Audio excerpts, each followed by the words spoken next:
It's the moment everyone has been waiting for. Welcome to the finals for the CBTF Phase 2 USPL in association with MTR.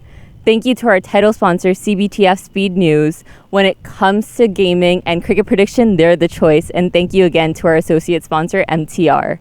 It's the finals, and we had the Carolina Eagles versus the Pennsylvania Cavaliers. The toss has happened, and I have with me the skipper, Anand Juri, from the Carolina Eagles. You have won the toss. What have you chosen to do and why? We'll be bowling first. That has been working out for us, so I just want to stick to that approach. Absolutely, and I mean, coming in from a stellar captain's knock last night, how does it look, going into the final? Obviously, coming off from that win yesterday, I'm sure the team is very pumped, especially to be playing in the finals. I know for the Phase 1, you guys missed out in the finals. How exciting is it? Oh, this is big. It has been a journey, and the boys have been raring to go.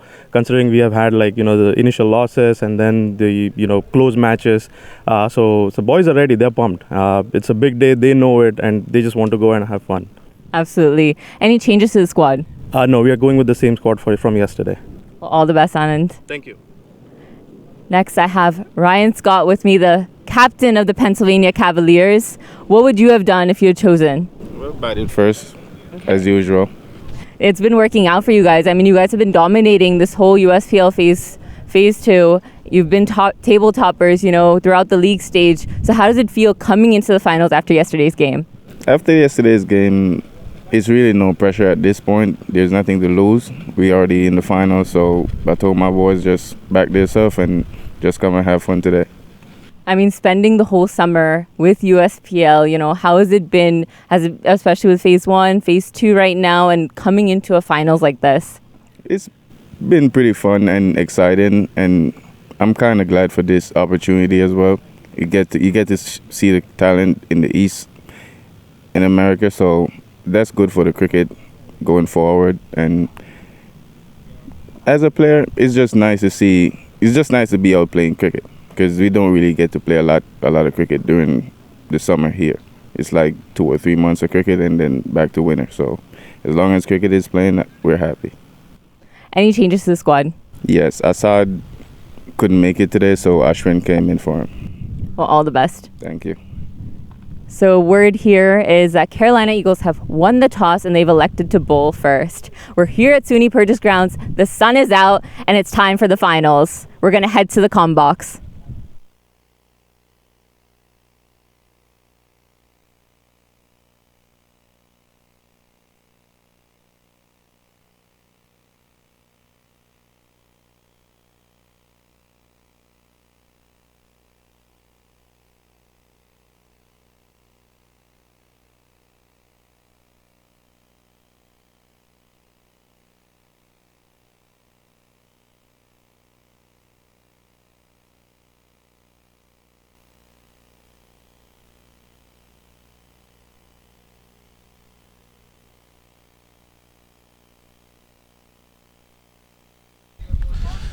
Pleasant good morning and welcome to match 31, the grand finale of the US Premier League for 2022. I am Carl Bennett.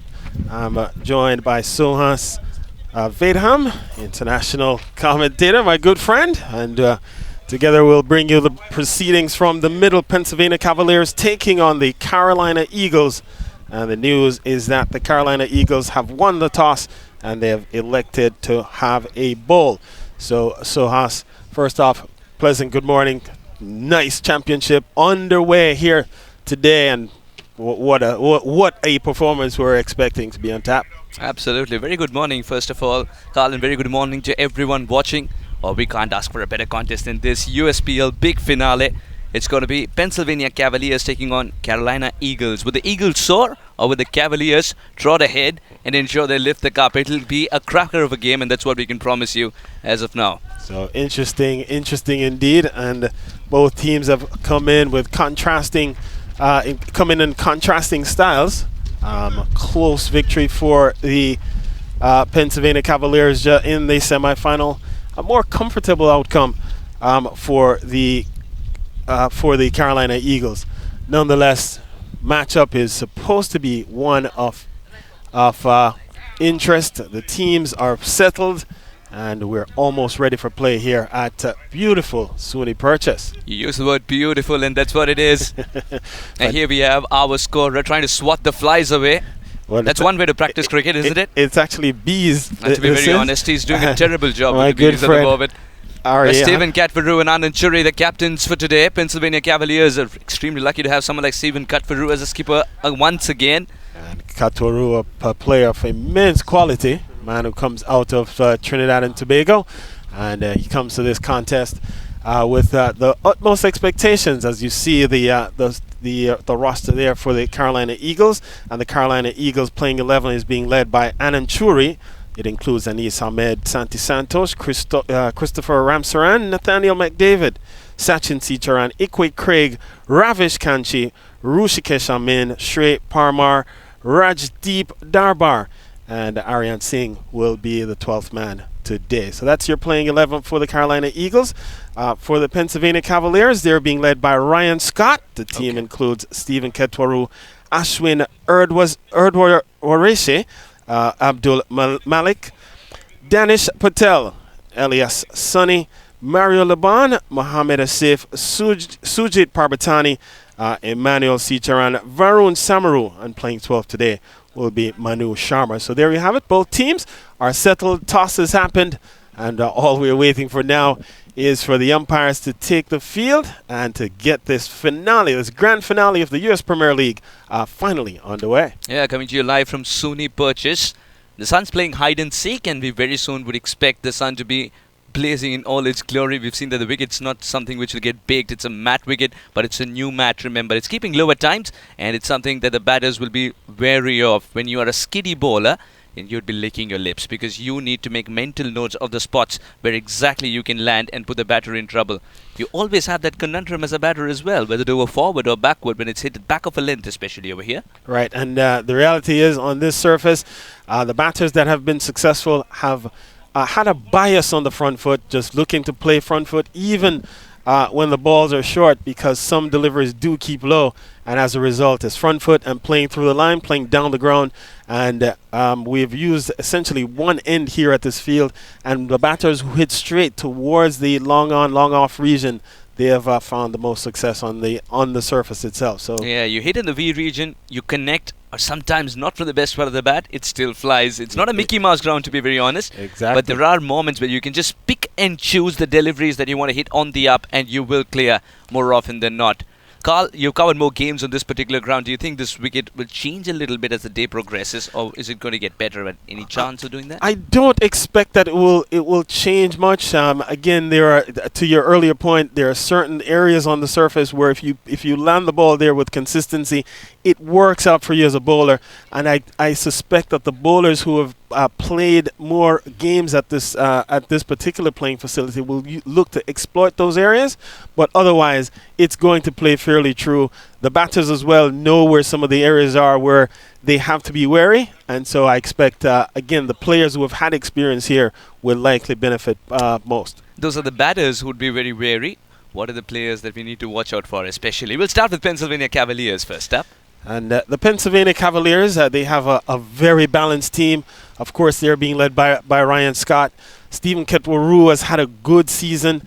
They are missing a couple of their big guns today. We saw Trevon Griffith earlier in the season come here and play a blazing innings, one of the best that we've seen. They're missing his services today, but for what they have, Mario Laban, Mohamed Asif on the bowling side, will be expected to carry the fight for them.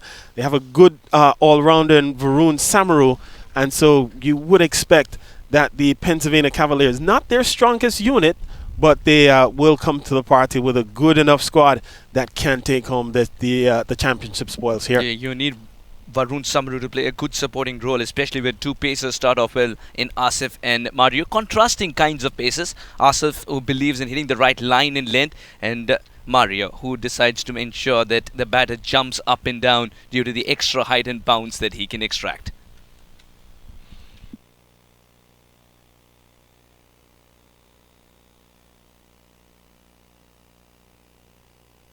Just a moment.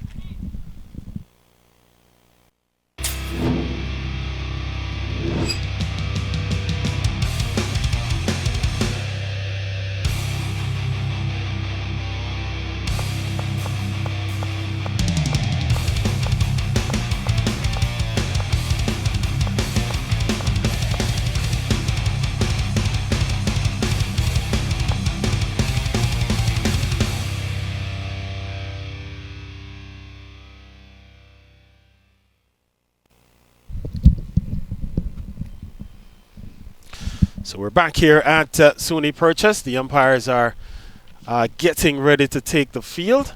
And momentarily you will see on your screen umpires Brian Keane and umpire Rowan McFarlane. And so we're just going through some preliminaries, the final touches here, just making sure everything is organized and is set. The Carolina Eagles are making their way over to in the general region of the presentation area, and you see the backs of the officiating crew there, led by Danny Khan, the umpire coordinator. The tallest figure there is Brian Kane, and Ron McFarlane all the way to the very right, and then in the middle next to Ron is Irfan Syed, who will be our third umpire today. So here comes the Carolina Eagles, and of course both teams looking to see how they emerge, how they get this day started, and certainly again so as we expect to have a really good contest, a closely contested championship final. Absolutely, and that's what USPL promises every single time. Now that it's going to be a big game, you want it to be a nail-biter. And so Shout out to our title sponsor, CBTF Speed News, the most reliable gaming platform, and our associate sponsor, MTR. 90 years old history of authentic taste and traditional cuisine of India. and I'm pretty sure you've tasted. If not, I have a few packets for you. No, I have all season long. So as we've been, first of all, the team at MTR have been fantastic. They brought the Badam drink here to the games week in, week out. And every time we've actually given the Badam drink to one of the cricketers, one in particular, Santi Santos, he has gone on to do amazing things. So this particular tournament would, and even the USPL as is, would not have been possible without the support of these tremendous Santi sponsors. Santosh was so hyper that yesterday umpire Irfan had to drag him outside the field. That's so much that he supports. So he's cut off from the Badam. That we have to shut him down. Oh yes. So the pictures there you see in your distance, the backs of the Carolina Eagles. And so now on the other side comes the Pennsylvania Cavaliers, and what a team they have as well. We talked about the Pennsylvania Cavaliers. The Carolina Eagles will be relying on the likes of Santi Santosh, and we saw good performances from Rushikesh Amin. Ikwe Craig has come to the party of late. He has certainly picked up his form. Nathaniel McDavid, a man who comes out of Trinidad and Tobago, he is also expected to feature prominently for the Carolina Eagles. So both teams very balanced, and we expect a really good performance here and a really keen and close contest. Looking at the games yesterday, a key factor over here would be who can keep better. Because the ball will keep low at times, the ball will bounce extravagantly at times as well. Who is going to keep better? You got to tell the keeper to be at his best at all times, because if you cut down on the 5 wides or if you cut down on the byes, then you're talking about a good cushion of about 10 runs, and that can decide the game come the big finale. And 2 good keepers in employ today for the Carolina Eagles. They have Rajdeep Darbar, and on the Pennsylvania Cavaliers, of course, the very familiar face is Stephen Katoru, a man who has national experience coming out of the Caribbean, and so he is a keeper of quality, and so we'll see how that decides between the two. Don't be surprised if he gets a lot of modeling assignments, because he was excellent yesterday. We were trying to shoot an ad with him. Is that right? Well, Katoru, we'll see how it unfolds here. So the teams there, you see it. The umpires, the officiators in the middle, and the Carolina Eagles, their lineup there.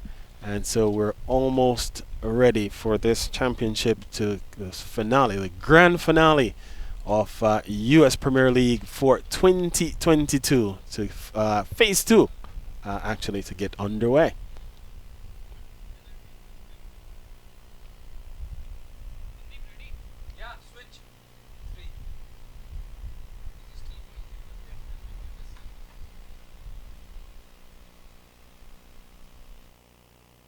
Teams And these have become very familiar faces and household names around the world, especially where I come from. To watch Christopher, you don't mind setting an alarm of 4:30 a.m. That's how flamboyant he is when he has the bat in hand. Same goes with Mario Laban. It's very difficult to miss him. No matter where he is in the field, he's easily spotted. And boy, does he bowl from the first floor. It looks like that when you are a batter. That extra bounce is such a treat to watch. Eventually, Elias Sunny will finish the spinner with which we'll finish. Elias Sunny, a man with international caliber from Bangladesh. So you mentioned Mario Laban, very tall man, and that's how you can spot him if you're at home watching. You can see generally the tallest, among the tallest figures on the field, both he and Muhammad Asif, the two tallest individuals in the Pennsylvania Cavaliers in their lineup. The frame to remember as they'll disperse. Will they reunite to celebrate is a big question. What stands in front of them is an important encounter. Pennsylvania Cavaliers taking on the Carolina Eagles. USPL Phase 2, match number 31.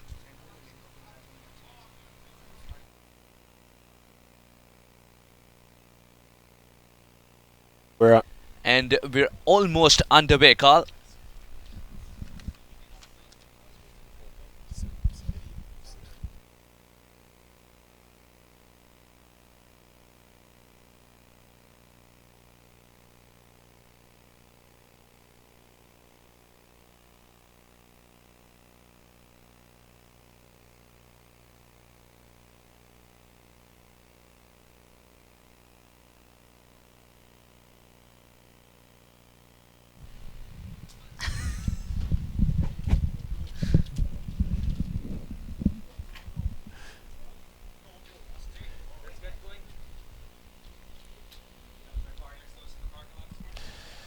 All right, so Phase 2, Pennsylvania Cavaliers, Carolina Eagles. We'll see the umpires walking out momentarily.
So there you see it.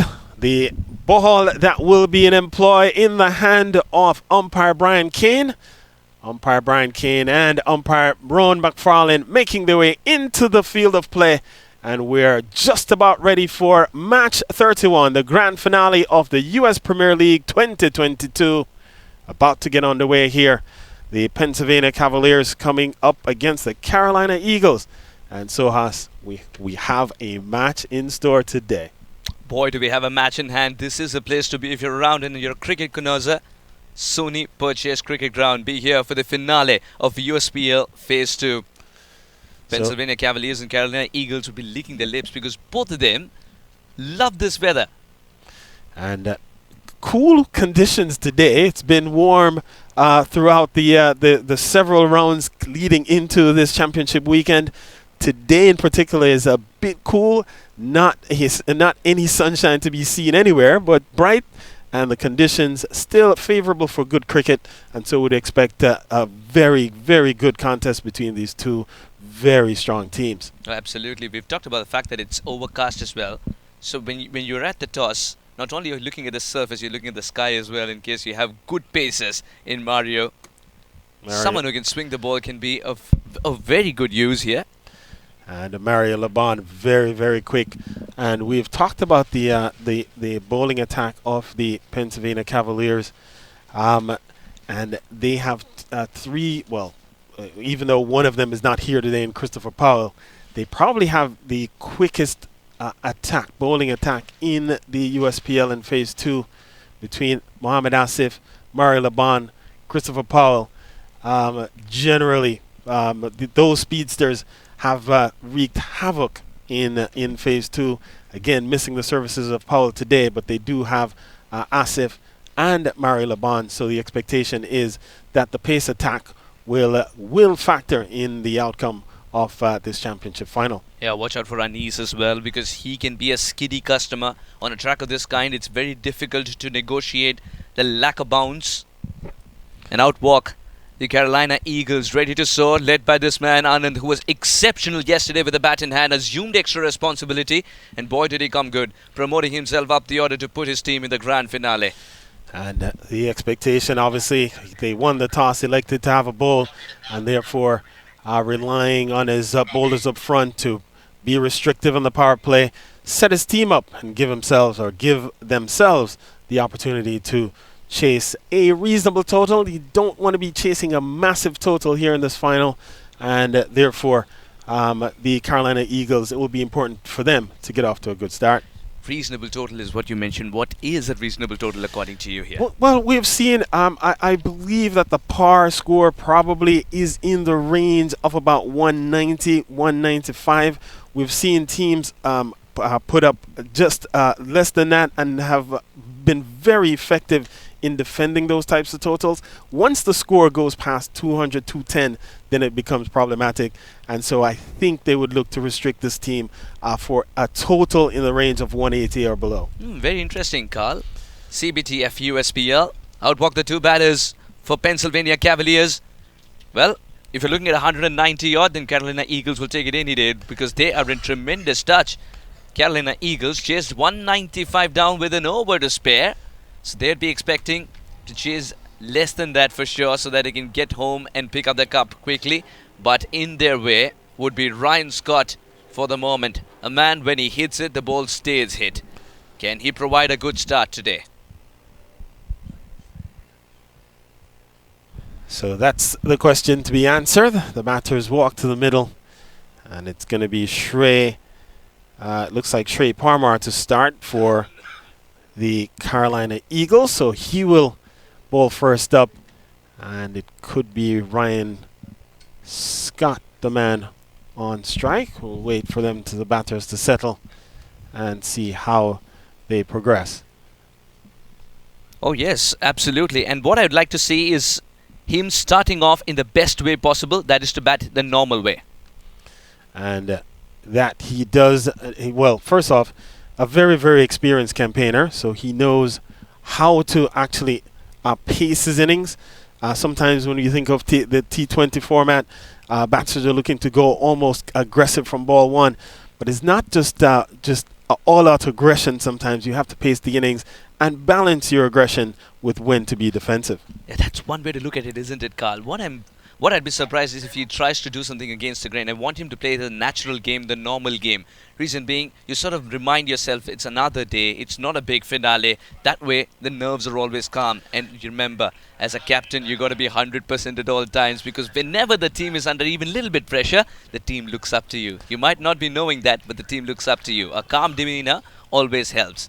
And that he has made the point that for every cricketer, even at the international level, he was making the point to me before the game started that every cricketer has pressure within them, and what they look to do is, as the game unfolds, they look to release that pressure. So we're almost ready. We're getting the signals here for ball one, and it's going to be Shrey Parmar first up.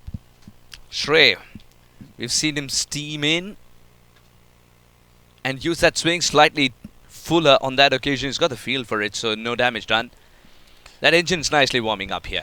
And the ball just played easily out to the cover region. So, we'll expect these batters again not to just be reckless in their approach. It's the power play overs, and so only 2 outside the circle. What you'd expect a very solid and very steady approach by the batters at the top. Yes, there will be the pressure of the finale. I really believe that this game's going to be about who is going to handle it better. Rishikesh was waiting to collect the ball when he realized his partner is swooping in. And Danish Patel just settled at the moment. Again, we both these batters are very experienced, and they've chosen the Pennsylvania Cavaliers to put their 2 most experienced batters at the top to set a solid foundation here for the Pennsylvania Cavaliers. And once you get off to a good start, you can then look to see how you compensate in the middle overs. It's a very interesting change to be sending Danish up top. That's very well kept. Excellently done with Rajdeep. And again, we've seen the ball keeping a bit low straight away. And we made the point that the bounce on the surface can be unpredictable at times. And already we're seeing it here in the first over. Oh, absolutely. And as far as Danish Patel is concerned, someone who's in great touch, of course, got to start yesterday as well, was excellent throughout the minor league whenever he got the opportunity. His 83 to get to a total of 185, chasing it down, was exceptional in its own way. The way he paces the innings is something we've talked about before.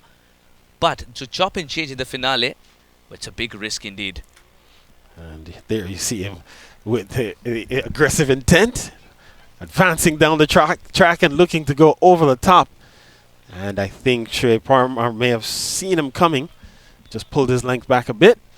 And so a cat and mouse game in the first over here between Danish Patel and Shrey Parmar so far.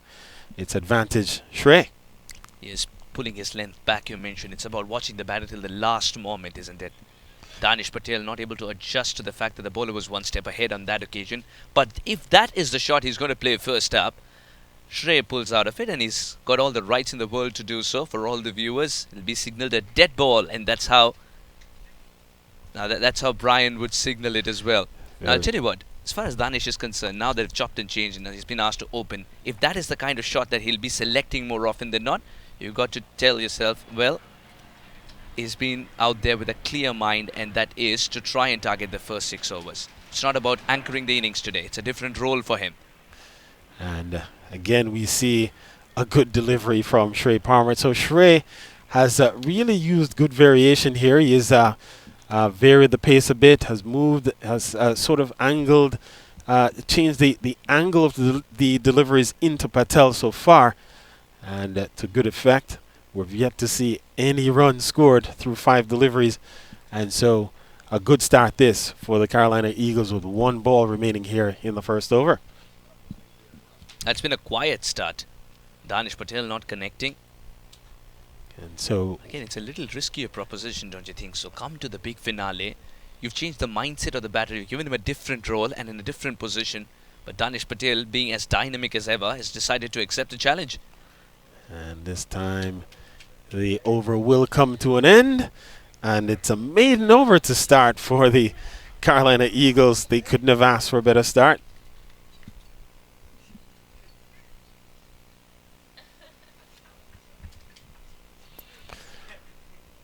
So all zeros on the board for after over number 1. It's none for none with 1 over in the books. And so maiden to start for Shrey Parmar. We generally a very uncharacteristic to have a maiden over in the power play. And so the importance of that cannot be overstated. And so there you have it, the Pennsylvania Cavaliers being sent in here against the Carolina Eagles. And so far, it's Carolina Eagles partially on top, you might say, after 1.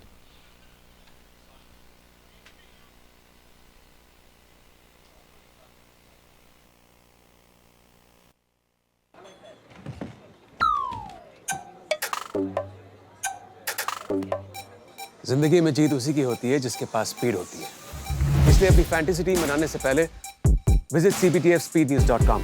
यहाँ आपको मिले match previews, team updates, stadium stats और बहुत कुछ, ताकि match कोई भी जीते, आपका प्रेडिक्शन कभी गलत ना हो। Visit CBTFspeednews.com and stay ahead.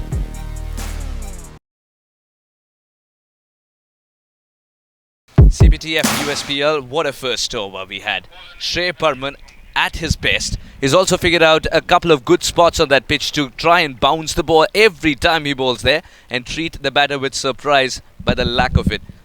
None for none, the Pennsylvania Cavaliers. Now all the runs they'll accumulate would be in 19 overs.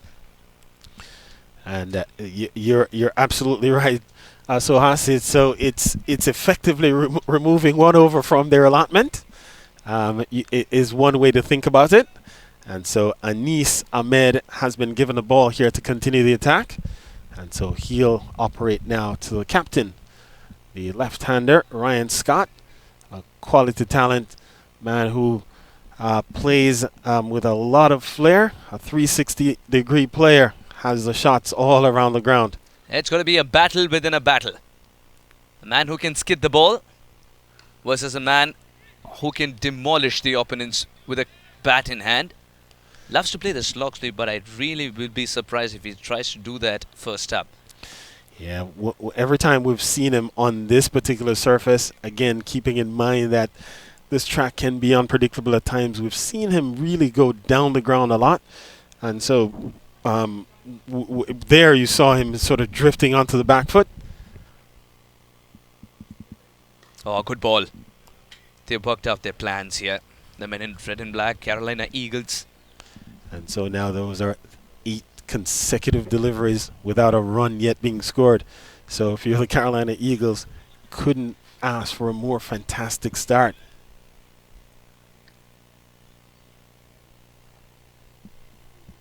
Anis played a different role yesterday. In terms, at least the length that he was bowling, he was trying to pick up wickets first up. Here he is, trying to curtail. Again, much better. What's that single whistle? Well, it is the first run. Had it been a clean pickup, would have been a different story. Ryan Scott's off the mark. Pennsylvania Cavaliers are off the mark. And so finally up and running. It only took 9 deliveries for them to get going. But now they're on the board. Pennsylvania Cavaliers can exhale a bit. And now look to see how they can sort of pick up from here to finish this power play period on a strong note.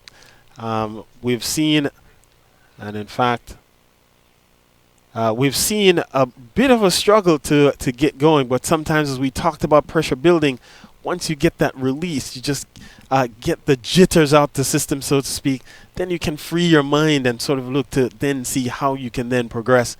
Still have 4 overs after this in the power play, and so we'll have to see how they move forward from here. Absolutely, and there was a little chit-chat between Ryan and young Danish Patel, and I think it is about playing the straight batted stroke. Every time he's gone cross-batted and the ball hasn't bounced, he's exposed himself to be a candidate for bowled as well. It's just that the ball did not hit timber on that occasion and didn't miss by much, and it's something that he needs to keep in mind. Does bring the leg before into play as well, and that's why, as we've said, the batters that have had the most success at this particular ground are the ones that are playing straight through the line. This one. Riding the bounce. He's riding the bounce. He's got a boundary. But Danish Patel is waiting for the right delivery to put it away in style. He's crouching a little bit more for the lack of bounce. But cross-batted it is. So yes, ball was on the up. Didn't come up as much as he would have liked, but nonetheless, he was on top of it. Hit it well. It did go across the line of the delivery, but tugged it into the vacant backward square area. Nothing Santi could have done to pull that one back. Fantastic stuff from Danish Patel. Took a bit of time to get going, but what a way to open your account in a big finale. Oh, this is stylish. This is sheer style from Danish Patel. Showing it the way and asking the ball to go explore the city. Not trying too much, just exploring new areas to score runs. Or distant bounce. It's a last-minute adjustment. Did end up like ballerina, but that's all right if you can get runs. All right, and that's the story we've been telling all morning, which is you can't necessarily expect the ball to bounce, to come on a true bounce all the time on the surface. So you have to expect that. You have to have that expectation in your mind that the ball may keep low, and got away with it there. but I could see that it could be a perilous situation down the road. The difference between the first over and the second over in terms of Danish Patel and his approach is the fact that the first over is trying to get to the ball, and in the second he's allowing the ball to come to him. It's a huge difference, and the latter seems to be working for him. A couple of boundaries in the over as PCV are off, 9 for no loss after 2.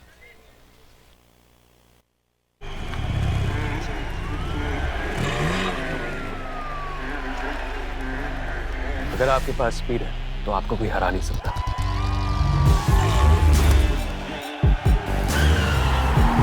इसलिए अपनी fantasy team बनाने से पहले visit CBTF यहाँ आपको मिले match previews, team updates, stadium stats और बहुत कुछ, ताकि मैच कोई भी जीते आपका प्रेडिक्शन कभी गलत ना हो। Visit CBTFspeednews.com and stay ahead.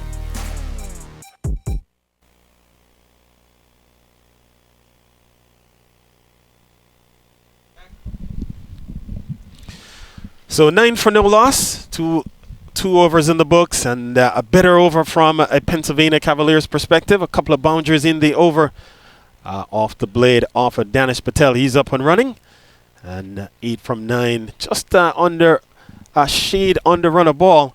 So just about on course here, and Shrey Parmar will continue the attack. Shrey has been excellent, giving nothing away and very, very miserly, and it's a best attribute to have if you're a bowler and bowler only. So here he is moving in to Ryan Scott. And Scott, would you believe it? That was struck so hard that despite offering some resistance, almost reaches the fence. Santi Santosh gets to it and delivers the throw. The boy would have made it to great highlights had it gone for 4. And struck so hard that off the ricochet it goes there, Carl. And generally, Santi, a very safe pair of hands. Very good fielder. One of the better fielders on the Carolina Eagles team. But somehow the ball was hit so hard that it did ricochet. At least for the first time in my life, it would have been the first extra cover drive that has gone for 4 in covers. So good work in the end to recover. In fact, the ball ended up stopping just shy of the boundary. And so the fielders were able to recover and get the ball back in. 11 for none. Standing slightly outside the crease. Oh, don't bother. It's the first 6 overs. If you can swing like that and make enough contact, the ball will reach the fence. Parmar's learning it the hard way, even little bit of width, and Ryan Scott will thrive on it. And Ryan Scott was all over it, ball outside the off stump, and just throwing his hands at it. And it took, didn't hit it out of the middle as he would have liked, but nonetheless effectively gets it away, over cover, gone for another boundary, and that's the 3rd boundary of the innings for the Pennsylvania Cavaliers, and the 1st for Ryan Scott. He joins the party. Excellent shot. I mean, yeah, we had to wait for a while for the bat to do the talking. Ryan Scott, he's off. And Ryan Scott, again, these 2 batters that have been sent to the middle, or who have taken the attack for, who have started, as we see our title sponsor, CBTF, coming up here. And Scott, driving well, fluent through the offside, protection out in the cover. Santi Santosh comes around. Absolutely, Carl. Fluency is the key here for someone like Scott, isn't it? We've seen him at his fluent best. And he's a rhythm player, and once he is in rhythm, you see him, he'll generally flourish once he's in rhythm. The good start by the Carolina Eagles with the maiden first over somewhat seemed to have put him on the back foot a bit, but now seemingly with a few scoring shots under his belt, generally you'll see him release, and you can kind of see almost the tension releasing here. The important aspect for Pennsylvania Cavaliers is the fact that both their openers have 8 apiece, and they've got there with at least 1 boundary under their belt. So here is Shrey, and tugging this one into the onside again, and this time they'll easily scamper through for a single. But again, we see deliveries, the fuller delivery, the batter having to adjust, again not looking to go across the line of the delivery, just easily turning it into the onside. And that might be the way So has to go here, again on the surface, not taking chances by going across the line of the deliveries. Carl, If you look at this, Parmar also reduced the pace of the ball on that occasion. Now he hasn't bowled a bouncer yet. He's all pitched it up. He's pitched it up almost every single ball here. Do we see something short coming towards Ryan Scott? Wow. Yes, that was the attempt indeed, but Ryan Scott's helped it along its way on the leg side. Will have to stick to a single. Quick to get there, and he's bowled it back. Perhaps a suggestion to the captain to use him quickly. It may well be, but a good delivery. Again, this time height on offer. And so the ball making generally a good bounce off the track on at that length, and just turning it easily into the onside to pick up a single. So they've been very effective in this over, this pair, by keeping the scoreboard moving. They've scored almost from every delivery, and so again, it looks like now they've settled a bit, and now they're making progress. Oh, much better from Parmar. He's bowling according to his field over here. He understands that the ball's not moving. There's no swing on offer whatsoever. He's got to keep it straight. That means length becomes ideal and very, very vital. 3 gone, 19 for no loss.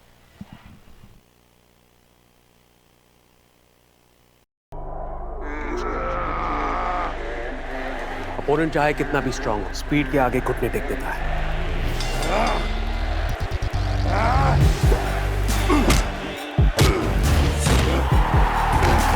इसलिए अपनी fantasy team बनाने से पहले visit CBTFSpeedNews.com। यहाँ आपको मिले match previews, team updates, stadium stats और बहुत कुछ, ताकि मैच कोई भी जीते, आपका प्रेडिक्शन कभी गलत ना हो। Visit CBTFSpeedNews.com and stay ahead.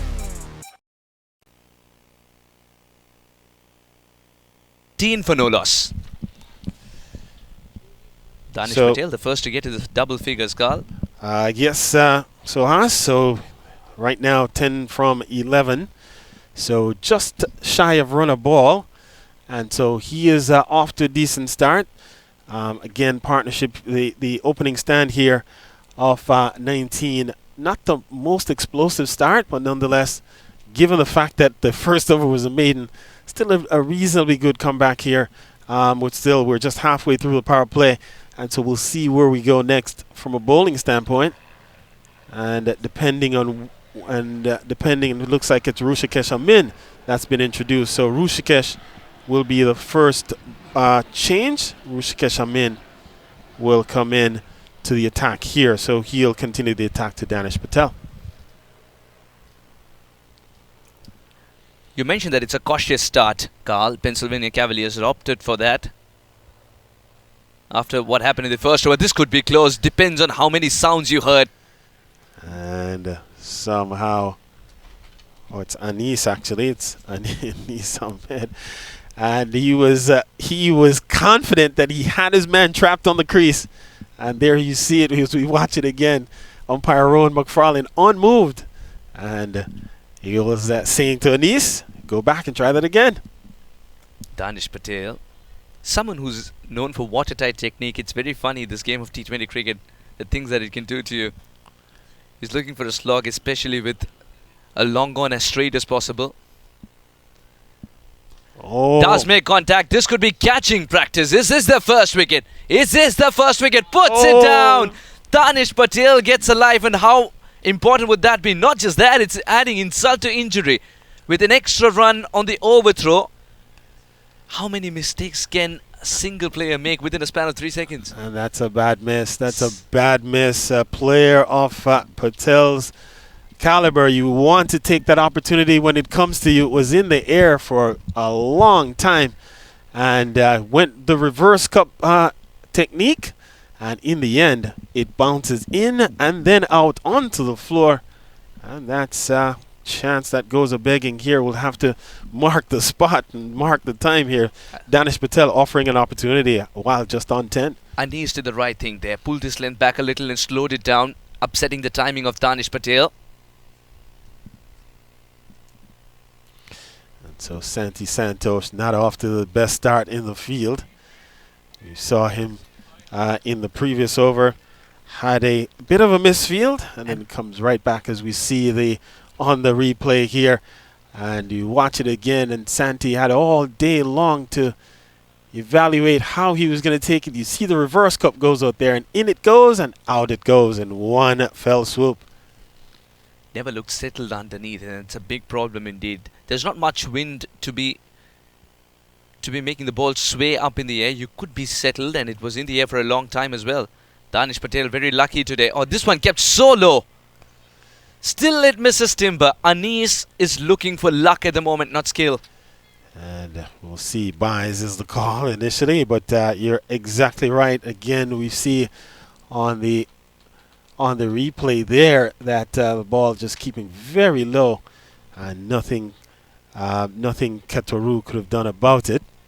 And in fact, rather nothing Darbar could have done about it. And so away it goes to add a bye to the tally here. And again, not the most explosive start for the Pennsylvania Cavaliers, but effectively they're pushing along. Still all 10 wickets in hand, so they haven't lost a wicket yet in this power play. And so you would have to think that how do they move from here with the remaining delivers in this power play? How do they get the most out of the power play before the field spreads? Try and play the straight batted stroke, to be very honest, especially against Anis, who's a skiddy customer. He's done it yesterday, where the batters are trying to go for the cross batted shot and missed it completely. Timber was struck today. You want to avoid that. And again, having played on this surface, the players who have played here before, I think, will have a bit of an advantage. Most of these players have, some more than others. And Danish, Danish, who's at the non-striker's end for the moment, while he's played here, hasn't had as many outings on this surface as some of the others. And so we'll see how that factors in as this match continues. Oh, this one is pulled away, through backward square. And with such disdain, such class, and away it goes for a boundary to Ryan Scott. Ryan Scott's one of the most stylish batters, and this is why. Just helping it on its way once again. Anis provides the pace, Scott provides the placement.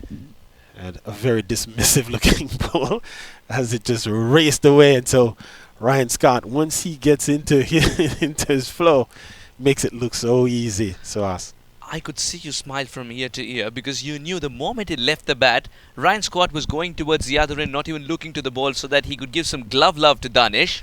He knew it was going to be 4. That's how dismissive it was. And as a bowler, does that play on your mind a bit when the batter just seems to dispatch you, to just dismiss you in such a cavalier way? A pacer, it definitely does.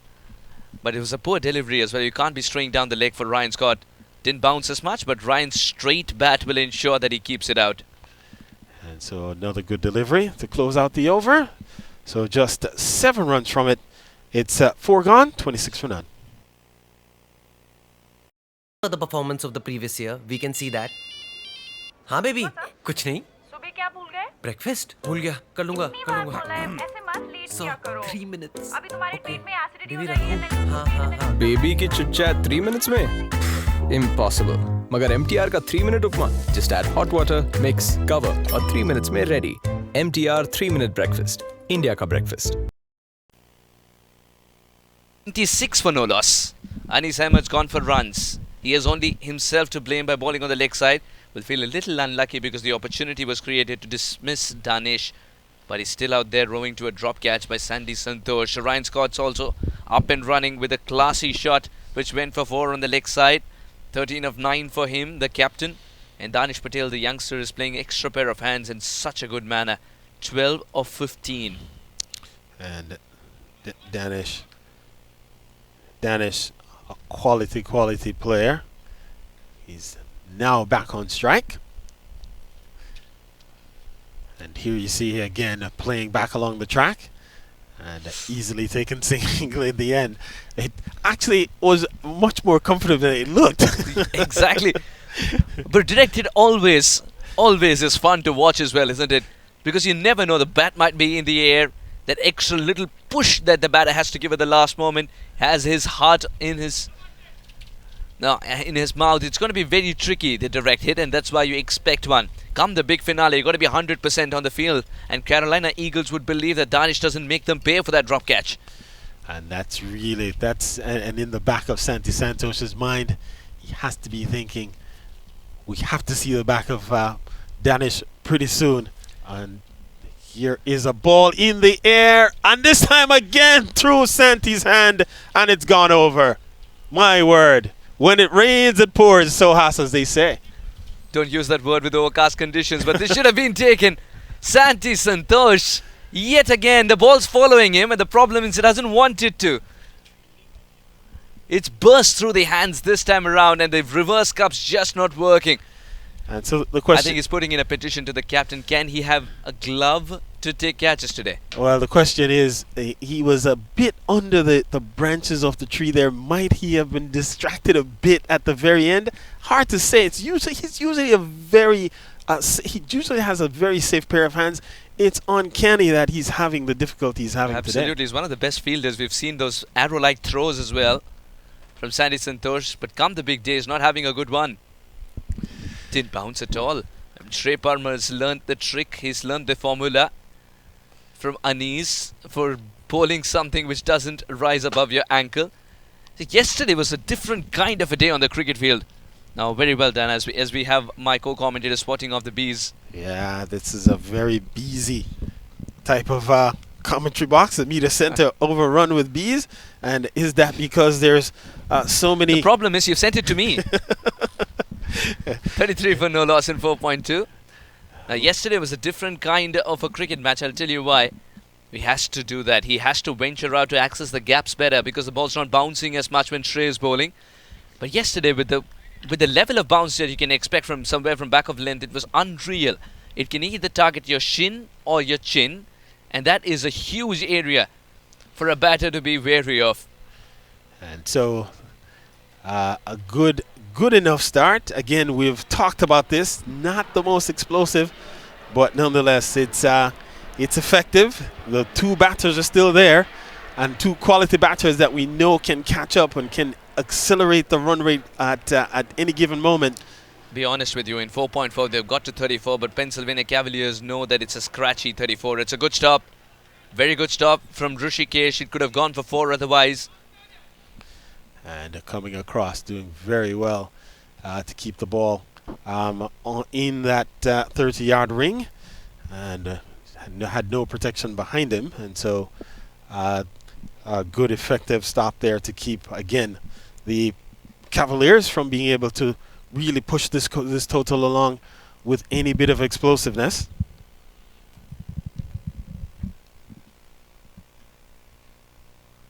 Oh, that's close. That's very, very close indeed. The finger that matters will stay down. And again, Brian Kane having a long look, and Shrey was looking almost pleadingly as if to say, this has got to be out. As you see it there, going across the line of the delivery to some extent. Might have been a touch high, and may have been drifting down leg. Nonetheless, that closes the over. 9 from it. It's 35 for none.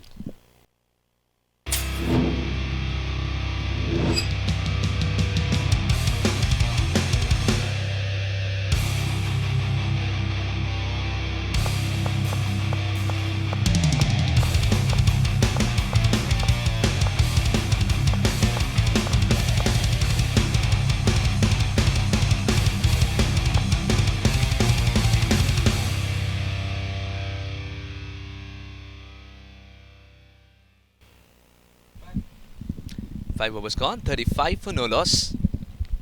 Shrey had a very good delivery to finish the over with, and that sort of hurt Ryan Scott. Didn't need medical attention, but did require an extra pad. And he's wearing 2 thigh pads now because he doesn't know how much the ball will move. But there is deviation of the deck when the pacers are bowling. Will be interesting to see if the spinners can let it grip in. That's what we were discussing, Carl. Sure, and the good news is, Sohas, is that slow bowling will be introduced here for the first time. And so Rishikesh Amin will come into the fray here. And so to your point, we'll see whether or not there's any grip off the surface. Rishikesh, a very valuable commodity for the Carolina Eagles. They rely on him not to just be economical, but to be a wicket taker as well. And so we'll have to see how he approaches the conditions here. Again, overcast a bit, and you know, we talked about sometimes the conditions factoring into how things unfold. Rishikesh, a very experienced campaigner, will have to see how he approaches bowling at these two very experienced campaigners. Anand believes that Rishikesh is the right man inside the power play. Mind you, the only 2 men patrolling the boundary rope in the first 6 overs. It's called the first power play. Third man's inside the circle. Man at point. Man for the cut shot. Oh, that's gone up in the air but will land safely. Shrey was a little wary of the ball turning a little bit after pitching. It's called torque and it's happened quite a few times. And it's been the same old story of overrunning and the ball going for 4. Shrey was very wary this time around. Someone who does his homework, watches all the games once he goes back. And was very well prepared. In fact, settled well behind the bounce so that to see where the deviation would go. And that helped him quite a bit in the deep. But a good delivery first up from Rishikesh, and now we see some reinforcements being brought into the onside. Or into the offside for the left-hander, Ryan Scott. And Ryan Scott will look to attack. Again, just 2 out. The 2 out on the are on the offside. Deep cover and man out long off. A swing and a miss this time, and so a good start this from Rishikesh. He's pushing it through quickly, isn't he, Carl? And he generally uses a lot of variations, as most spinners will. Does vary his pace quite a bit, and his quicker ball is very quick. This was a slower one, but unfortunately was outside the reach of the batter, so much so that he's flirted too much with the wide line. And so we'll have to reload and deliver that one again. Low full tosses are difficult to hit away. Parmar's got a good arm, will stick to a single, the 2 batters. And if you're going to miss your length, Suhas, you want to miss there on just wide outside off. It wasn't full and sort of on the stump, so to speak, where the batter can sort of swivel and either just, or even get under it to get elevation to get it out of the ground. And so if you missed, that's a place that you want to miss, but you don't want to miss too often here. Look how much Danish Patel's crouching. And Danish, I think, recognizes that this surface is not necessarily a true surface. The ball is going to keep low. The lower you are to the ground, the better the opportunity you'll have to access the ball if it does, in fact, keep unusually low. He's also having nice low hands so that he can play shots of this kind right from the meat of the bat. And an excellent position to score runs in as well. And didn't have to advance down the track. You see it here, just had to extend the front foot and just let the bat come around the pad and hit it square out of the middle of the blade. Almost went the distance, but picks up a boundary nonetheless. And so a good looking shot from Danish Patel. Rishikesh was bowling an excellent over, barring that wide. Something had to give. Danish Patel with his nice low hands puts it away. Mid-wicket inside the circle. He always loves to play that shot. Danish gets it for 4. So just one delivery then remaining in the power play. Does Rishikesh get out unscathed? He's got a square leg in position. Oh, this should be 4 more. He knew he'd got the elevation. Sandy was a little confused whether to backpedal and soon realized the ball's growing on him. No chance for any fielder whatsoever. A little stutter. Just goes through with a shot and prayed that he gets the elevation. On this occasion, boy did he. Couple of bounces into the fence. So 11 off the over. The power play comes to an end. It's 46 for none.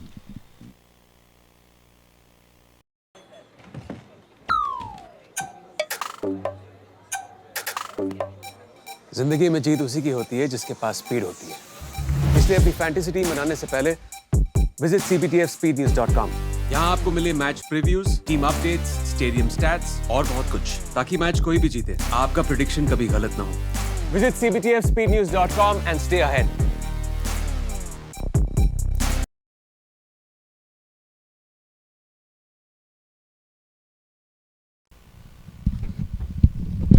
Six overs gone, 46 for no loss. I'm Suhas with him, joined by the voice of USPL, Aryan. A very warm welcome back in the Combox. Thanks, Suhas. Good day for finals cricket as Ravish Kanchi gearing up to bowl his first. I know what's going on in your mind, and your cap is a giveaway. Yeah, I think, a good power play, I'd say. Not even 50 up for the Pennsylvania Cavaliers, so good stuff for the Eagles. Just a couple of miscues in the field might have put them a bit back, but still some good stuff by them. A couple of opportunities. They have only themselves to blame. This 46 for no loss could very easily have been 32 for 2. Ryan Scott will continue to use his sledgehammer. Would he target the straighter boundaries at least now? Smashed away as hard as possible. Shrey Parmar will tame it down to a single. It's a very difficult position to be fielding at, the long on and long off position. You know, the ball can come at you extremely hard and flat. At the same time, you'd be asked to jump at times. Yeah, the unpredictable bounce on the SUNY Purchase track is what makes fielding at that long on, long off region a very difficult one.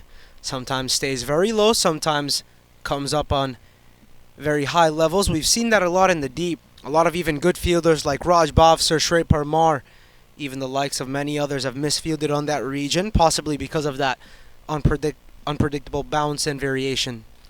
Slight change in field. A conventional point instead of a backward point. Danish decides to explore the areas on the leg side here.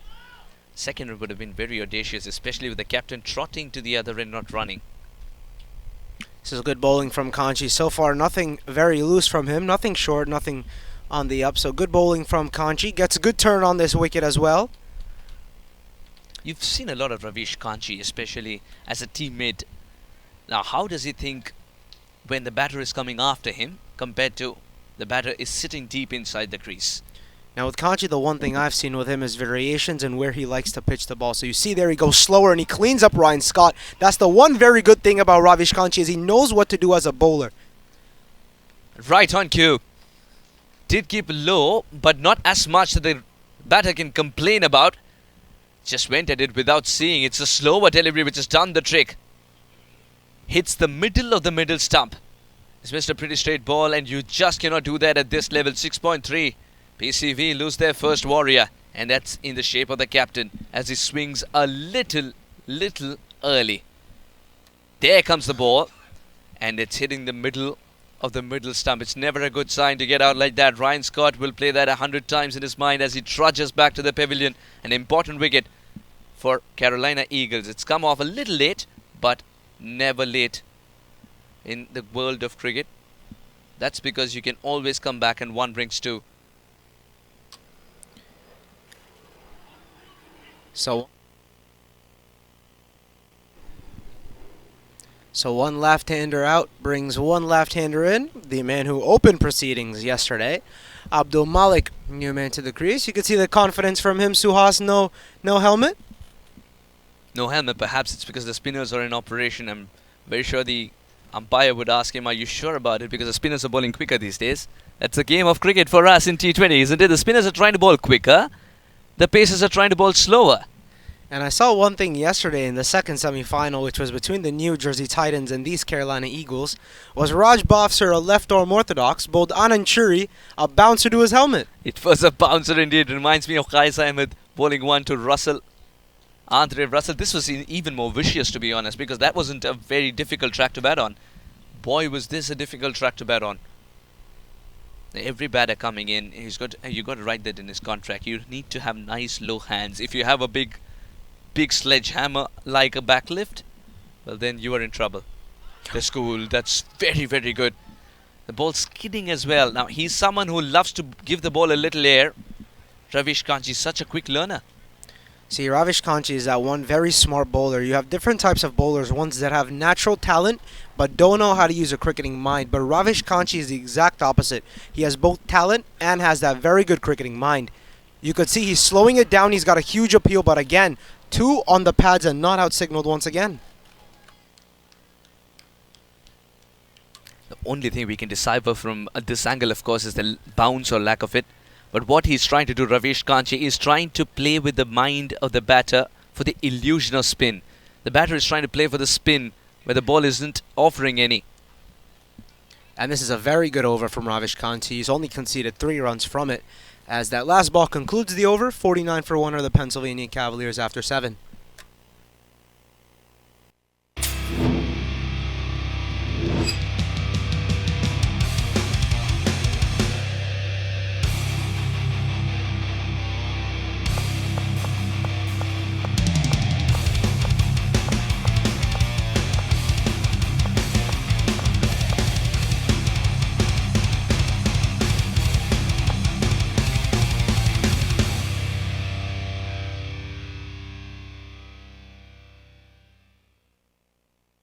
CBTF USPL. The Pennsylvania Cavaliers 49 for 1 at the end of 7.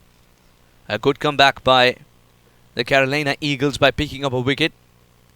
McDavid would roll his arm over, and just the right time to be introducing him as well. I was going to ask you this, Aryan, and there right on cue. McDavid has decided that it'll be him to roll his arm over, and what I'm most concerned about with McDavid is the fact that he tends to bowl a little wider to the right-handers, and that could be very, very difficult to handle if Danish Patel gets it inside out, and Danish Patel's favourite stroke is inside out. I do think this is a smart move, though, by Captain Anand Churi, because Rishi Amin was hit for 11 from his first 6, and Danish Patel seemed to have liked playing Rishikesh Amin, so I think Anand Churi is being smart because Rishi can bowl with the new ball and the old ball in the death. So that's a very smart move from the captain. He's saving his star bowler towards the end. And that single also brings the 50 up for the Pennsylvania Cavaliers, as our good friend Carl would say, the first psychological milestone. First psychological milestone indeed. McDavid wants to change the field for the right-hander. We were talking about that matchup, and he seems to have done the homework as well for that matchup. Fine leg's going to be inside the circle. He's rotating the field with third man, very conventional and straight. Man at point, sweeper in place. Extra cover at the edge of the 30-yard circle. Long on, long off. Couldn't be more straighter. Couldn't be any straighter. And he's got a man at cow corner and not deep mid-wicket, interestingly. Deep backward square as well in place. And Danish Patel will swing his bat in great might, and that's hit the boundary cushions on the full. 6 it is, says Ron. Danish Patel wasting no time with the matchup. Yeah, that's a very good-looking stroke from Danish Patel. Nathaniel McDavid doesn't get it right on that occasion. And if you give anything on the up to a man of his class, that's going to be dispatched. 7 of the first 2. Danish Patel will continue to attack despite losing his skipper, because he knows Abdul Ahad is not someone who'll hang around. He's a very busy player. And when you have that confidence, you know the runs would not be stagnating. Beautiful shot. Extra bounce on that occasion. He rode it beautifully indeed. We'll pick up 2 with that slide and throw coming in.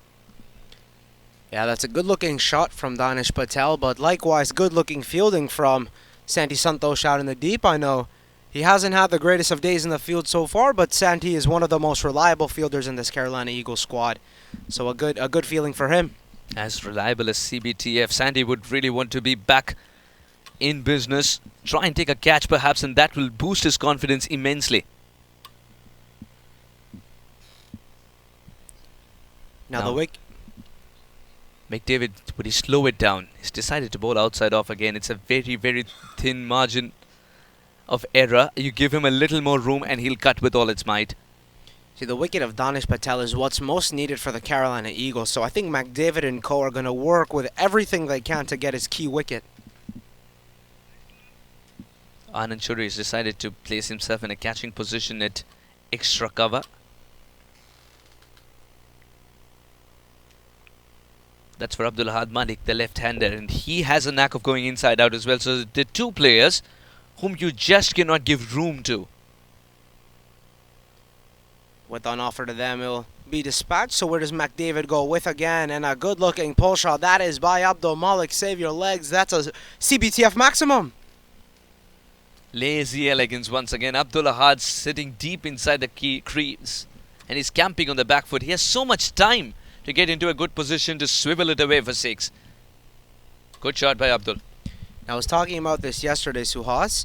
T20 cricket, usually batsmen look to take 1 bowler on the charge, and McDavid has been hit for 16 from his first 5. He's got 1 to go now. I wonder if Malik will decide if he wants to go up and over here regardless of the situation. As soon as McDavid got the ball in hand, you suggested this might not be a good move, and here is why. You see the results. Every time he's gone short, it's a cardinal sin to go short as a spinner on a track of this kind, on a ground of this kind. There's really no chance. The margin of error is just diminishing as the batters are also getting set.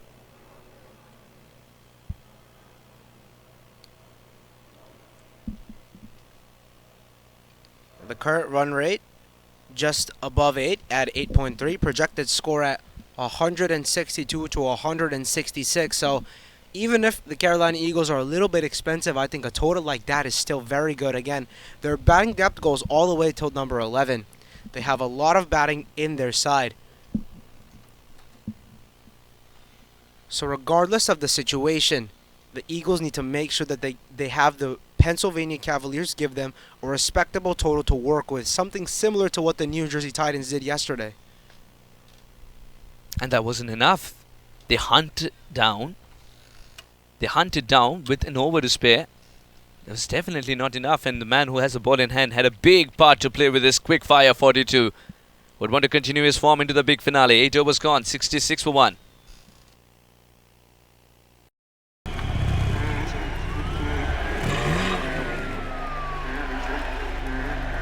अगर आपके पास speed है तो आपको कोई हरा नहीं सकता।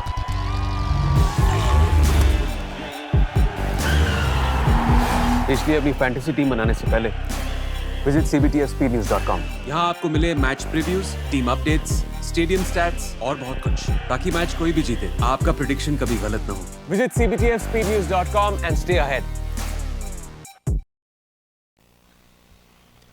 Ravish Kanchi will continue, no surprises there. Those are dreamlike figures, 3 for 1 in the first over, but you don't know what the surface has to give you. Ravish Kanchi is such a quick thinker. Anand Churi has also given him the license to be himself. You could sense that with the field setting. Little late on that shot. Any other day could have chopped it on. See, I think that's a very smart move from Captain Anand Churi to bring on Ravish Kanchi, because the thing with Abdul Malik is that he is struggling a lot against Ravish Kanchi. We saw it in the previous over. His first 2 balls struck him on the pad. You're trying to see right there. He's trying to get off the strike as fast as possible. And I would throw. A direct hit could lead him in trouble, but good backup in the end. Good running between the wickets here. Danish Patel was up for the task. He always wanted to come back for the second. Drags his bat nicely. There's a quick turn as well.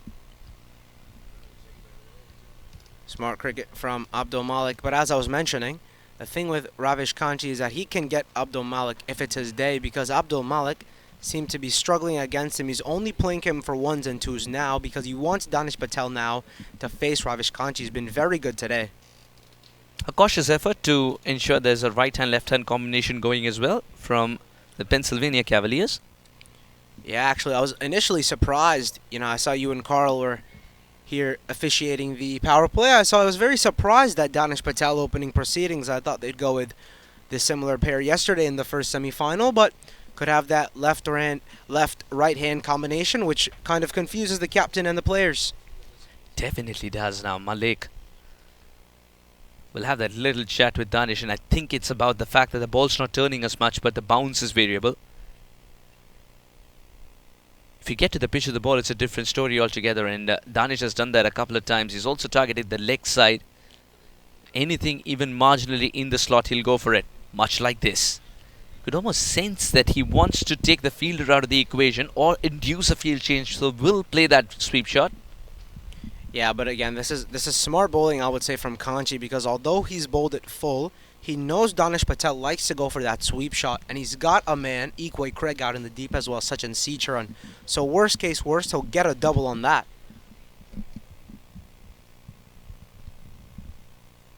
Is this the quicker one coming in? No, it was a slower one. It turned a bit. If you allow the ball to turn by bowling into the pitch, there is some amount of turn here. If you're trying to bowl quicker, then the ball's sort of skidding across, and it's a new mat.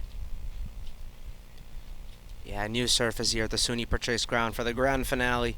2 very important matchups as that's cut away. Could be in the gap. Anis Ahmed gives chase, and he gets to it, so only 2 runs. This is a very good over from Ravish Kanchi. As that concludes, he's got 2 on that occasion, and the score now 72 for 1 after 9.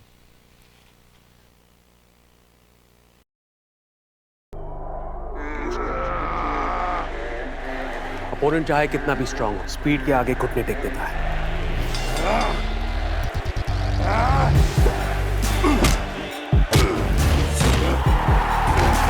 इसलिए अपनी fantasy team बनाने से पहले visit CBTFspeednews.com। यहाँ आपको मिले match previews, team updates, stadium stats और बहुत कुछ, ताकि मैच कोई भी जीते आपका प्रेडिक्शन कभी गलत ना हो। Visit CBTFspeednews.com and stay ahead.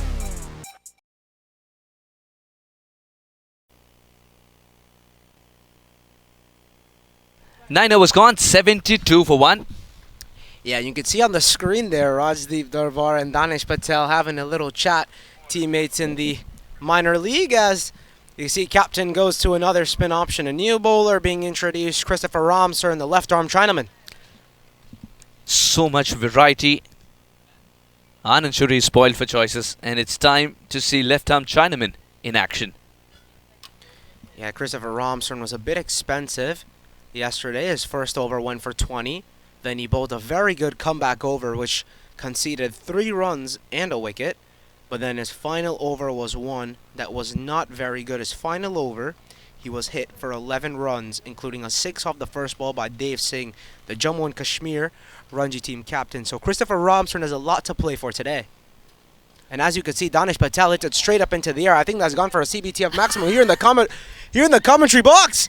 And our anchor Roshni's got up. She thought it would hit her.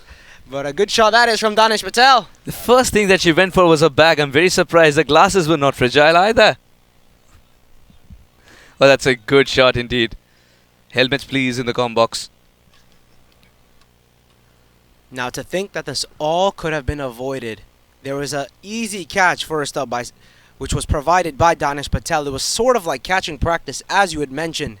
But a dreaded drop that was from the Carolina Eagles. I thought that was one that would easily be taken. What is it with Christopher starting big games by being hit for a 6?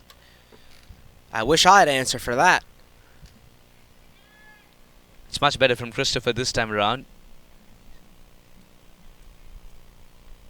Yeah. Slight change in field here for the left-hander. He wants a man at catching position at extra cover. Anand Shuri is not standing at the edge of the 30-yard circle either. He's at least 10 yards inside it. So wants him to convert half chances into catches. And at the same time, he's also teasing Abdulahad Malik to try and take the elevated route and go over him if he wants runs. See, I have to say now at this point, the power play is done. So the most important thing now here is dot balls, ones, and ones. Because you cannot get to a high score as the Pennsylvania Cavaliers if you have more batsmen in the sheds. And if it's only ones and ones. Yeah, that's a good comeback ball from Christopher Ramsar, and I think he's targeting Abdul Malik. Very good against the left-hander he is. It's a fantastic delivery. It's difficult delivery to execute when you're a wrist spinner. But Christopher Ramsar looks like he has the control that he requires. It took him about 2-3 deliveries to get there. But it definitely looks good when he comes off. We've mentioned the fact that he's a Chinaman, but at times he also rolls his arm over like left-arm orthodox. Is that a variation, or is that something that he does deliberately every single over? Must be deliberate. Must be a sort of a variation. He might have a trick up his sleeve there, Christopher Ramsar. Bowls it when the batsmen are not expecting it. So I mean, he's saving up all his tricks. It's the grand finale, as you can see. I thought that one should have been stopped by Ramsar, and as Rishikesh Amin, the vice captain, out in the deep. It's a good comeback by Christopher after being hit away for a 6. He's only given away singles after that. And Ramsaran's a quick learner as well. We could sense that not just with the runs that he's given away being reduced, but because he's also keeping the batter on his toes. Only a single again, bowling according to the field that the captain has given him. At the halfway mark, 82 for 1. Pennsylvania Cavaliers looking solid.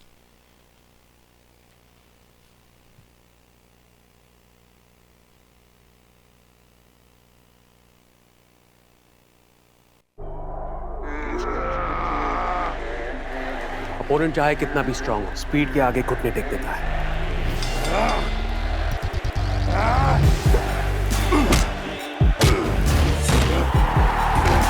इसलिए अपनी fantasy team बनाने से पहले visit CBTFSpeedNews.com. यहाँ आपको मिले match previews, team updates, stadium stats और बहुत कुछ, ताकि मैच कोई भी जीते, आपका प्रेडिक्शन कभी गलत ना हो. Visit CBTFSpeedNews.com and stay ahead.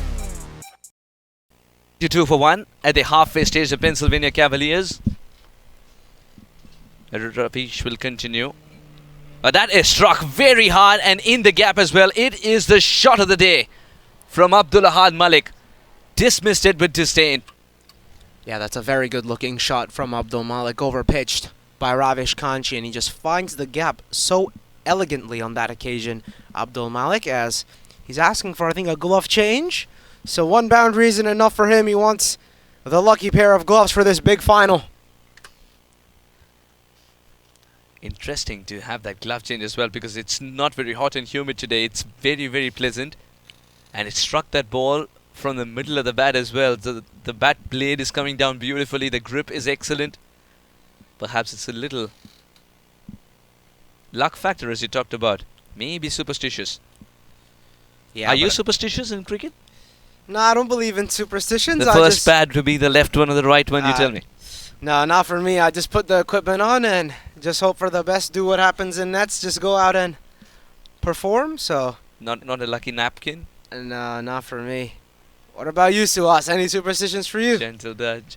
Right foot first inside the cricket. And don't ask me why. I have no reason why. Perhaps that's why it's qualifying as a superstition, isn't it? Could be, could be. And I think this is a good decision, regardless of the fact that Ravish Kanchi was hit for a boundary off his first ball. I think Ravish Kanchi here can be a game changer in today's final. He's a very underrated cricketer. He's a good asset for this Eagles side. Was brought in for Phase 2. Didn't play Phase 1 for the Carolina Eagles. And alongside me, he was one of the players that made his debut against the Pennsylvania Cavaliers, the first game of Phase 2, as Danish Patel. Just tuck that one away.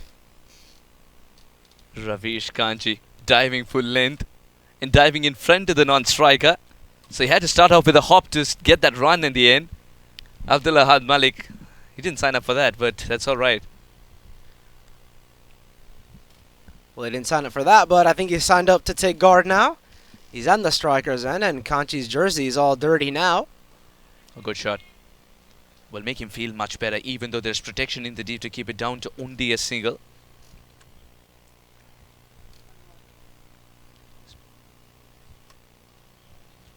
So 2 balls to go for Kanchi's over, and I think what Anand Churi might do here is he might just bowl out Ravish Kanchi, Suhas. I love this new idea from Pennsylvania Cavaliers. Target the first half of the over, get the boundary first up, and then nurdle the ball around.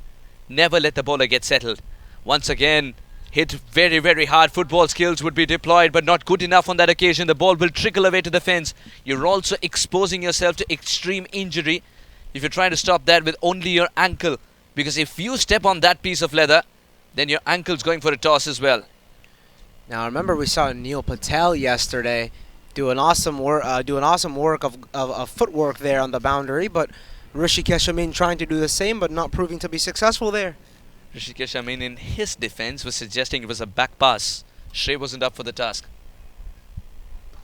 And bang. No one move, except if you're in the commentary box. Seacharan will ensure it's a single.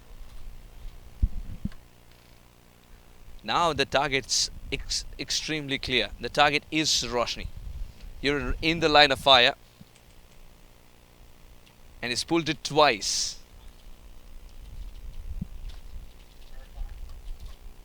11 overs gone, 94 for 1. Fantastic over from Ravish Kanchi.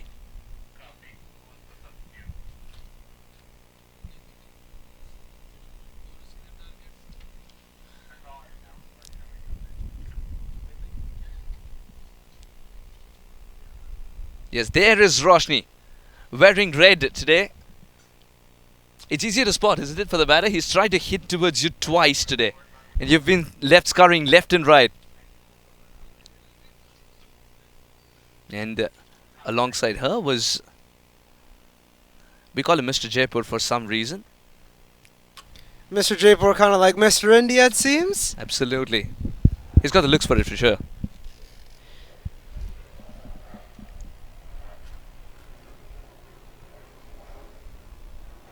A couple of boundaries in Ravish is over, but there's a little halt in the game as Christopher will continue. And Christopher would be praying that the first ball where Danish would try to hit with all his might becomes the best opportunity to try and take a catch and dismiss him. The umpire is also suggesting that he got to get a move on. Yeah, I think Ravish Kanchi is a bit hurt from that dive he put in earlier, but I think he's going to stay on the field. I think they're going to apply some ointment on it possibly. He might have scraped himself when he was diving. You can see right there. DK is making sure that we don't. The vice captain, Rishi Amin, right there, showing some leadership, helping out his teammate Ravish Kanchi. And to us, that's why it is so important for all the young cricketers watching. That's why it's so important when you go onto a field like this, you wear sleeves. They look good for the camera, but also save you from injury. A band-aid would work. And a word of encouragement from Rishikesh. Yeah, and a word of encouragement and a band-aid will do the trick over here. How much of is it placebo? I think Ravish Kanji will actually stay on the field. I think he's okay. He's got some ointment. So no substitute fielder. They're sticking with that playing 11 out in the field. As Christopher Ramsar, a decent first over, conceding 10, will come back. He had to, Aryan, because the only man who could have been a substitute fielder and done a great job is sitting alongside me on comms. Oh, and Danish Patel goes up and over. He'll get a CBTF maximum, brings up his 50 as well. Danish Patel. He's vindified the captain's decision to send him up top today come the big finale. Gets it from the middle of the bat, and as we predicted, the first ball smashed away for 6. Christopher under immense pressure as Danish Patel gets to a well-compiled half-century. Now this is very funny from the Pennsylvania Cavaliers because Danish has got his personal milestone, but the Pennsylvania Cavaliers have got their second. The 100 comes up for them. Knocking off more than 50% of the team's runs is a great addition to your resume. Come the big final, to perform of this kind, to bring out a performance of this kind, especially when you know only last moment that you're going to be opening the batting. Danish Patel take a bow. 54 of 33. He did get a reprieve, but he's made the opponents pay for it. Carolina Eagles are losing their way over here. Will be 2. Danish Patel's one of the quickest runners as well. Will be 2 indeed. Christopher has got some thinking to do. Why did he float it up? It's another question. He knew that the batter will come after him. It's the first ball of the over. And the history books have taught that Christopher will get hit for a 6 first ball because he tries to float it up too much in the first one. Yeah, back-to-back first ball maximums for him. And Danish Patel tries to go again, but Sachin Citron's out there in the deep. Good fielding by him. Sachin Citron, a very good youngster in this Carolina Eagles side up, only young in his early 20s, so a very good fielder. He is a very good batsman. We saw him yesterday make 40 crucial runs for his side. Very quick fire 40, and that's what made them get to a position where Anand can take over and finish the game with an over to go. Ikwe batted around the other batters and changed gears to stay there till the end. Was great maturity shown by him. Oh, very good delivery. He needs to bowl this one more often than not.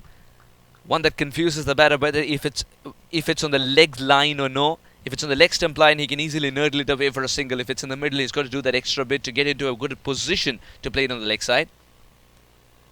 9 runs of the first 3 balls. 4 rather now. 1 more delivery left.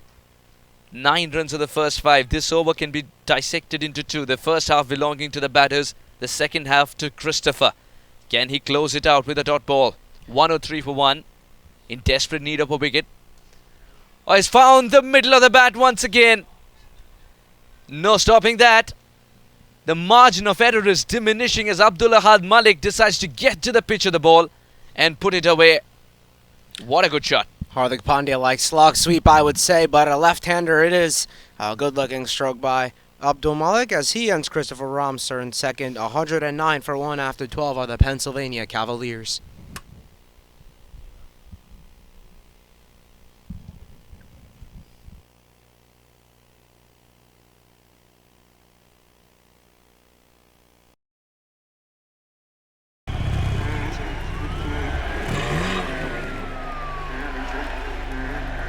अगर आपके पास speed है तो आपको कोई हरा नहीं सकता।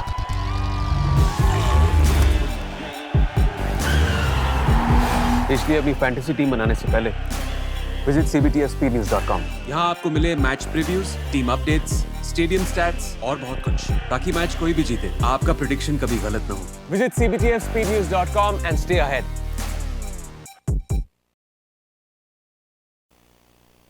Then I'll come. 12 overs gone, 109 for 1.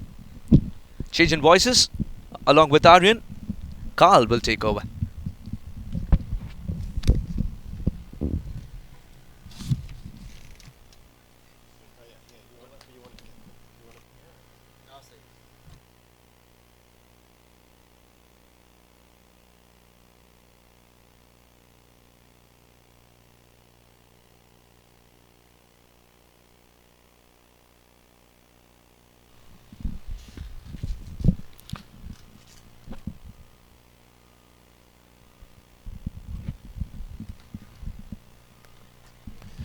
So we're back with the action. 12 overs gone. And this one in the air should be out. And finally, it's done. So did it take me coming back on comms, Ariane? Carl, I think you might want to stay here. That was a good. Some fortune here, Carl. I think you're the lucky charm for the Carolina Eagles. That's Christopher Ramsern. Takes a sitter there, as he would say. Ravish Kanchi gets his second. And they needed that wicket in the worst way. Did the Carolina Eagles, as Danish Patel was looking to go on an explosive mission and was already starting to accelerate. 57 off 36. He falls. It's 109 for the loss of 2 wickets.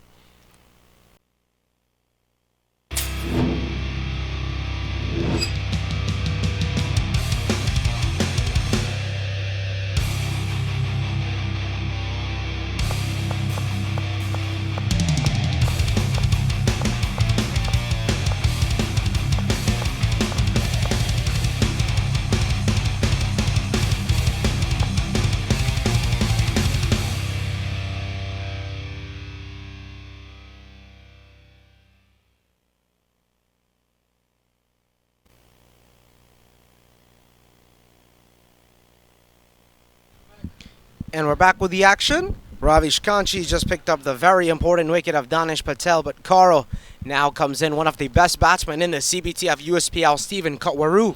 And Katwaru, a man of a lot of quality. We've seen him in phase 2 get among the runs. We've seen him lead his team from the front. And we've seen him also do a lot of repair work. And so here is a crucial point in the match with 8 overs remaining, including this one.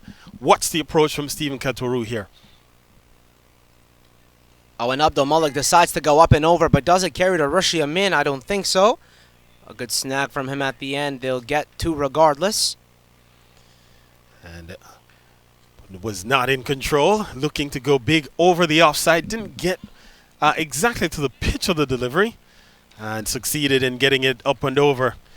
And fortunate to not have it carry to hand. Ooh, quality delivery from Ravish Kanchi. And we've seen Ravish Kanchi ask questions of these batters. And from time to time, batters have not had the right answer. And a good delivery there, whizzing by the outside edge of the blade. He's cut that one straight to Sachin Seachurn out in the deep. And only 1. So this has been a good over from Ravish Kanchi. He's only conceded 3 runs off the bat, including the important wicket of Danish Patel, Carl. And has picked up a couple of wickets here. In fact, the only bowler who has been able to breach this the defensive Pennsylvania Cavaliers has been the only bowler to have had any success. And looking for more with this his final over. And so seeing whether he can inflict any further damage, as this one is guided into the third man region. And so he'll pick up another couple of runs here. Will Katwaru, in fact, to get himself off the mark.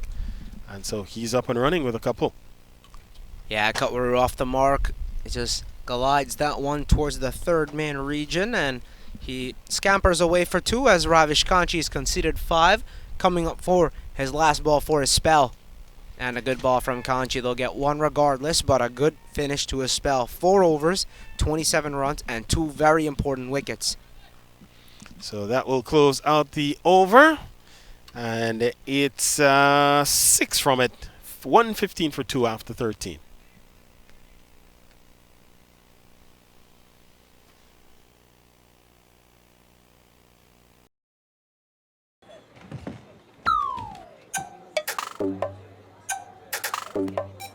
जिंदगी में जीत उसी की होती है जिसके पास speed होती है। इसलिए अपनी फैंटेसी टीम बनाने से पहले विजिट cbtfspeednews.com। यहाँ आपको मिले match previews, team updates, stadium stats और बहुत कुछ, ताकि मैच कोई भी जीते, आपका प्रेडिक्शन कभी गलत ना हो। Visit cbtfspeednews.com and stay ahead।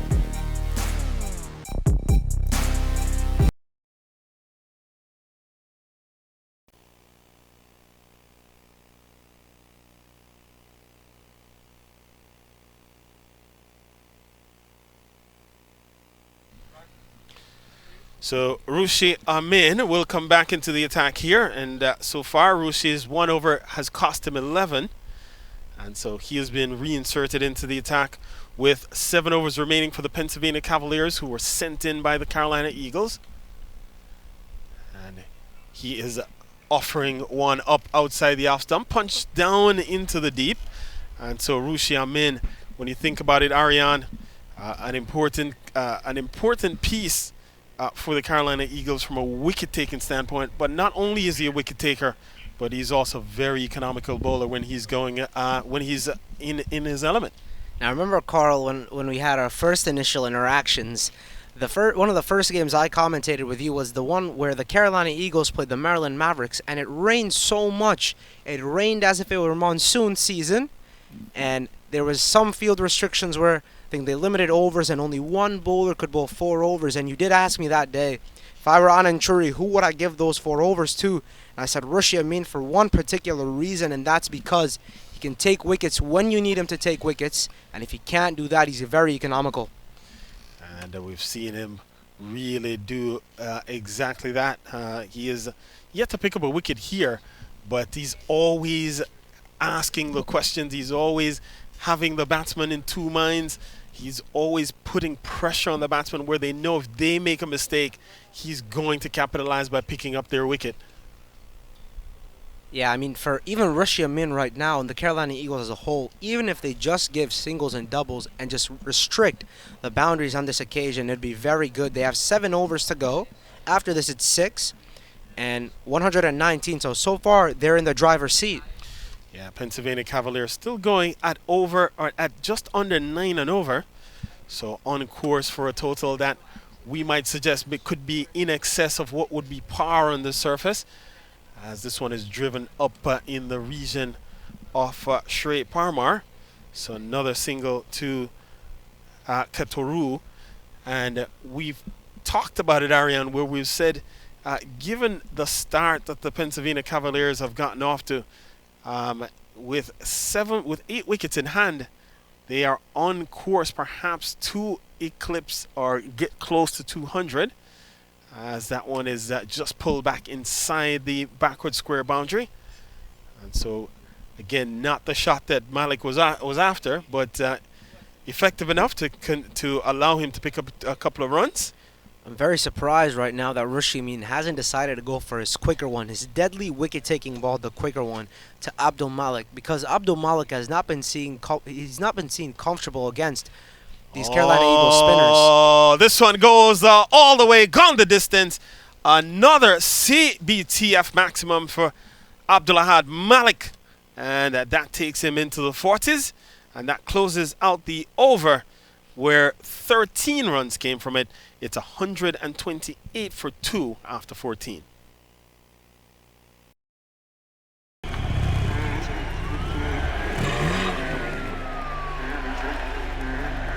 अगर आपके पास स्पीड है तो आपको कोई हरा नहीं सकता।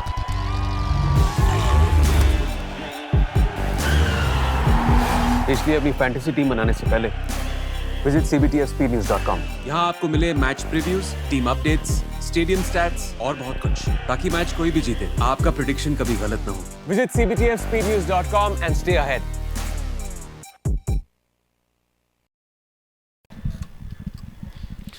So we have 6 overs remaining, 128 for 2. The Pennsylvania Cavaliers, whom have been sent in here by the Carolina Eagles. And we saw a very good innings played by Danish Patel to pace this innings. And he's being supported now by Abdulahad Malik, who has 42 already. And Katoru now the man on strike. So Anand Churi, the captain, inserting himself here, Ariane.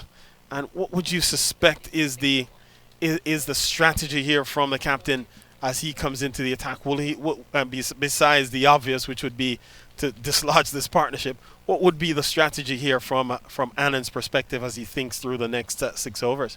I think what Anand might want to have to do is they have almost 130 on the board, the Pennsylvania Cavaliers. So for me, I think if I were Anand, it's not about breaking partnerships or taking wickets. It's about being economical at this stage. because the thing is, they need to work with limited amount of runs, and if they can just bowl out, or if they could try to restrict the amount of boundaries, restrict the number of runs that the Pennsylvania Cavaliers put up, it'll be very beneficial for the lineup, the batting lineup of the Cavs. Oh, going big once again, up and over, gone for another maximum. And so Abdulahad Malik now looking to put his foot on the gas here as we watch it go through and over, and the fielder there just looking up into the trees, deciding this one is gone. And so Abdulahad up to 48, one swing of the blade.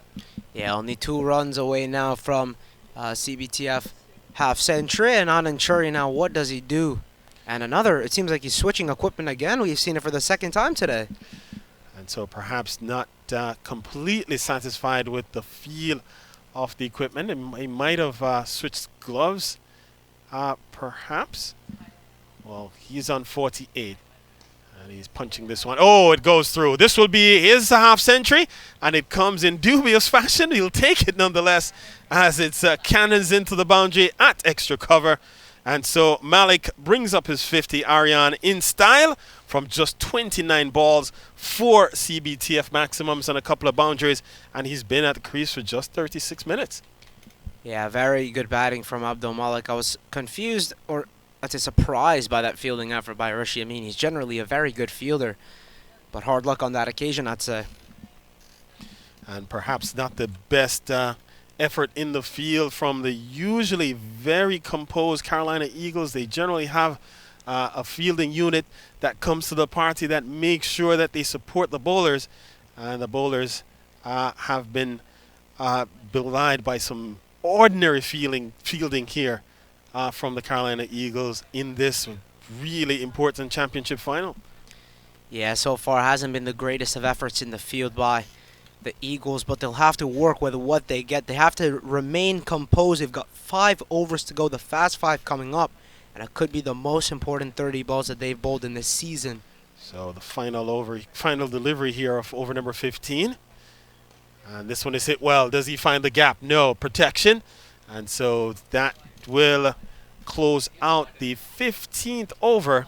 14 runs came from it.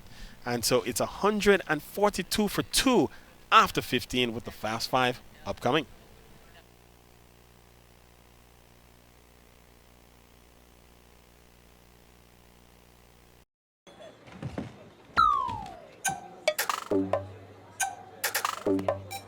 जिंदगी में जीत उसी की होती है जिसके पास speed होती है। इसलिए अपनी फैंटेसी टीम बनाने से पहले विजिट cbtfspeednews.com। यहाँ आपको मिले match previews, team updates, stadium stats और बहुत कुछ, ताकि मैच कोई भी जीते आपका प्रेडिक्शन कभी गलत ना हो। Visit cbtfspeednews.com and stay ahead। Fast 5 here, the final 5 overs of the Pennsylvania Cavaliers innings. They have positioned themselves here at 142 for 2 to achieve a total in the range of 185, 190 based on the application's projections. And so we'll see where they ultimately land, but with wickets in hand and a couple of big hitters still in the hut, you would think that the Pennsylvania Cavaliers will be targeting at least a total somewhere around the 200 mark. So it's going to be Rishi Amin to continue. His 2 overs have cost him 24 runs so far. And he starts with a delivery that's outside the off stump. And Malik is getting himself off strike straight away. Turns it over to Ketwaru. And so now Ketwaru, we know that he can hit the ball out of the ground. At this stage of it, sometimes there have been times when Ketwaru has looked to effectively anchor the innings, be the person to be the glue that holds the innings together. That's not the situation that's here. At this stage with 8 wickets in hand, you would think he has to be going. Oh, and that's a good ball by Rishi Amin.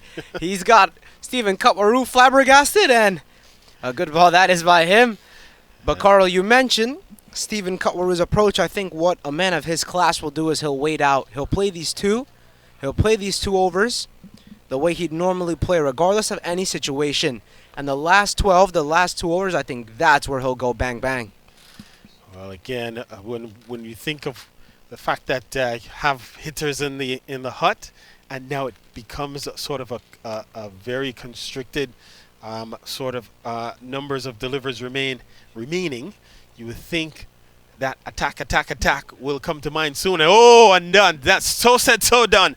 Abdulahad Malik goes upstairs, another maximum, and that will bring up the 150 for the Cavaliers. Well, this is a cricket ground, but that was toasted like a toaster there, Carl. What a good-looking shot that is by Abdul Malik, a CBTF maximum. And you see it there going into the parking lot area. Abdulahad Malik is punishing the bowling at this point with 8 wickets in hand. You have to be thinking they're going full guns blazing here. Tugs it down the ground. They're going to challenge for 2.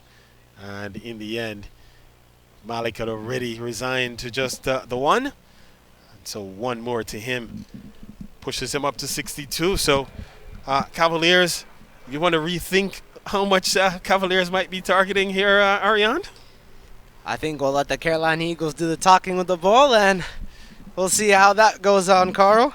Well, the one thing I'll point out as we talk about breaking the partnership on wickets, when wickets are falling, as we always say, runs aren't scoring, and so a good way to effectively pull back the run rate of the Cavaliers is to pick up wickets. And generally, new batters that are coming, they have to settle and find their way in. And so this, in fact, now they're going to challenge for 2. So another fumble in the outfield allows the batters to capitalize, Ariane. Yeah, sloppy work that is in the deep. That never should have been 2. And if you're challenging Kotwaru, to take the second, he'll always take it no matter what. So that will bring us to the end of the 16th over. 11 from it. It's 153 for 2.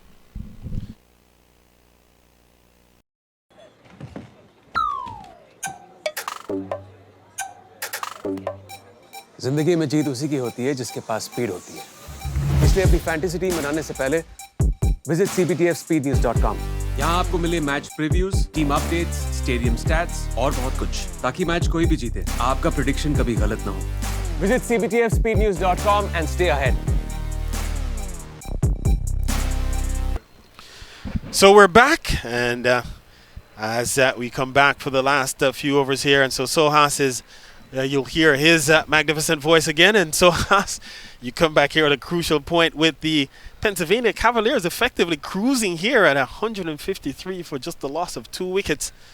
Where do they head from here with that just 4 overs remaining? I'm expecting over 190 for sure, and 200 is a psychological total, but yeah, 210 would be brilliant indeed. Come the big finale, you need the cushion of those 15-20 runs, because you never know. And they have the hard-hitting Abdulahad Malik out in the middle. They still have a couple of big hitters sitting in the hut, including the likes of Mario Laban, who is Mario may not be a frontline batter, but when he connects, those balls are going.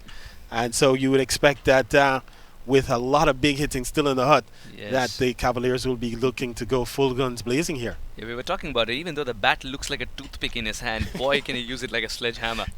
And that he has in this tournament so far. Grand finale of the Phase 2, match 31. And this one is well driven and just in front of it's Ram Saran diving forward there and just not having it go in enough to have it carry to hand. Looks like it did carry, but yeah, he had to make that split-second decision to bring his body behind and not let it go through for 4. And so doing just enough to keep the ball in play and not have it carry into the boundary. But so said, wasn't able to effect a dismissal. Would have been good to see the back of Abdul Malik there. Excellently done. Just enough to send it for 4. Lucky or not so lucky, every run counts. And really good thinking and smart cricket from Stephen Katoru. And we know that he's a player of immense quality.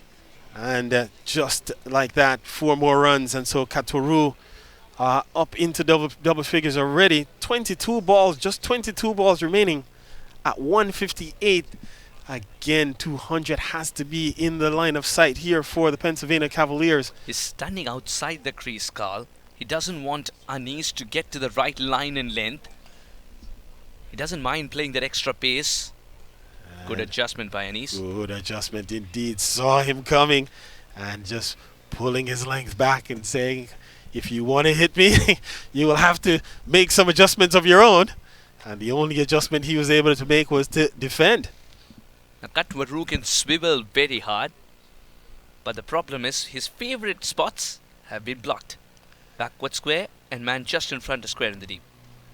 And this time, good delivery just yields a single. But as we've seen, the single now brings Abdul Malik back onto strike, and Abdul Malik has been hitting it out of the middle of the blade, seeing it, as they would say, as big as a beach ball at the moment. And so this could be a dangerous situation here for the Carolina Eagles bowlers. Abdul Malik can kick into the next gear so quickly and easily. 63 of 35 already is a ticking time bomb to provide the crescendo finish that PCV are looking for. Well, a good response by Anis Ahmed gets him off strike by just bowling into the surface a bit and not giving him the room or width to really get any elevation, to get underneath the delivery to muscle it out of the ground. And so it brings Katoru back onto strike for the final delivery off over number 17. And it's hit well down the ground into the gap. Comes around though. In fact, and they will come back for a couple. So 2 in the end. And that will close out over number 17. 9 runs from it. It's 162 for 2 after.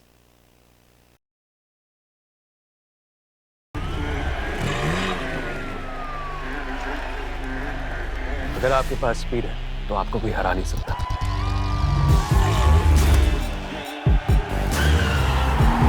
इसलिए अपनी fantasy team बनाने से पहले visit CBTFUSPL.com। यहाँ आपको मिले match previews, team updates, stadium stats और बहुत कुछ, ताकि मैच कोई भी जीते आपका प्रेडिक्शन कभी गलत ना हो। Visit CBTFUSPL.com and stay ahead. 2 for 2, Carl. 162 for 2 with 3 overs to go and 8 wickets in hand.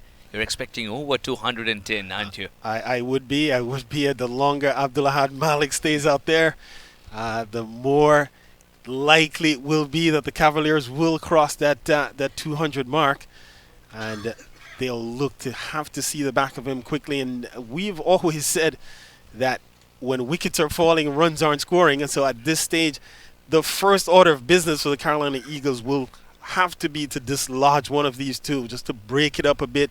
The new batter coming to the wicket usually will have to see a couple of deliveries before he looks to get going, so that often can slow down the run rate. And from an economy standpoint, that could work in the favor of the Carolina Eagles here to at least pick up a wicket. Yeah, good analysis there. You always want to see new men out there as a bowling team because it will take a bit of time for them to get adjusted to the surface. It's not see the ball, hit the ball kind of a surface. You need to play there for a bit. And so McDavid comes back here, and straight away he's targeted. Out of the ground goes Abdul Malik, and that's another maximum. Pitches a shot and pays the price for it. Abdul Malik had no problemo. Just a lovely swivel, and what a way to invite the bowler. Nathaniel needs to learn quickly. He's committed the same mistake in the first over. Got dispatched for 17 runs. And we've talked about the effort here of Malik.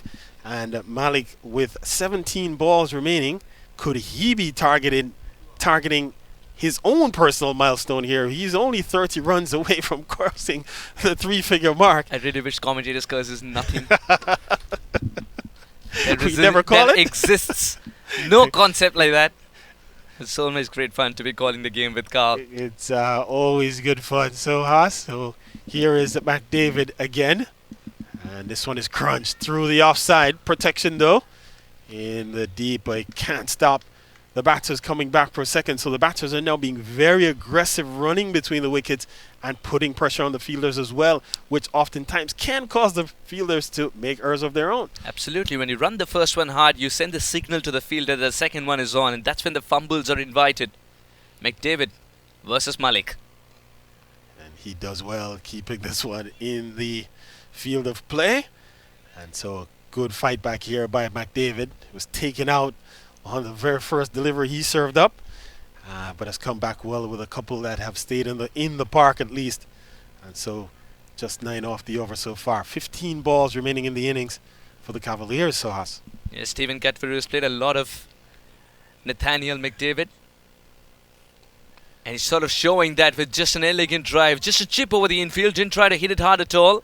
With 3 fielders converging towards the piece of leather, 2 more taken. Malik wants a third, and third it shall be. McDavid has ended up escorting Malik to the other end. And a lapse in concentration by the fielder. Not great out cricket from the Carolina Eagles today. And again, we see the Cavaliers taking advantage of any opportunity that's been given, and an extra run taken there. And often you never know, it's a game of cricket when that one run can be the difference between winning and losing. Absolutely, and it's the big finale as well. Every single run is worth saving because you would be under extra pressure chasing it. So just 14 balls left in the innings. And going with the reverse paddle. Misses the ball completely on that occasion, Malik. And he has not really put much of a foot wrong on this day, this championship day. Missing the opportunity there. And again, tugging one up into the offside will keep strike when the over changes, as that will close out the 18th over. 13 runs from it. It's 175 for 2 after 18.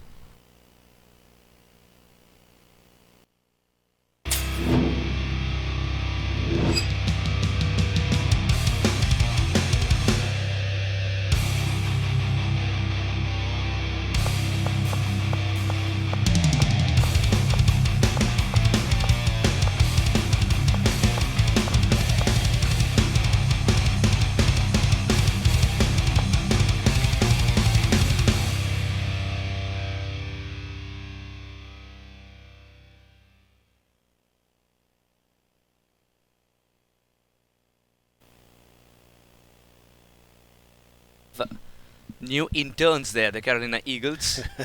The aim is to become an Eagle one day so that they could field much better on the same cricket field. At the moment, they're not searching for leather, though. And they came with reinforcement. It's a whole brood of them. We were just seeing the couple on screen there, but it's a whole lot of them that have come in for this internship. So all kinds of spectators are welcome. And we certainly welcome them all. 18 overs gone, 12 delivers remaining then. There's 200 in the cards here. So Haas? Absolutely, 25 away from the psychological total.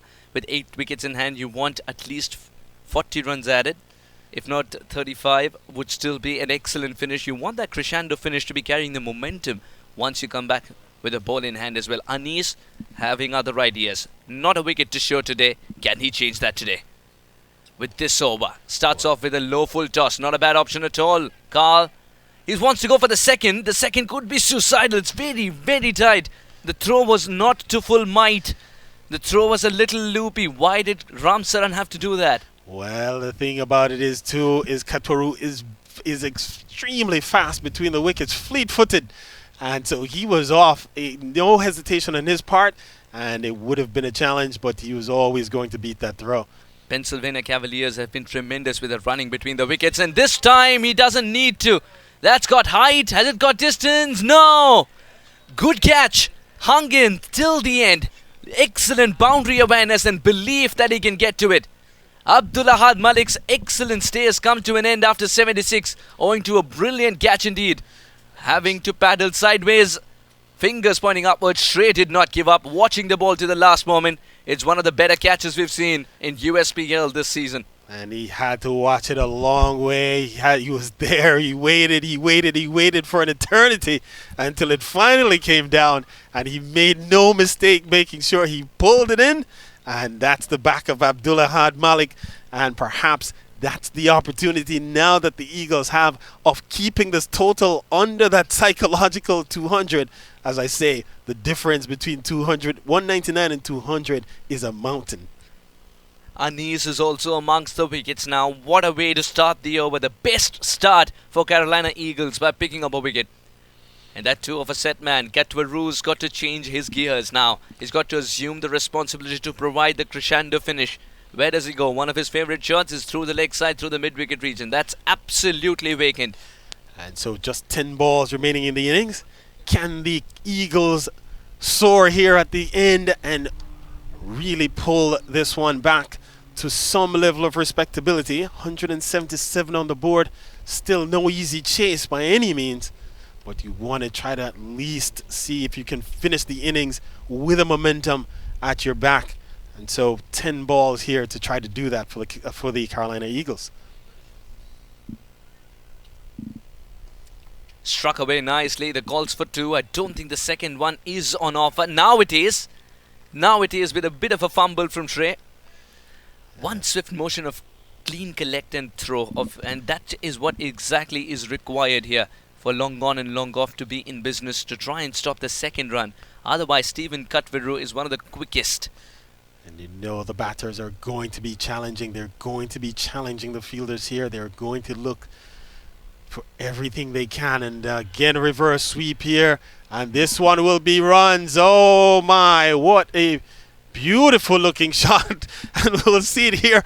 The reverse top drawer out of the top drawer from Stephen Cutveru, picking up a boundary in the process. He's read the length very early and stayed deep inside the crease after suggesting to the bowler that he can hop out.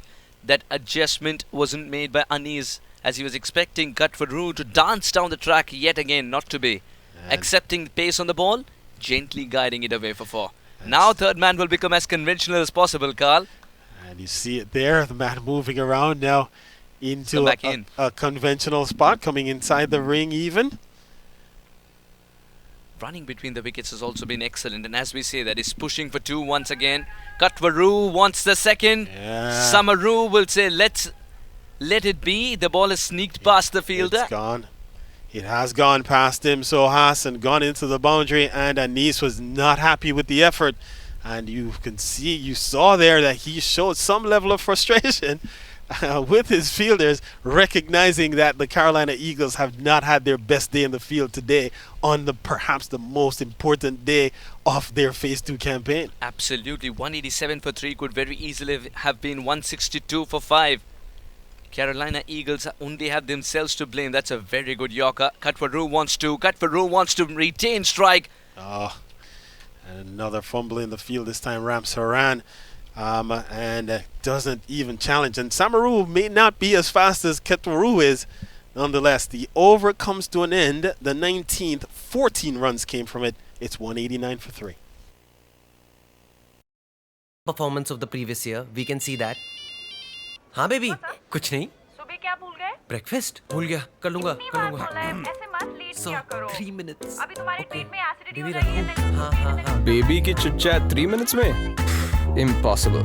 मगर MTR का 3-minute उपमा. Just add hot water, mix, cover और 3 minutes में ready.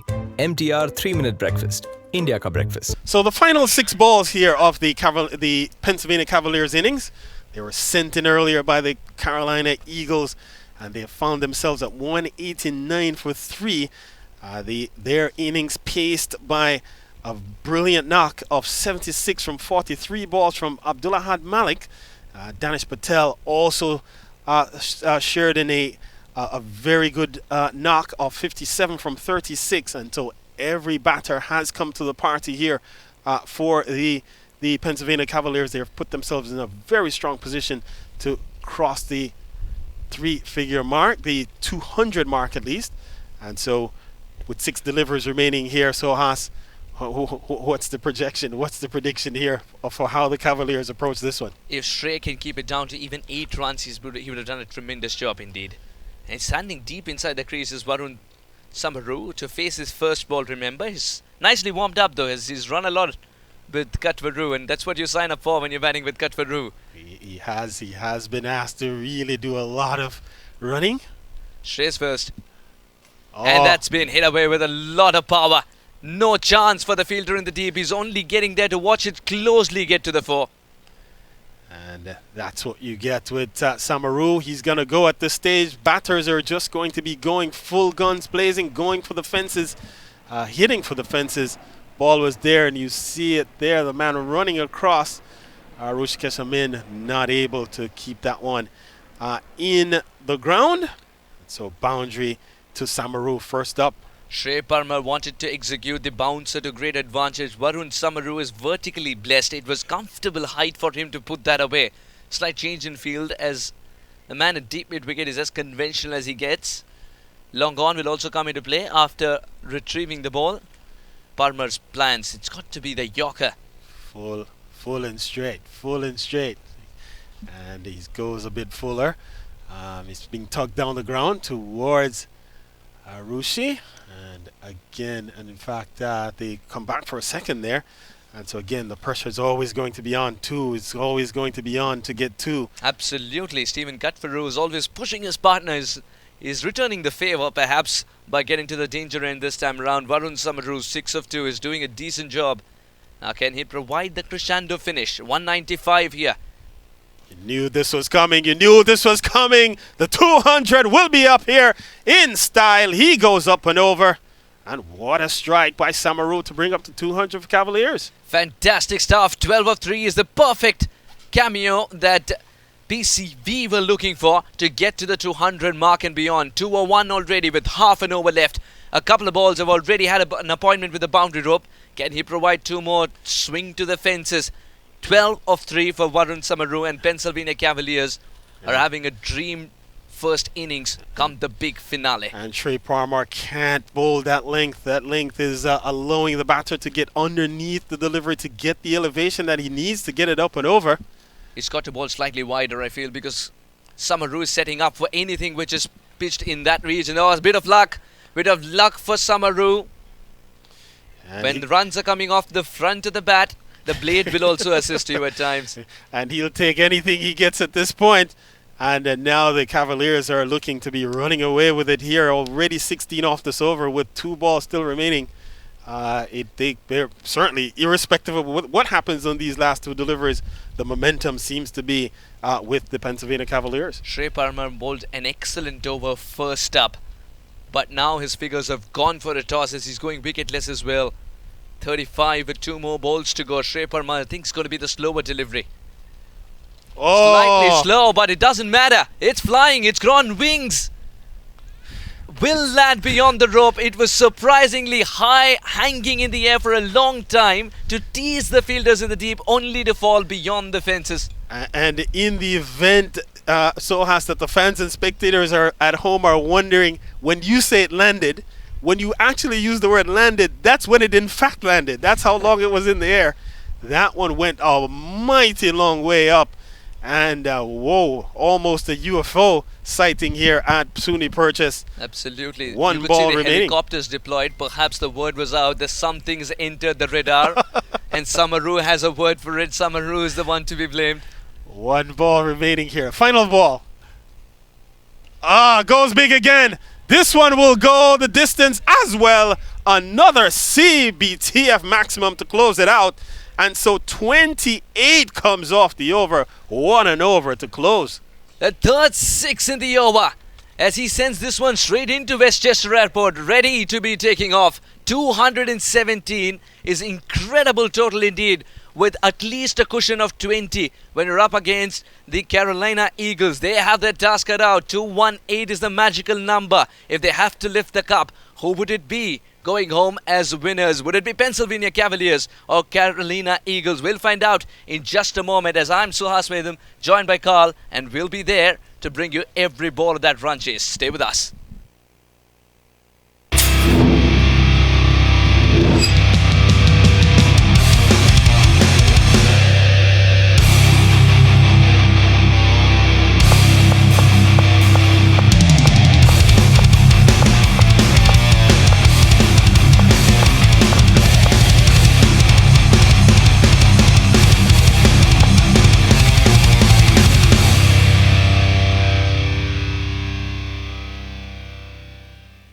Eagles and Pennsylvania Cavaliers. Pennsylvania Cavaliers putting up a mighty total of 214, but I have with me Ravish Kanchi from the Carolina Eagles. A well-played bowling spell, you know, taking 2 wickets, especially the first breakthrough of Ryan Scott and then Danish Patel. You know, so I think those 2 were very important wickets. And, you know, tell me about, you know, first getting that breakthrough. Yeah, Ryan is hitting from the beginning. We have to get him out all the time. And Danish also going good. He already made 50, and Ryan also going good. So we have good target here. They played well, but we dropped some catches too. Yeah. One talking about the field, obviously a bit of the slips, right? I think, Danish was dropped. So those were crucial chances. And obviously, at the point where you pulled sometimes back, but they kept going as well, right? Each incoming batsman still put on those runs. So with this total, obviously it's a large ask as well. But, what's going to be the approach for it? We have approach to go with run rate. We have to take good start in 6 hours, and we have to get this target. Absolutely. And, this is obviously the final. So, both teams definitely some nervousness, excitement, a lot going on. And especially for you, as a player to be playing in the finals of the USPL Phase 2. Yeah, it's a big pressure game. That's why catch dropping going on. Maybe they do some misfielding as well because it's very big pressure game. And they also in pressure because we all the matches we chase the target. Well, all the best for the second innings. Thank you. I have with me Had Malik, who played an incredible innings. I'll let him come first. So Had Malik from Pennsylvania Cavaliers, coming in there and just putting it all around. I think you made it very difficult for the fielders out there, and especially the bowlers. It was very difficult for them to first figure out, how to restrict those runs coming off your bat. I think first of all, we have a really good start by the opener, the captain, and the Danish. They both played really well, and the wicket is in his hand. So I just back myself. I just naturally aggressive player, so I just back myself and try to rotate the strike first and then go for it. And when we talk about this Pennsylvania Cavaliers batting lineup, from time and time again with the bat, you guys have really showed so much class out there. Talking about that opening stance, and then, Danish, and then your partnership as well, right, with Danish. And then even, after the batsman coming in, adding in those runs, especially that last over to get you guys to 217, in a finals, such a large total like that. Yeah, we have a good bunch of players, a good skills with the batsman. We have good combination with the righty, lefty. We always changing the batting position, but nothing affect to the result.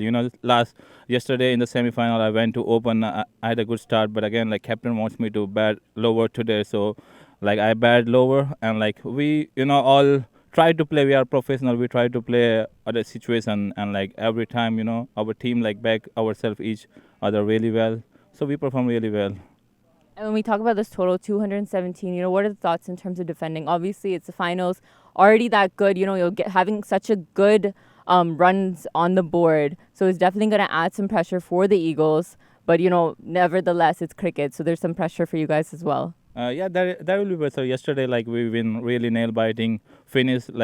But to be honest, I feel our strength is our bowling attack. I don't feel that our strength is our batting, but we always perform with the bat.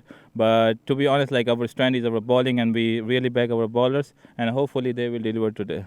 Absolutely. Well, it was so good watching you out there with the bat, and all the best for the second innings. Thank you, Rosni. So that's it here. It's the mid-innings. We're going to have the second innings starting to you very soon. The Pennsylvania Cavaliers have put up 217 runs. Carolina Eagles need 218 to win.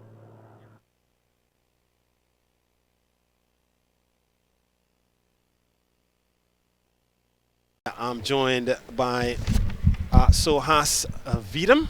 And Sohas, welcome back for this chase, which promises to be an interesting one with 218 runs to get.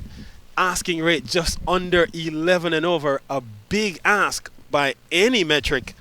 How do you see the Carolina Eagles going about this chase? Absolutely, it's going to be a big chase if they have to get there. The final frontier requires mission 218 to be successful. Outwork the team, Pennsylvania Cavaliers. Mind you, they scored 217 in 19 overs because there was a one maiden over bowled. That was a perfect start for Carolina Eagles. But it went a little alright thereafter, especially towards the end, because Samaru and Katvaru were in tremendous touch. And and it was a massacre the last 5 overs or so. In fact, when we looked at how the innings ended for the Pennsylvania Cavaliers, at one point, the last 5 overs, after 15 overs, they were at 142 after 15. And they ended up at 217. So the last the last 5 overs went for over 70 runs, and so that only tells you the effort that the batters for the Pennsylvania Cavaliers put in at the end, going at better than 15 and over at the back end in the fast 5. Absolutely, Carl. Outwalk the two batters for Carolina Eagles with a promise to put up a great fight and a good total for an opening partnership. It's vital that they get a good start here. 218 is not going to be an easy task to be humbled quickly. McDavid will open the batting. And it's going to require, it's not only application on the part of the Carolina Eagles, it's going to require a bit of luck. It's also going to require all the batters coming to the party. And during the halftime break, or during the innings break, Sohas, I happened to have a quick chat with Santi Santos, and he mentioned that today will be the day that he exacts redemption. He recognizes that it wasn't a good day at the office in the field for himself, and so he made mention that he'll be looking to make a huge contribution with the bat. It's yet to be seen whether that will happen or not, but at least in his mind, mentally, that's the approach that he plans to take. Well, as they say, a wounded lion is twice as dangerous. Yeah. He has something to prove. This is what he feels. Sandy Santosh, a tremendous cricketer and a fantastic fielder today. Not his 100%. Would he try to translate some of that vigor with a bat in hand if he gets an opportunity? And Daniel McDavid and Rajdeep, the man of Ranji Trophy caliber, is coming from India. An excellent keeper behind the wicket, was sensational. Now a chance to shine in front of it. And so it's left to be seen how things will unfold here. The legend, the man they call the legend, Mohammad Asif, has been given the ball, so he will start the proceedings, and he'll bowl to Rajdeep Darbar, recognizing Rajdeep that he'll have to go almost from ball one. There is no respite for the weary here. They'll have to take this. They'll have to take on this challenge right from the very outset. Absolutely. We've seen many a time growing up as well, Mohammad Asif decimate opposition with extreme accuracy and swing. First ball from Mohammad Asif to Rajdeep. And it's a good one. It's a good one. Asks the question straight away. And in fact, Mohammad Asif, he does that at times. He will turn around, and it was a concerted appeal. We'll watch it here. The appeal was what it started off as. It soon turned into a plea. This finger that matters, that stayed down. Asif went on and on. It's one of the longest appeals, perhaps. We'll put that in Guinness. And so us in a different environment that could have cost him a portion of his match fee. And very fortunate to still be out in the middle. He's still arguing his case. And umpire Brian Kane unimpressed. The height was definitely an issue on that occasion. It was too much. And Rajdeep was also moving across the crease, so may have been angling away from the off stump, and may have been a shade outside. Nonetheless, hard to see from our vantage point, but the benefit of the doubt has to go to the batter. This in the air, going backwards, and just landing in. This will be a couple to Rajdeep to get him up and running. Katfaru does cartwheeling, but the ball will still be tamed eventually. So no damage done. Danish had figured out that he's got to go at the strikers in to have any chance of getting a batter out. That was very acrobatic, but wasn't needed is the biggest question. Was it needed? The ball went the other way. He went cartwheeling the other way. And Katfaru showing you what he has in his arsenal. Even whether or not he needs it or not, just letting you know that it's there. So at least it's in the back of your mind that he has that ability. I really wish that makes to the highlights as well, the cartwheeling Katfaru show. We'll wait and see from the production team how that eventually translates, as now Rajdeep will get off strike.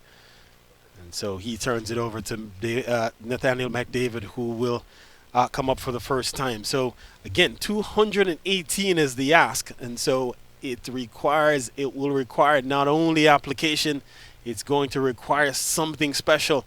And whom will show up here? Nathaniel McDavid, I'll point out, is a very attacking player. I mentioned he comes out of the Twin Island Republic of Trinidad and Tobago. He plays in the first-class leagues there, and has been a man who has been very effective even in Phase 2. and is really, as we would say, a 360 player. He really can play the ball all around, a quality stroke player as well. And so if we're to see anything here, Sohas will see whether or not he's able to get off to a good start. Right from the middle of the bat, and will pick up a single as well. The nice low hands from the tall Nathaniel just suggest that there is lack of bounce at times. Wants to be sure that he brings bat first and does not expose his pad. That will make him a candidate for LBW. And especially against Mohamed Asif, who is a very, very disciplined bowler, bowls a very tidy line always. So he's always asking that question.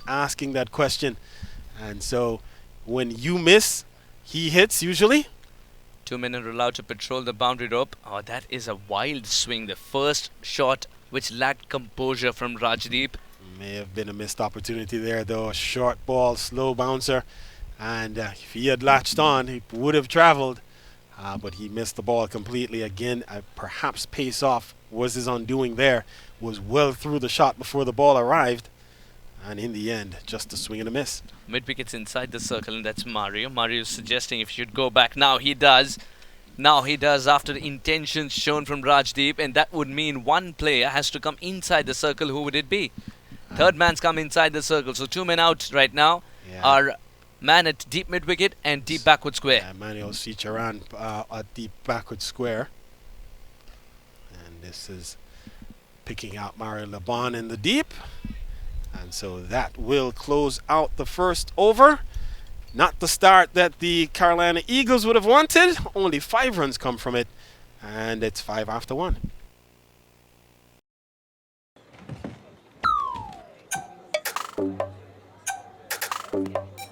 जिंदगी में जीत उसी की होती है जिसके पास speed होती है। इसलिए अपनी फैंटेसी टीम बनाने से पहले विजिट cbtfspeednews.com। यहाँ आपको मिले match previews, team updates, stadium stats और बहुत कुछ, ताकि मैच कोई भी जीते, आपका प्रेडिक्शन कभी गलत ना हो। Visit cbtfspeednews.com and stay ahead.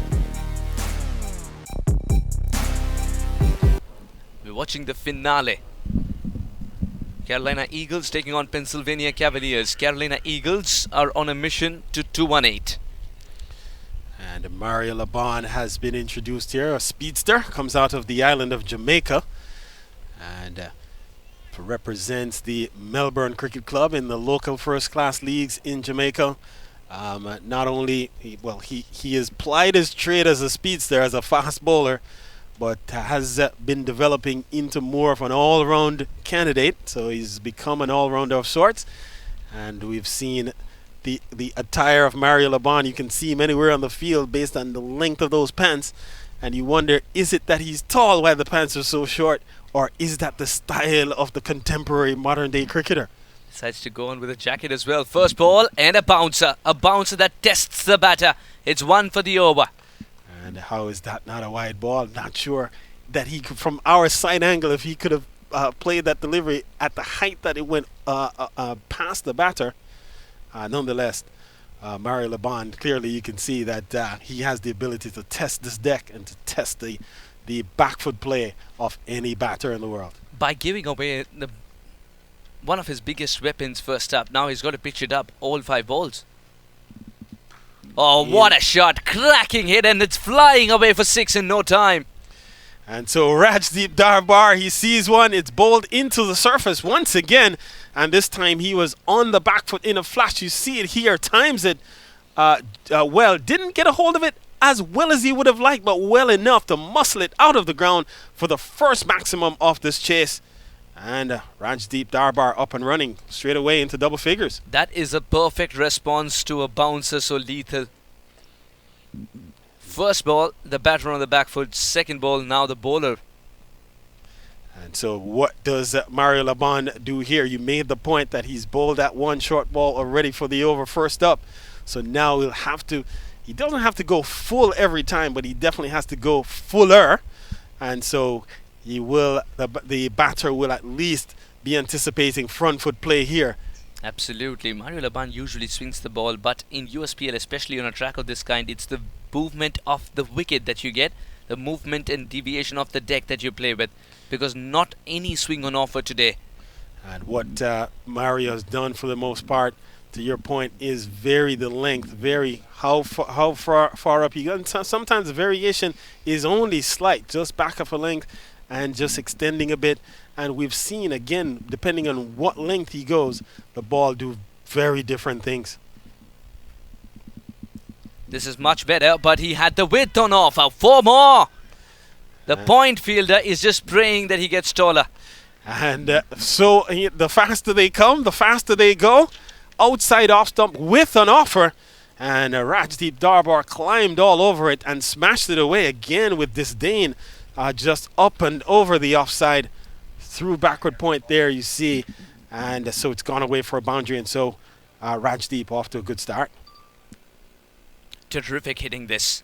If you want to get to 218, and if you go by Carolina Eagles' way of finishing things off, you want to get as many in the first 6. And the one thing I'll point out as well, Sohas, is that with Mario Laban, he does have a tendency sometimes to be very loose, and when he's under attack, sometimes doesn't react well in terms of knowing where to bowl to bring the overs back into to bring that run rate back into the fray. And so how does he restrict from this point is going to be a good question. He's going to be under attack, and the pace at which he's bowling, the batters are taking advantage. It would be fantastic if you could bowl a slower delivery at this moment and bowl it as full as possible. The reason I say this is the batter wants to go through with the shot either way. He's going to be having the front press. He knows it's not going to be back foot stuff anymore.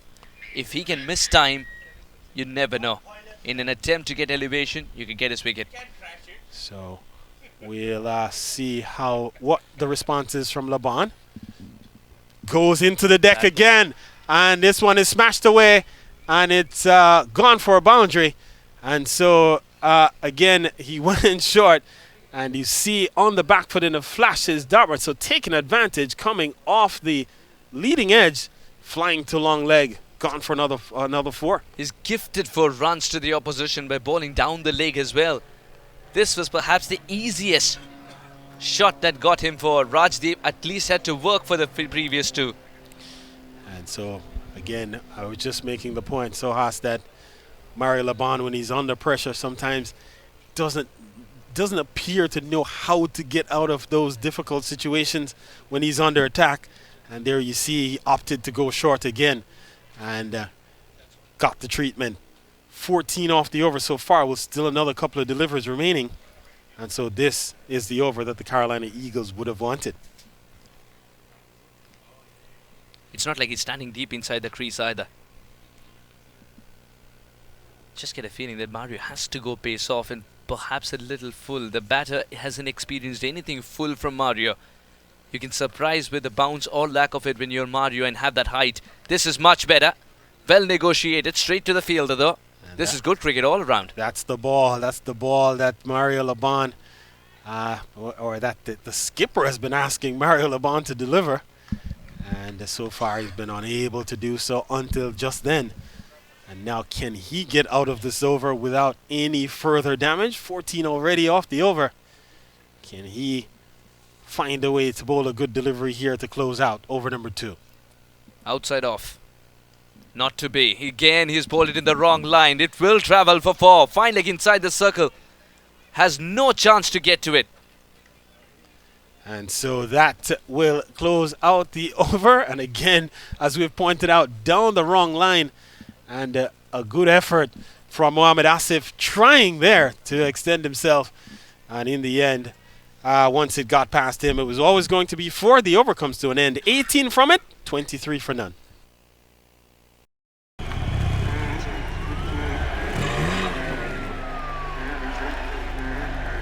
अगर आपके पास speed है तो आपको कोई हरा नहीं सकता।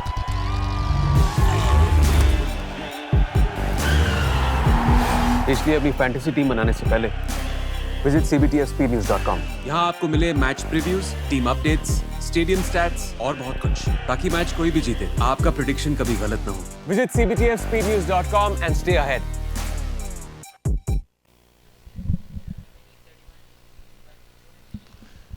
So we saw 18 off the last over, the over from Mario Laban.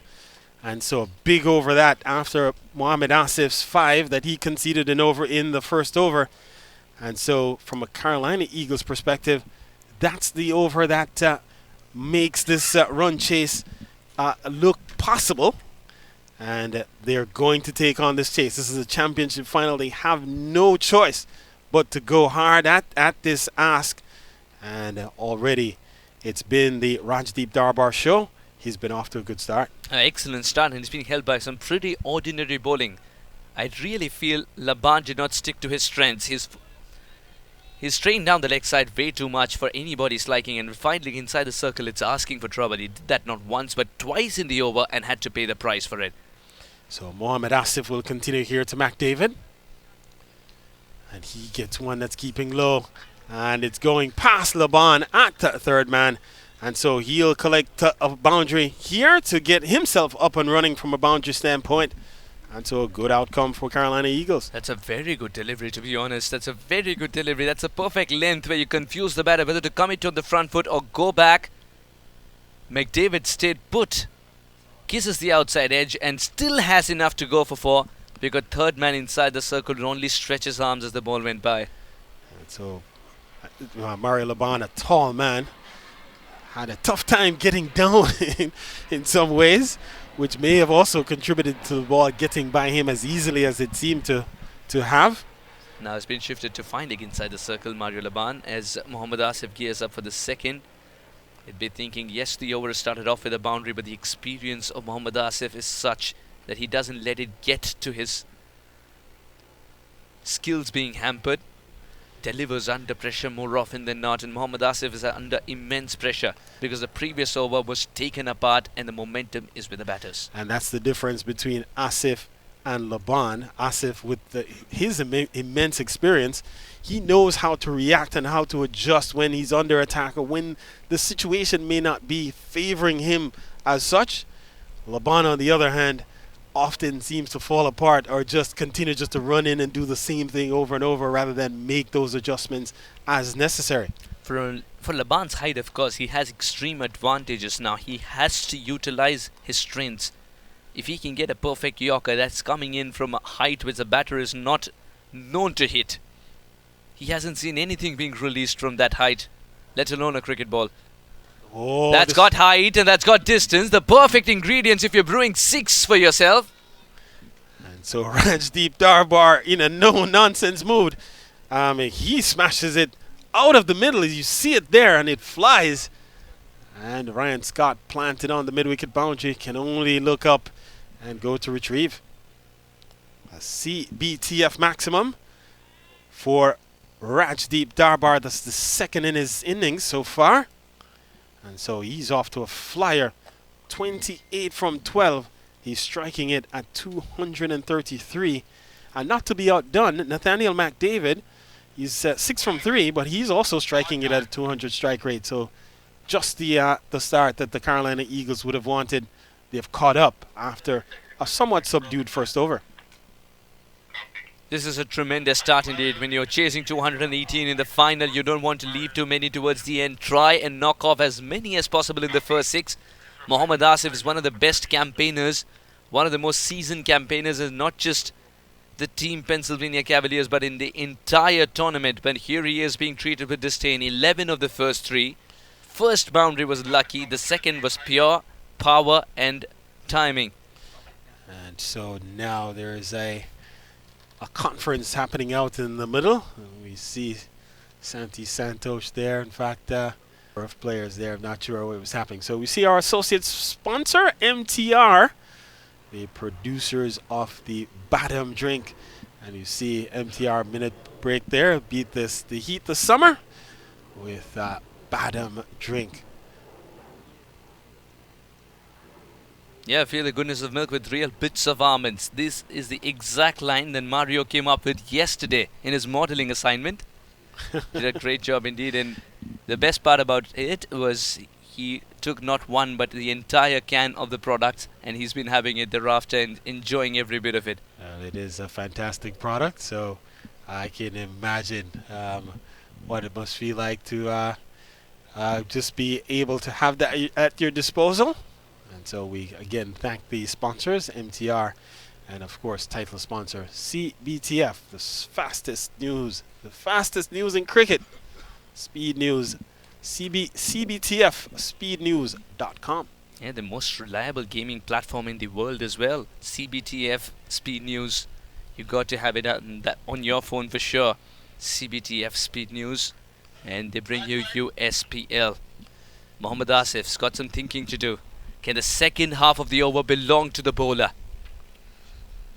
Much better. Is pushing him on the back foot. Oh, in fact, for a moment they were in a bit of confusion, deciding whether or not to go through with the run or not. In the end, they decide against it, perhaps fortunately for them. And so, no harm, no foul, no harm done. Mohammad Asif's not someone who's going to go way forward in his follow-through, so he's always getting into a good position to collect a throw if need be. And that he does quite well, in fact, and usually when the throw comes in, he usually catches it on the full as the ball is coming in, so he is very used to doing so. The positive start of Carolina Eagles. And was it single here?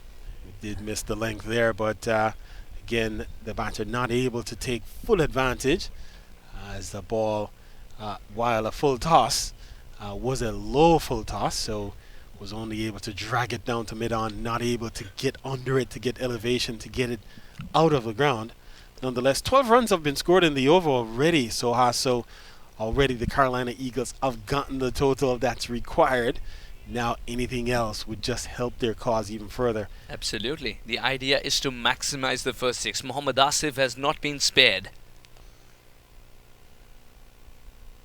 Good delivery once again. He's got the feel for it as well. It's in the gap though. It's in the gap and the ball's not stopping by itself. It's got enough fuel to reach the fence and beyond.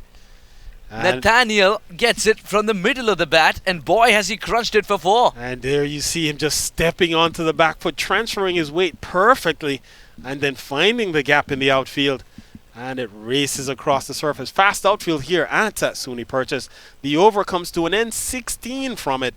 And so it's 39 for none after 3.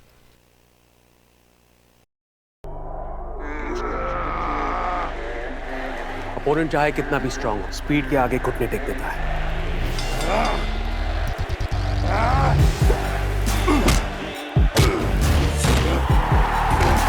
इसलिए अपनी fantasy team बनाने से पहले visit CBTFspeednews.com। यहाँ आपको मिले match previews, team updates, stadium stats और बहुत कुछ, ताकि मैच कोई भी जीते, आपका प्रेडिक्शन कभी गलत ना हो। Visit CBTFspeednews.com and stay ahead.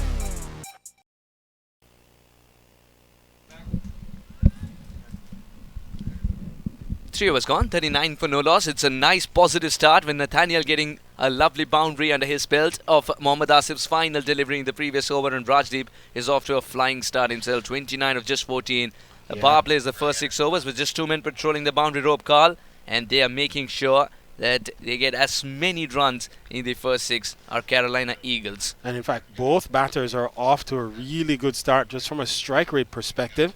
Nathaniel McDavid, even though he hasn't faced as many deliveries, is striking it at 250, and so compared to Rajdeep Darbar, who's striking it at just over 200. But both, the point is that both have gotten off to a really good start relative to the number of the number of deliveries faced, and so that bodes well for the outcome here for the Carolina Eagles, given the mammoth total that's on the board.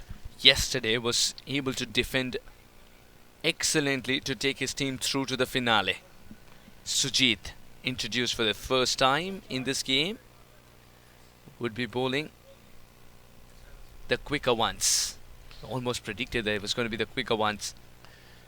And here is where slow bowling in the power play can force batters to have to think, not necessarily just to wait for pace on, and use the pace of the deliveries to get the balls away. Slapped away, and that is free swing on the bat. No stopping whatsoever. Gone for 6. A quality strike. We'll see it here.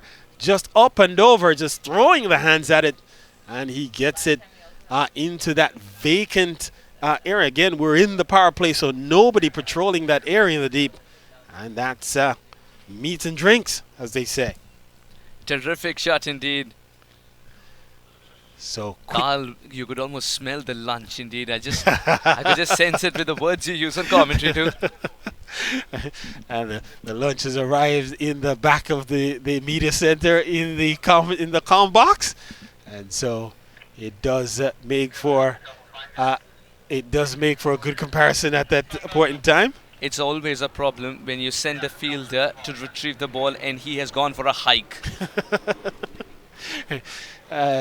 Finding a way here to perhaps break the momentum of the batters, and even after he has found the ball, let's say, sometimes you maybe want to take a couple minutes just to break up the momentum, so to speak. Danny is not going to like that at all. Danny is ready with the next ball. He's got to figure out how a 3.2 over ball, which has been hit for 45, looks like. Well, he was actually pulling out a brand new one, because a 3 over ball is pretty much still a very new ball, despite of taking a bit of punishment so far. He retrieved the ball for sure, and I'm very sure that's not the ball. Yeah, that's not the ball. Going to make the point that oftentimes the ball that you find in there is a ball that was in there from 2 weeks ago. 2 weeks ago. And so sometimes. All right, Carl. Come Monday. Tomorrow we're going on leather hunt. Pack your bag. We can head into the wilderness there, and there's some thick brushes out there, and so we'll have to be very, very vigilant. We have to be.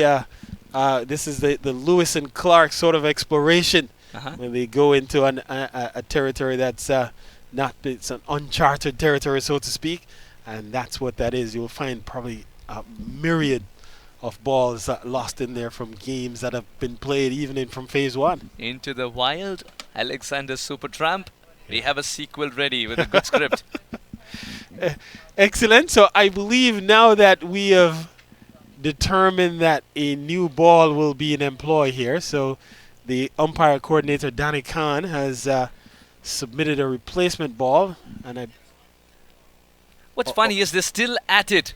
Well, I think they found another ball, and yet that ball too is not the right ball. Now problem is figuring out which one is the right one. In fact, they have determined that neither ball is the right one, apparently. So now they've found a third. It's a wrong ball? That's what Danny's suggesting. It's the wrong ball. But I tell you what, this is very encouraging, to be very honest. 5 minutes, you find 3 good leather balls. Very encouraging for that hike we're preparing for tomorrow. You've already started to warm up. Exactly right. We can, in fact, if you want, why wait till tomorrow? You can get started this afternoon.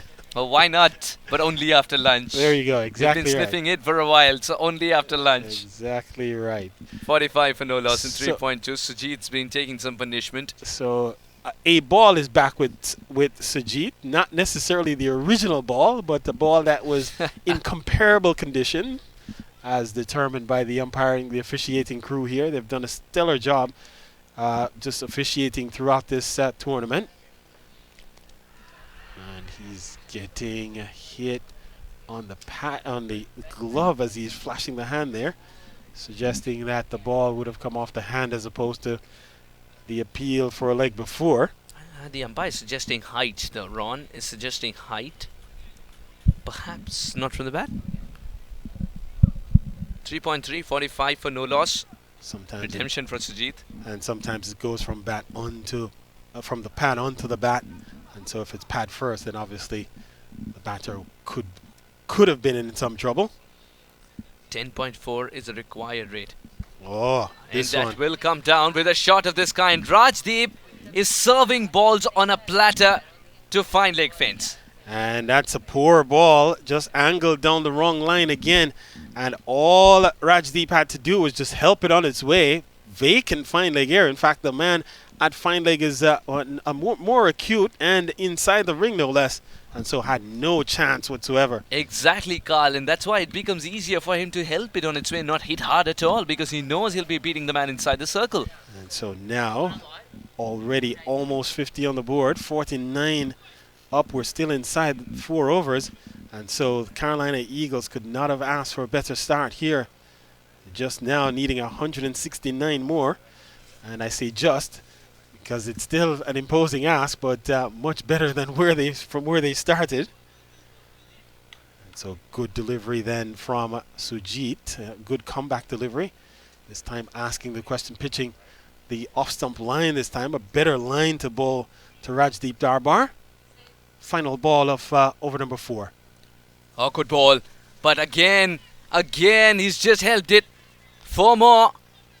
And this time a leg by is actually a call. So getting the benefit of the pads coming to his aid. And nonetheless, it will bring up 50 in the process. And so 50 comes up inside of 4 overs, 14 off the over. It's 53 for none.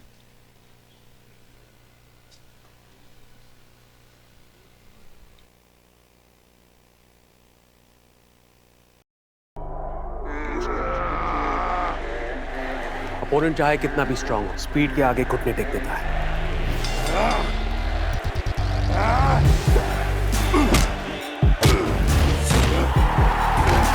इसलिए अपनी fantasy team बनाने से पहले visit CBTFSpeedNews.com। यहाँ आपको मिले match previews, team updates, stadium stats और बहुत कुछ, ताकि मैच कोई भी जीते, आपका प्रेडिक्शन कभी गलत ना हो। Visit CBTFSpeedNews.com and stay ahead। 4 overs gone, 53 for no loss. Spin again. It's going to be a man with international caliber from Bangladesh, Sunny Elias. And Sunny Elias, a very, very experienced campaigner, a man who understands how to make adjustments in order to give himself, his teams, the best opportunity, particularly in these big chases. Sometimes we'll see a big chase end up being an easier chase than a smaller chase. Sometimes a small chase can be tricky. In a big chase, batters know they have to be aggressive almost from ball 1, and so they throw caution to the wind and they go at it. Sunny Elias being introduced here, I'm sure with one thing in mind, which is to try to break this partnership that's emerging. Very good delivery first up.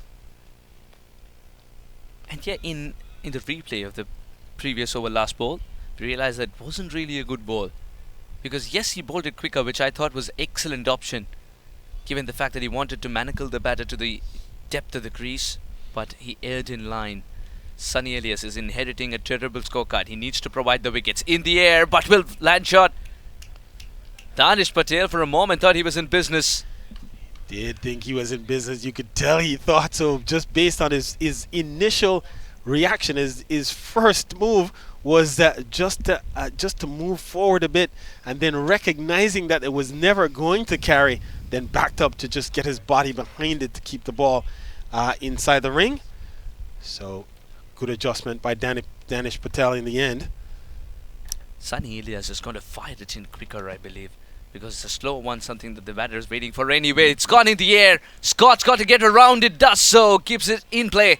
He slapped it back into play.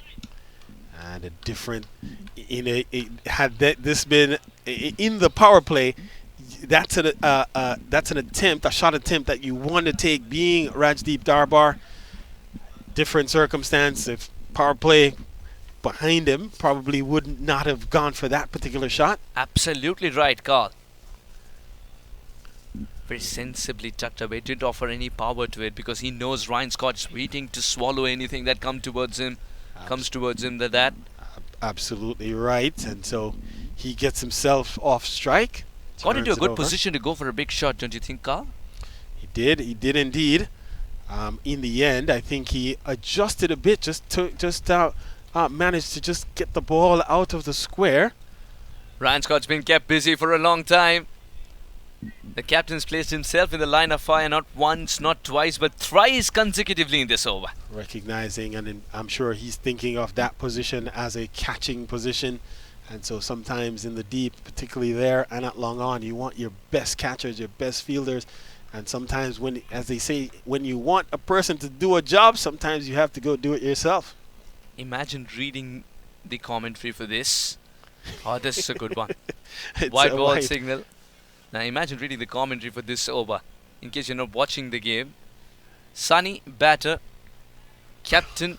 Sunny, batter, captain.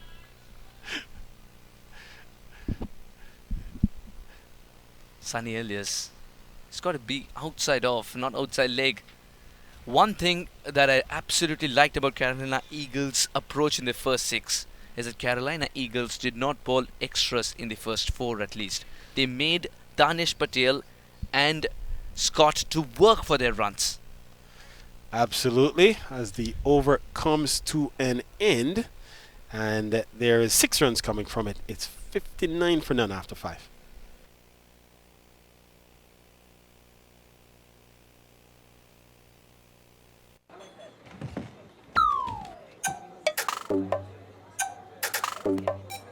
जिंदगी में जीत उसी की होती है जिसके पास speed होती है।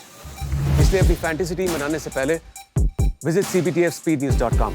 यहाँ आपको मिले match previews, team updates, stadium stats और बहुत कुछ, ताकि मैच कोई भी जीते, आपका प्रेडिक्शन कभी गलत ना हो। Visit CBTFSpeedNews.com and stay ahead. 59 on the board without a wicket at the end of 5. The last over of power play. And boy, have the men in red and black absolutely maximized this power play. They've given nothing away. They've been held by some poor bowling. Looks like it's going to be spin. Samaru is going to take matters into his own hands. And as Carl was saying, your best person to do it is sometimes yourself. You've got to pick up a wicket over here. The wicket is vital to stay in the game. And you could sense that Pennsylvania Cavaliers are dropping their shoulders. You don't want that to be the case. It's a final. It is indeed a final. So Varun Samaru comes in here to try to break this partnership. A partnership of 59 at the outset. And we've seen both teams actually take a different approach to this, to how they've built their innings. When the Pennsylvania Cavaliers batted, they in fact, after the 6 overs, after the power play, they were at 46. And they were at 46 for no loss, so they didn't lose any wickets in the power play either. So at this very same juncture, you might say it's advantage Carolina Eagles. But the 7th over was again 46 for 1 for them. That became more troublesome. So yes, even though the stats are not entirely lying, it just suggests that their approach in the power play was a softer one. That said, you're absolutely right. The area where the Pennsylvania Cavaliers really accelerated and took advantage to get to the total they ultimately posted was in the back half, particularly in those last 5 overs. That's where they put up over almost 80 runs in that back half of the innings, which really propelled their innings to the 217 that they posted. And so if you're the Carolina Eagles, you recognize that you still have to go at a steady pace, still have to keep putting your best foot forward. And so, again, we'll have to see how they approach these next several overs. 1 over remaining in the power play still. And absolutely, still Carl. A long way to go. Carl, it's a long way to go indeed. 159. You require 10 and over. What can keep Pennsylvania Cavaliers in the game is wickets, and wickets at regular intervals.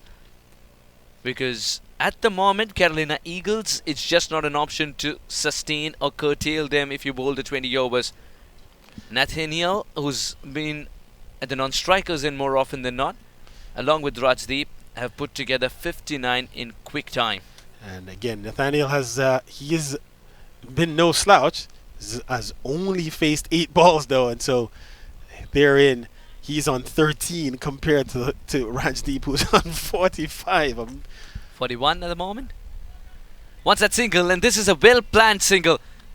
Direct hit looks good on camera on that occasion. He was good enough to reach in time. Nathaniel was so deep inside the crease that he had to trust his partner that he can get to the striker's end. He was more concerned about the striker's end. You could sense Nathaniel was never looking at non-strikers where he was running to. 5.1, 60 for no loss. Looks good on the scorecard. Samaru's got to do some magic over here. Can he bind the batter with a magical spell? Something floated up perhaps, just to tease him. Anything on the leg side. Good stop, very good stop. Nathaniel for a second thought they could be sneaking a single. Not to be, would have been very risky. Right, very good stop indeed. And so we've seen these batters make adjustments when they've needed to. We've also seen the bowlers now starting to down the track, looking to use his feet there to go over the top, not getting to the pitch of the delivery in the end, tugs it away to just pick up a single, gets himself off strike. One of the better things about Rajdeep's innings today is the fact that he's been concentrating on boundaries and sixes, yes, but at the same time the singles have come by. The boundary percentage is high and the dot ball percentage is low. Deep inside the crease, that's not possible. You can't be taking a single from there because the additional time you take to transfer weight and start running is way too much, when especially this game is of inches. And that is indeed the case, and we've seen good adjustments. And again, we see good ball, a quality delivery, and forces McDavid to make a quick adjustment, just pushes it up into the offside, and he was off in a flash. And no hesitation on the part of Rajdeep. He responded straight away, so good understanding between the two. And so away they went, picking up the single easily in the end. Samaru's language of binaries is coming good. 1.1.1. And taking on the pad, an appeal, strong appeal, seemingly confident one. And so we watch it here, and it may have been pitched outside leg, may have been, or just going down the leg side. The over ends nonetheless. And so after 6, 62 for none. The performance of the previous year, we can see that. हाँ baby, कुछ नहीं. सुबह क्या भूल गए? Breakfast भूल गया, कर लूँगा. ऐसे मत लेट किया करो. 3 minutes. अभी तुम्हारे पेट में एसिडिटी हो बेबी रही है. हाँ. बेबी की चिट चैट 3 minutes में? Impossible. मगर MTR का 3-minute उपमा. Just add hot water, mix, cover और 3 minutes में ready. MTR 3-minute breakfast. India. 6 overs gone, 62 for no loss. We have a change in voice. Aryan's coming into the comm box, and he's smiling ear to ear. Perhaps a scorecard is the right story he's reading. A good scorecard. This is Elias Sunny coming in. Elias, possibly a good prospect for the Pennsylvania Cavaliers. Him and Samaru have been good so far. Elias Sunny went for 6, was decent in the first over. Almost went for as many in the first ball. What a good shot. Straight as it gets. It's difficult to put this one away with minimum movement of the feet. It's the power of the man. Crunch that is by McDavid. Just goes on the back foot a little bit and bang. Right down the ground for 4. Abdul Malik couldn't do much on that occasion. Still was a little troublesome as he came straight in front of the camera. His inquisitiveness has caused us to not know where the ball was at that time. There was a little appeal. The cutter is one of the quickest keepers when it comes to hands like those. Yeah, 2 good wicket keepers in this final today. Rajdeep Darbar, the man at the non-strikers end, and Stephen Katwaru, a Trinidad and Tobago wicket keeper. Oh, and that's very smart. Smart cricket, and Rajdeep is already there. Rajdeep, you blink and he's already at the other end. Rajdeep, a very fast runner between the wickets, Suhas. And that's exactly what we were discussing with Carl as well, Aryan. Rajdeep is not only concentrated on the boundaries, but he's run a lot of singles and stolen a lot of doubles. Yeah, man of high class, high quality. He's represented Gujarat in the Ranji Trophy. Has played with the likes of Jasprit Bumrah, Akshar Patel, all the big names that we know in IPL and international cricket. As Rajdeep just gets off the strike, they've got protection in the deep. So Elias Sunny, I think, won't mind a couple singles here. What Elias Sunny has done so far, Aryan, is damage control role. Gets hit for a boundary first ball. Then he's come back really well. Give away 6 in his first over. He's given away as many in 4 deliveries of his second.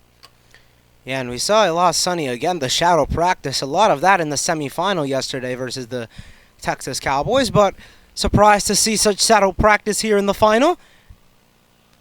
And wide is not signaled by the umpire. He might have got a glimpse of Pat on that one, Suhas. Just a little bit, perhaps. That's enough, though. Would feel that he's missed out on an opportunity, Aryan, don't you think so? Because look at the field and you say you clear the man inside the fine leg, even though he's a mammoth of a man. Yeah, we've seen not McDavid. We've seen Rajdeep play that shot before. He just shifts, and look at that. That's very quick running. McDavid is making it any day of the week. That is very smart cricket from the Eagles as that concludes the 7th over. 70 for no loss.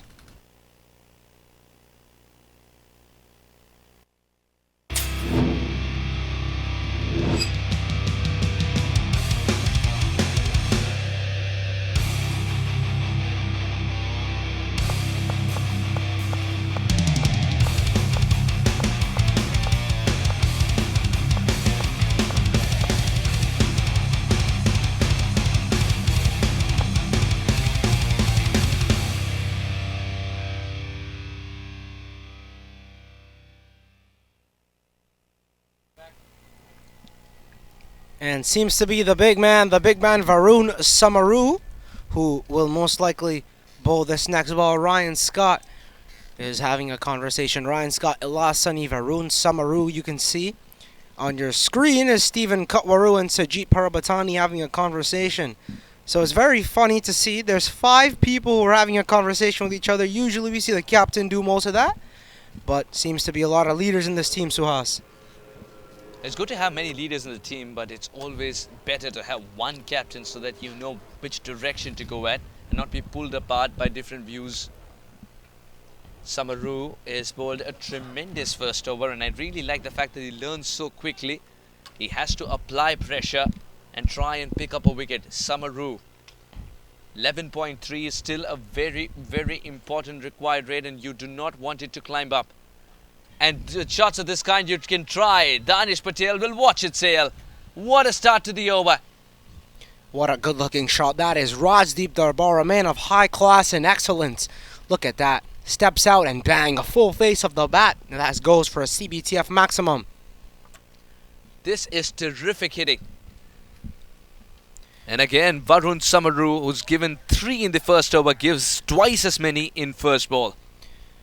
So Rajdeep Darbar is only 1 short now. He's 1 away from a CBTF USPL half century. This would be his first in phase 2, but his second if you include both phases. Remember, he scored a very good 80, an 83 to 87-ish against the New Jersey Titans in phase 1, though that was a game that the Carolina Eagles could not bring home.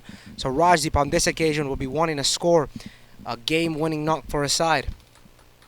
Absolutely, and he's on course to do that. 49 at 27, Arvian 76 for no loss. He's propelled the score and also guided McDavid. I think he's doing a tremendous job indeed as a senior pro in the side. So this is a very good partnership because both of them are striking, but Rajdeep is the one that's hitting it very, very nicely, and McDavid is a man who's striking it but also playing smart cricket and rotating the strike. That is the biggest of the day, and it's still going. It's still going somewhere. It's going to take a while for it to land. It just took off. Wow, what a shot that is from Rajdeep Darbar, and what a way that is to bring up a 50. 55 off just 28 deliveries, including 5 CBTF maximums. Ryan Scott at the boundary can just see that go over his head.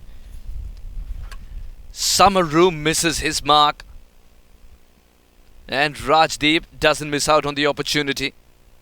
2 sixers back to back. He's panicked Samaru. 82 for no loss now as Rajdeep reaches his half century. Come the big game, a big man performs. He's knocked off 55 of the score, and he's done that in just 28 balls, allowing enough time for Nathaniel to play a quieter innings at the other end. CEG, Carolina Eagles are finding the right blend to reach home over here. Now let me tell you something, Suhas. When the Washington Hawks, Seattle Hawks, played the Florida Sharks, there was 1 over by Asif Mahmood that was conceded for the highest number of runs in a singular over, which was 35. And we've seen back-to-back CBTF maximums here. So can we see a record in the final? I hope to see a record here by Rajdeep. Provide some entertainment for the viewers, but he's on track right now. He's got back-to-back CBTF maximums. Varun Samaru is under pressure, and this could be the over that the Eagles take Samaru on the charge. Very good delivery this time. Pushed the man on the back foot. Rajdeep, 1 second. This is where he is so shrewd a cricketer. Rajdeep will retain strike, and the second run was literally stealing from the opposition. A class player is Rajdeep Darbar, a man of high class, a man of high honor in this Carolina Eagles side. A very good wicket keeper, but an even better batsman he is. He's already got 14 runs off this Varun Samaru over. A good first over from Samaru, but now he's being hit. Just a chip. Checked his shot in the end. Samaru is going quicker and quicker as the over is progressing. He realizes giving the ball any air would mean the ball will get a lot more air once it makes contact with the bat. Again, this is a final. This is the biggest game that Rajdeep has played. Probably, actually, one of the biggest games considering he was in the semis yesterday. This is a more big game, though. A bigger game here in the final. The biggest he's played in the USPL, as that's a very good-looking stroke. The tall Mario Laban can just watch it go over him. An attempt, but no one can get there. 4 more. What a good shot. Again gets into a good position and offers enough bat on it to send it for four. The placement was perfect. You cannot ball on his legs. Do so at your own peril. If two lines of defense, one a mammoth man, cannot stop it, then nothing can. Rajdeep is in murderous mood indeed. This is exceptional stuff from Rajdeep Darbar when his team needs it the most. He's performing 130 runs now needed for the Carolina Eagles in 12.1 overs. Their current run rate is above the required, which is 10.7. They're at 11.2 right now. Samaru's got one to go for a second. And he gets dispatched again. Will Ryan Scott take that one? No, he won't. He just see that one go over his head for a CBTF maximum. Ryan Scott.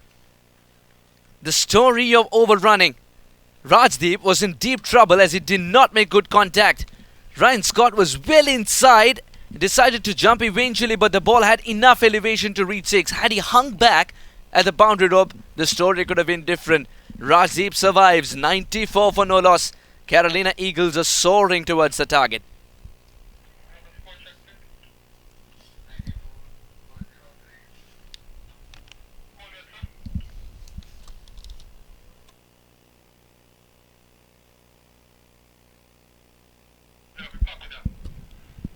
So good stuff here from the Eagles. They got 24 runs from that over.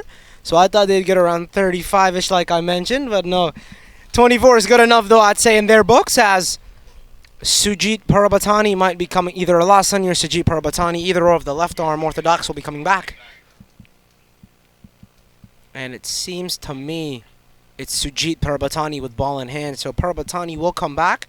He's only bowled one over, conceded 10 from that. 4 of those were leg byes. Actually, no. He did concede leg byes on that occasion. Yeah, 4 runs leg byes, you can see from the last ball. So, in fact, that over was 14 runs, but counted 10 off of him. Sujit was a man with a golden arm yesterday to bring them to this position where they can get to the finale. Pennsylvania Cavaliers are counting on him to provide the big wicket at this stage. Nathaniel's had the best seat in the house to see Rajdeep provide impetus and power hitting. 67 of 32 for Rajdeep, as Nathaniel himself is striking at over 100. It's been a while since he's been at the striker's end, so might hamper his concentration, but not his confidence. So I think what McDavid might want to do here now is play smart cricket, because there's no need for him now to go for big shots. He can just watch Rajdeep do his thing.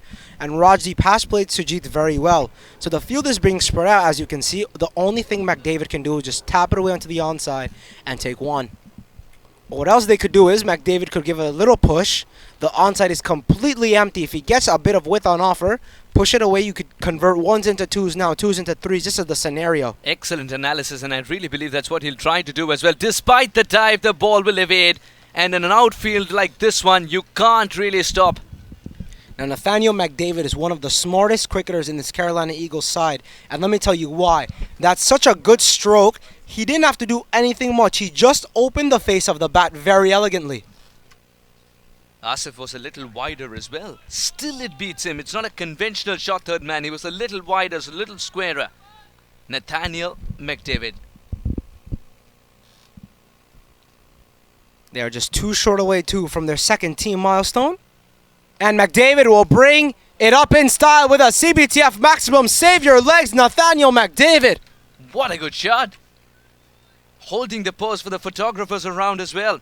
I'm very sure Mr. Joshi has got this one. What a good shot this one is. Just easing through it. Elegance personified. So I think Nathaniel McDavid doesn't like what I'm saying here. I was telling him to give strike to Rajdeep, but no. I think McDavid wants to get some runs of his own today. 104 for no loss. That is a dream start in a finale when you're chasing 218 or anything for that matter. And can you believe it, Suhas? Both these teams, Phase 1, were eliminated in the group stage, and now they're in the final. That is the beauty of CBTF USPL. That's 4 more. That is 4 more. Nathaniel is getting into the mood of scoring runs. He's not joining the party. He's hosting his own here. This is lovely from McDavid. As you can see, just cuts that one away. And man cannot give any chase to that one. What a shot that is from McDavid. You can't go short. He'll create room and hit you. He'll cut you. If you bowl anything full, he'll drive through the ball and he's got enough power in those forearms to send it for 6. This ground's looking minuscule when he's getting it from the middle of the bat. Anything on the leg side, he'll gently guide it for 4 with finding inside the circle. Where do you bowl to him? To be fair, I don't know if I'm Sujit Purbatani, because McDavid is hitting everything. You spoke to Sujit after the incredible last over that put them in this place for Pennsylvania Cavaliers. What did he suggest about the lengths he was trying to bowl at that time? That's all power. There is a man in the deep. Samaru will ensure it's a single. Well, Sujit on that occasion was telling me that firstly he wasn't feeling any pressure as a bowler because he knew that he could do the job. So the number one thing for me was, instead of him getting the proper line and length, was that he was backing himself. Then what he told me was he was looking to bowl different variations on this track. He was looping it up, he was bowling quick, he was bowling his normal left arm orthodox. So he was challenging the batsman, as you can see there, a quicker one, which fails to execute as Rajdeep Darbar just smacks it away for a CBTF maximum. That's gone and hit the car on the full. That is a dent called the memorabilia. CBTF USPL. What a good shot this is. We talked about it being a quicker delivery. It flew off even quicker. Now Rajdeep Darbar, 73 off 33. He's playing a very good innings here. I mean, he's striking the ball at 221 here. Suhas, we haven't seen something as magical as Rajdeep Darbar. Now this man is something different. He is something completely different. He's taking it in his own shoulders. He's taking matters into his own hands. It's a final. There's a lot of pressure. And he's playing this like it's a practice match. He's playing it with such ease and elegance. 4 deliveries out of the 5 have either tasted the boundary rope or have gone beyond to explore the city. This is terrific batting. Rajdeep takes a break. Nathaniel takes over. He's just passed on the baton. 115 for no loss. Deep trouble here for Pennsylvania Cavaliers to even stay in the game. It's all one-way traffic in the finale. Well, you can call these two Usain Bolt and Johan Blake, the way they're passing the baton around and going up and over very quickly. Cars are being moved because they know they're in for a meteor shower very soon.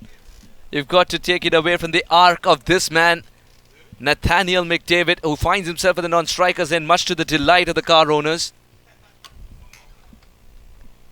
Now, I wonder where Rajdeep Darbar goes here. Will he continue where he's going? Or will he just decide to tap it away for 1 and retain the strike for the next over, considering that Ilas Sunny might be bowling the next over? The captain might decide to go with him instead of bowling Varun Samaru 1 more. So 73 of 33 with Rajdeep. Varun Samaru perhaps 1 more. You're right, Adrian. I wouldn't mind that at all because both of them have started to hit. This could be trouble. This could be close indeed. This could be close indeed, but he did the basics right by dragging the bat. Sujit, with a fantastic collect, was in a great position to collect the ball, as was the umpire to judge that run out. Brian, the finger that mattered, that stayed down. Yeah, you can see that's very good basics from Nathaniel McDavid. He just drags the bat so elegantly. Doesn't leave a mark for himself, but will definitely retain himself on the wicket, as that concludes the over. 117 for no loss after 9.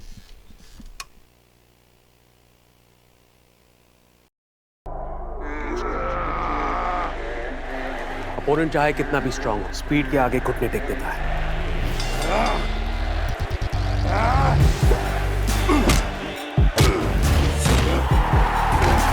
इसलिए अपनी fantasy team बनाने से पहले visit CBTFSpeedNews.com. यहाँ आपको मिले match previews, team updates, stadium stats और बहुत कुछ, ताकि मैच कोई भी जीते, आपका प्रेडिक्शन कभी गलत ना हो. Visit CBTFSpeedNews.com and stay ahead.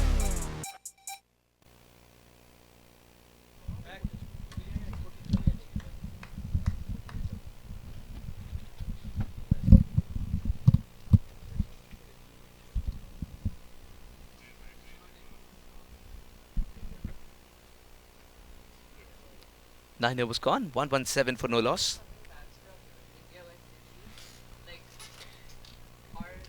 And Mario Laban is being brought in.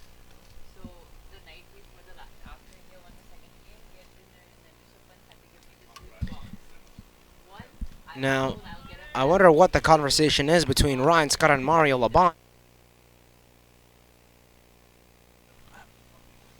I wonder what the conversation is between Mario Laban and Ryan Scott, because Laban was hit for 18 from his first over, Suhas. And Rajdeep Darbar, the man that did most of the damage, is there, as well as McDavid, so it's not like a wicket has fallen. It's not a tactical move by the captain. It's been very disappointing to see Mario Laban straight down the leg side and get hit like that. Some catching practice here in the commentary box too. Dangerous. I'll tell you what, just in case you're a player shot, all we need is a jersey. We've got a director who can double up as a player too.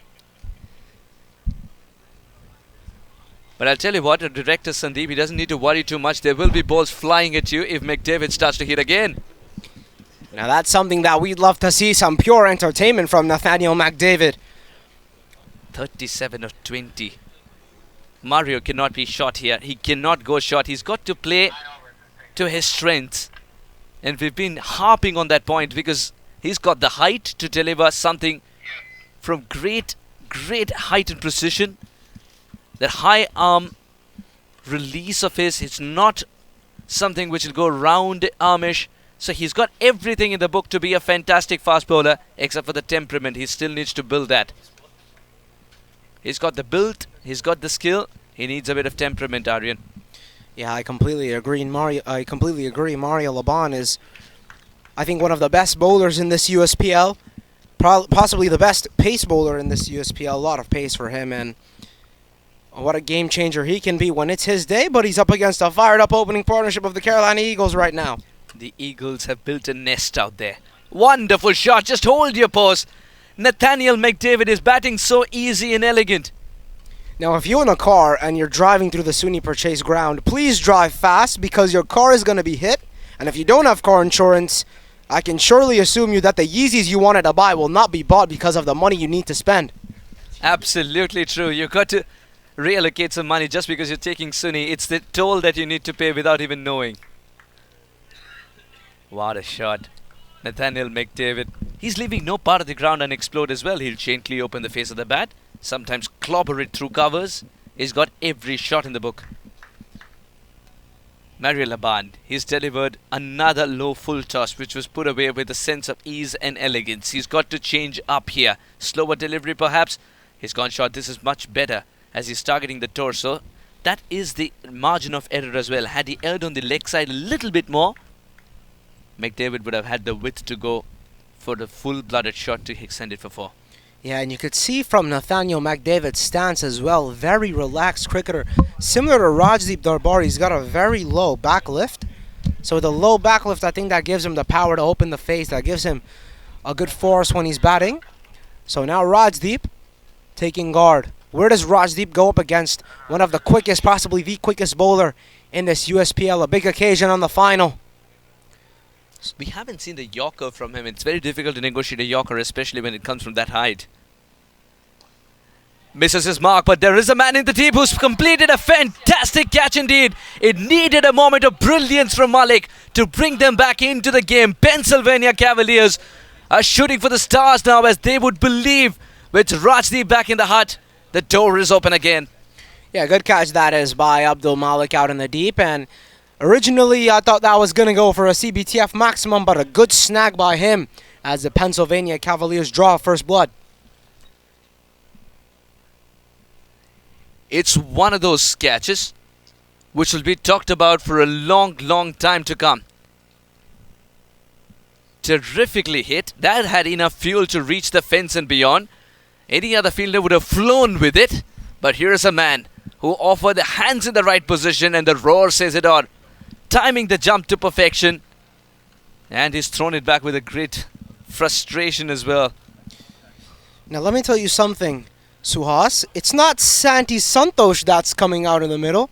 And firstly, a very good innings. Before I go on, a very good innings. That is from Rajdeep Darbar. He's being applauded by the Carolina Eagles camp, and that's a very well played innings from him. So he deserves that applause. But what I was going to originally was that there's a promotion in the order. You usually would see Santi Santosh at number 3, but now it's Sachin Seecharan. Sachin Seecharan has earned himself the number 3 spot after a splendid innings under pressure yesterday. The team was in trouble. Boy, did he step up. Hunting down a required rate of 12 was Sachin Seecharan, now a manageable 9.1, as most of the runs have been knocked off by the man who went back to the pavilion just now. Nathaniel McDaniel joined Nathaniel McDavid joined by Sachin Secharan.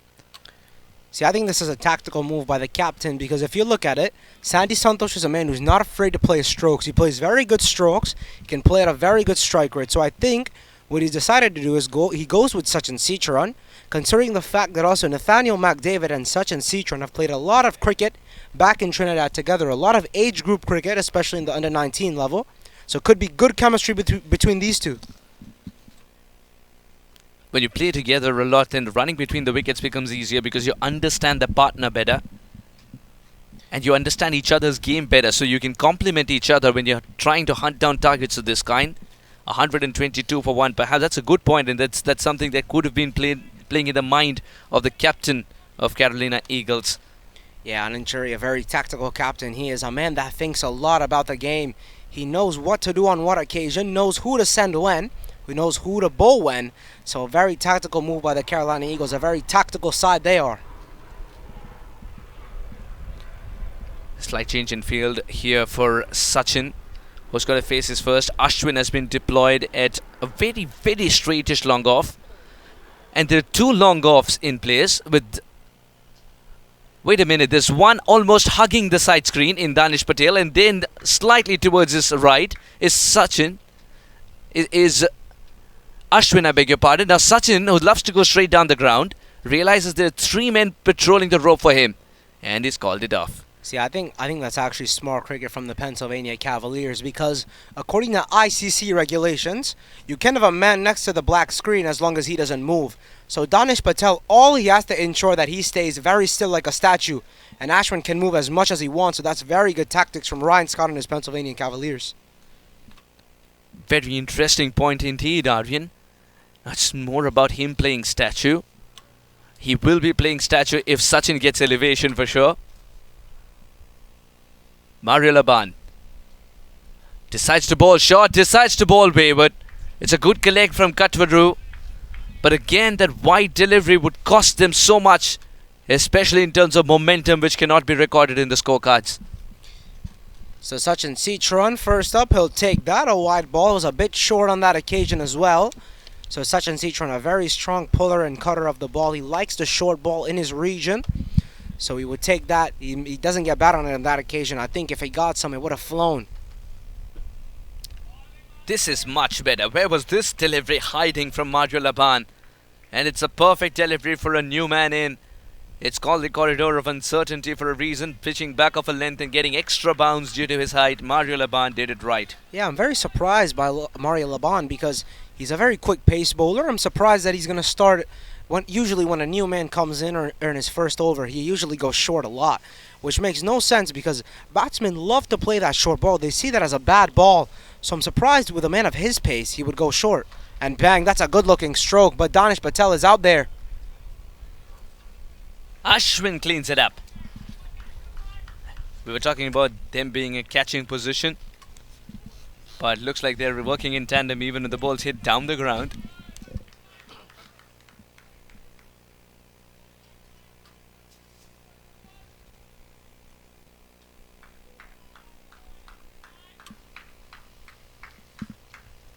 So now Mario Laban, he's got one ball and he's facing the set batsman Nathaniel McDavid.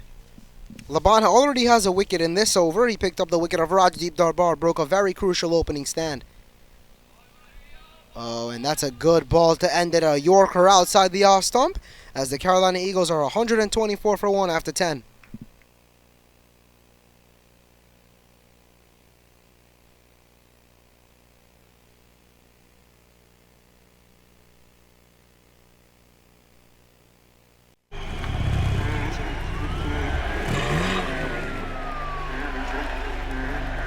अगर आपके पास speed है तो आपको कोई हरा नहीं सकता।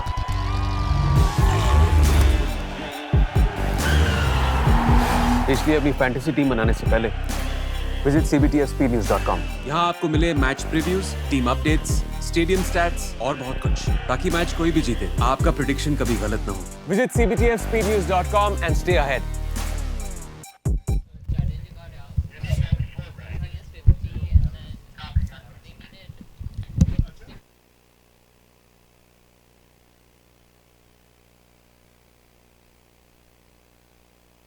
10 overs gone. 124 for 1. Mario Laban's gone for 24 in his 2 overs. Yes, he's picked up a wicket, but very expensive for his liking. Samaru's got some damage control to do. 124 in the first 10. Carolina Eagles have definitely played out of their skin here come the big final, Arvind. Yeah, this is good cricket from both sides, I would have to say. The Pennsylvania Cavaliers breaking the partnership of Rajdeep Darbar and Nathaniel McDavid, as Mario Laban is the man that breaks that partnership, courtesy of a good change by Ryan Scott, the captain, and a good catch by Mr. Malik, as Sachin Citron will hit that one away. Bashman can't get there, but only one. So it's funny, one Citron hit the ball, and the other one is the one that fields it, Emmanuel Citron, that is out in the deep. When the ball's being juggled by Citrons, what's quietly happened at the other end is that Samaru has decided to bowl slightly back of a length here. You could sense that now it's changed the field again, perhaps. Then I might be wrong. Now it's changed the field again, with the fielder sauntering towards a backward point. A third man is still not fixed. He's moving towards right and left. We'll stick with a short third man at the end of the day. Still better. Be as quick as possible. The thing about Varun is that, again, he's got the height. If he utilizes the height by making his release point as high as possible, he can make the batter play down the wrong line with just a bit of movement as he sidesteps usually.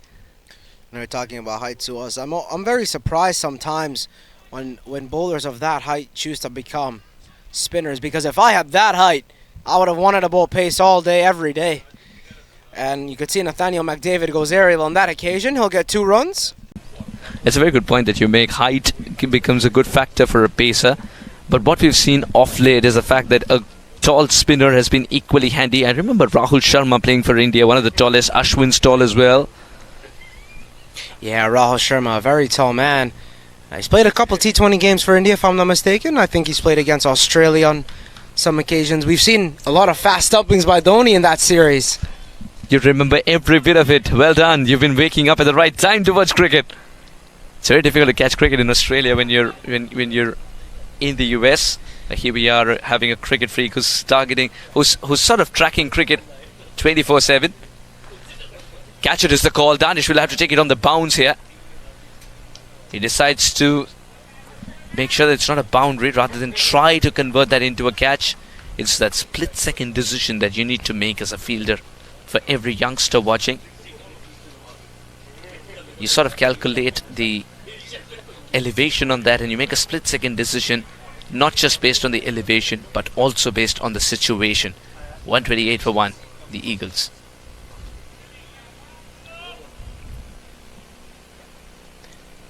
And again, one Citron hits it to another Citron, so Emmanuel Citron and Sachin Citron might be some good friends, as that concludes the 11th over, 129 for 1.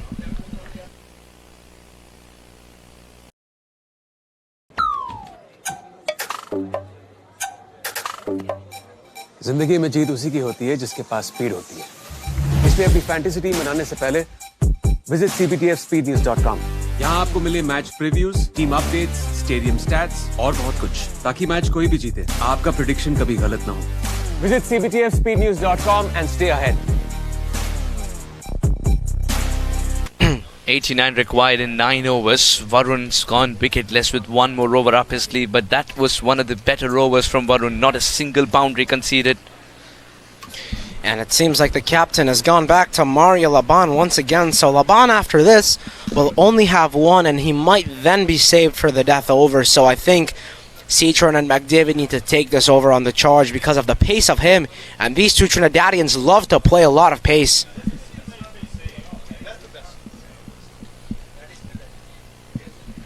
So seriously, I do wonder, where does Mario Laban go here? Because Laban knows this might be an over that both of these men will take on the charge.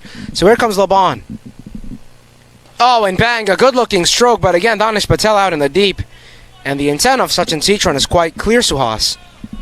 Sachin Citron is not here to hang around. He wants to ensure that this doesn't go down to the wire, and he finishes without adding any pressure on Nathaniel. Nathaniel himself, 44 of 26. But the last time we saw him off strike for a bit, he came out with flying colours. It's almost as if he recharges. See, Suaz, there's one thing you said talking down to the wire. It's very funny because I think this Carolina Eagles side is not afraid to take on a charge, because today they won the toss in a final and chose to bowl. So it shows that they don't care about scoreboard pressure. They don't care about anything like that. They're down to chase big totals. A big total today. They're down to chase big totals, and Nathaniel McDavid goes up and over. Chase for Sajid Parabatani, but a man cannot get to that regardless of who you are. This is one of the best shots we've seen today. Just gets into that position somehow and hits it exactly where he wants to. At the moment, not just the bat, but the ball's also listening to him. Gets it at a comfortable height. We've talked about footwork. It was a no-footer almost. Still gets it in front of the wicket for 4. How does he get into these positions without having the contortion to get into those positions? And he's facing a very quick bowler. Well, all I can say is the batsman is Nathaniel McDavid. That's why high class. When he's cleaned him up. This is the effort ball. You could see Laban holding his squad. He might not be able to celebrate this wicket. He might not be able to celebrate this wicket as this one sneaks through. Hits the top of off. It's a very good delivery. It's a good comeback. But in the same frame is limping. Problem here for Pennsylvania Cavaliers. This is sweet pain nonetheless for sending someone like McDavid back in the hut. But he's done the damage already. 134 for 2 as some medical attention is required for Laban.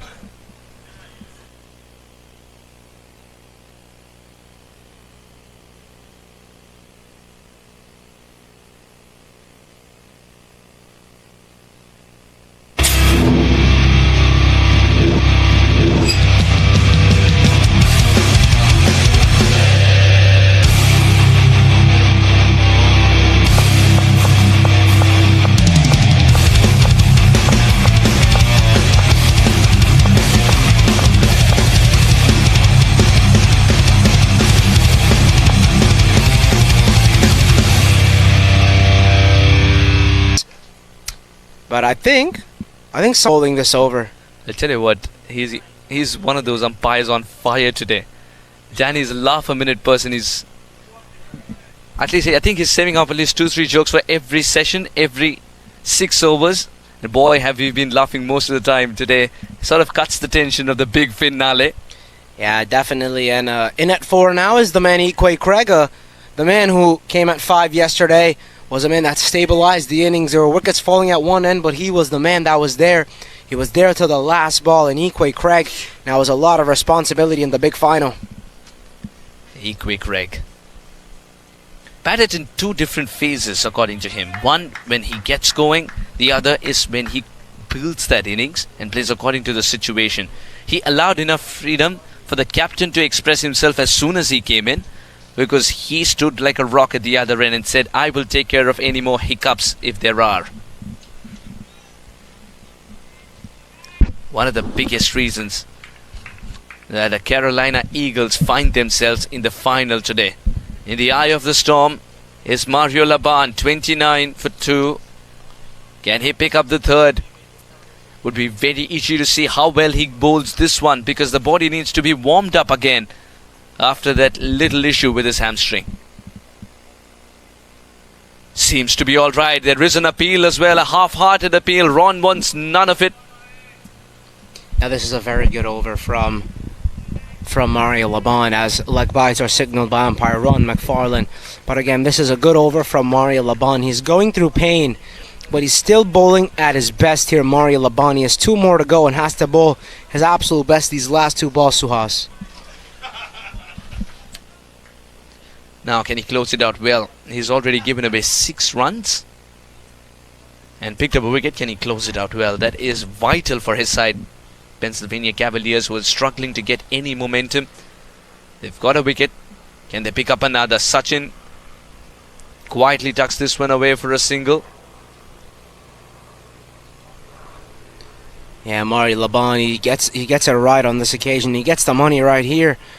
And Equay Craig now to gear up. He's not off the mark yet. Has faced 1 ball courtesy of leg buys. And now Equay Craig, a man who is on a mission now. He has one last game to prove himself for the Eagles again. He proved himself yesterday, but now it's a new day at a bigger event. You win, you get the big cup, the mighty cup. But a loss is you watching the other team lift that cup. Not a plane ticket home, but you watching another team pick up that cup as Mario Laban appeals like Mohamed Asif, thinking that it's very plumb, but signal not out once again.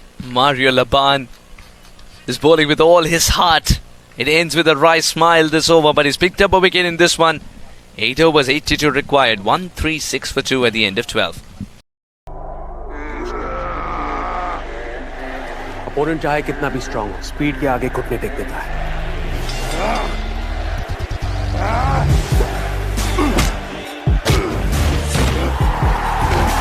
इसलिए अपनी fantasy team बनाने से पहले visit CBTFSpeedNews.com. यहाँ आपको मिले match previews, team updates, stadium stats और बहुत कुछ, ताकि मैच कोई भी जीते आपका प्रेडिक्शन कभी गलत ना हो.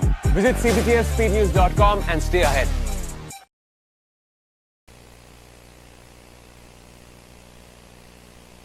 And welcome back to all our viewers around the world watching this grand final. A big day it is today. The Pennsylvania Cavaliers up against the Carolina Eagles. And I'm Aryan Singh. Alongside me, my very good friend, Mr. Carl Bennett. Carl.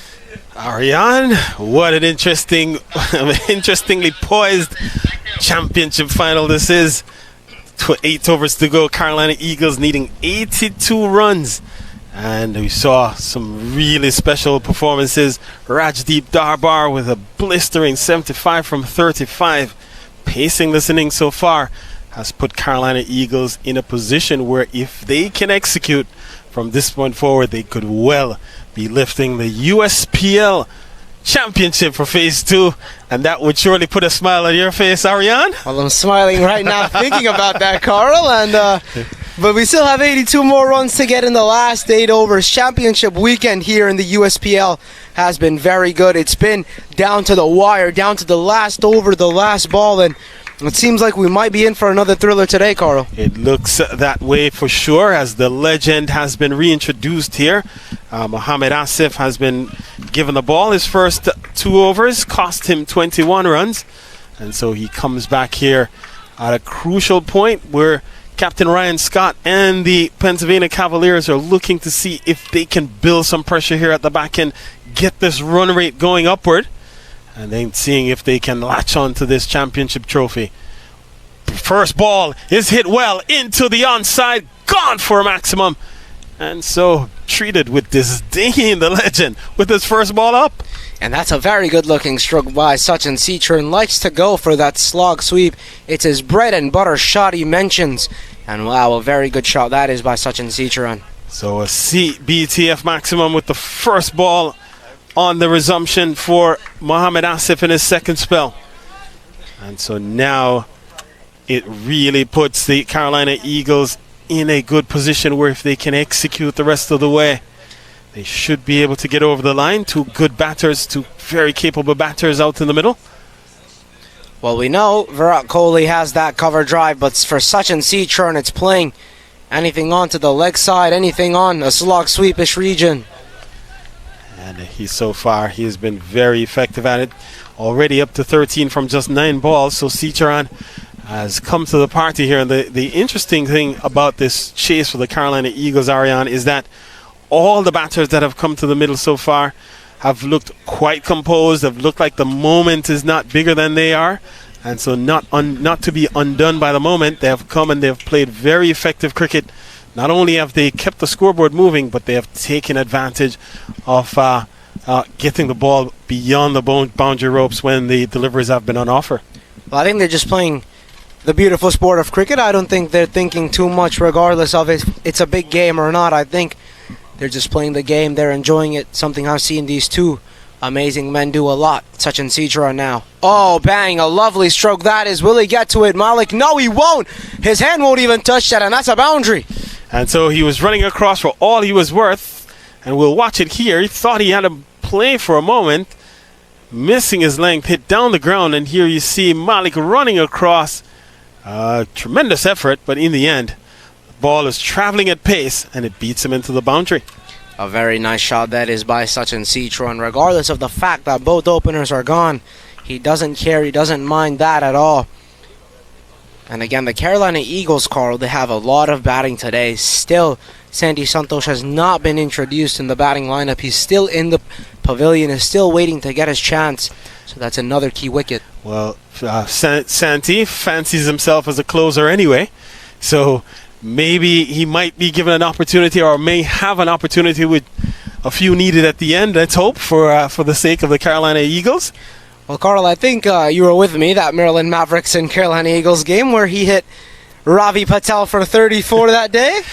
I really took a liking to that kind of bowling, and in fact took the whip out, and it was a brutal assault. And in fact, at one point I might have been begging for Ravi Patel, asking him to stop the onslaught. Nonetheless, we'll see whether or not he comes to the fore here, if he'll be introduced back into, if he'll have to play a part at the back end of this chase as Mohammad Asif runs in. Oh, and that's a lovely stroke. No one's catching that. Well played, Sachin Citron. Save your legs. Glorious looking shot going down the hill. Here you see him just 1-2 steps outside the off stump, and just guiding it almost to the left off Emmanuel Cicharan, and he has to go fetch. And now the equation now tending to come down for the Carolina Eagles. Now just 66 needed from 44 balls, and so dare I say the equation seemingly now favoring the Carolina Eagles. Oh, it's very funny, Carl. I think Sachin Citron might have a dog at home. He might be remembering his dog because he's playing fetch right now. He's hitting the ball everywhere. And so far he is 21 from 11. 21 from 11. So he is doing quite well, is Cicharan. And off to a good start. We've seen all the batters that have shown up here for the Carolina Eagles really applying themselves. Easily taken single this, and so he gets himself off strike. Already 17 in the over though, and so he hands it over to Ikwe Craig. Craig yet to get off the mark, has faced a couple of balls to start, so he hands it over to Craig and says, anything that you can do to close this out on a positive note, we'll take. But already they have achieved perhaps as much as they would have liked in the over. 17 already achieved, and so anything else would be just icing on the cake in this particular over. Yeah, we call him KP in the Carolina Eagles dugout. Not Kevin Peterson, but Kyron Pollard, because of his big muscles and his big hitting, so he hasn't been on track yet. He's played 2 balls and 2 dots. So here he is to see if he can get off the mark. Gets a ball that he's guiding up to third man. Can't score. So that will close out the over. Over number 13. 17 runs from it. It's 153 for 2. Opponent चाहे कितना भी strong हो, speed के आगे घुटने take देता है.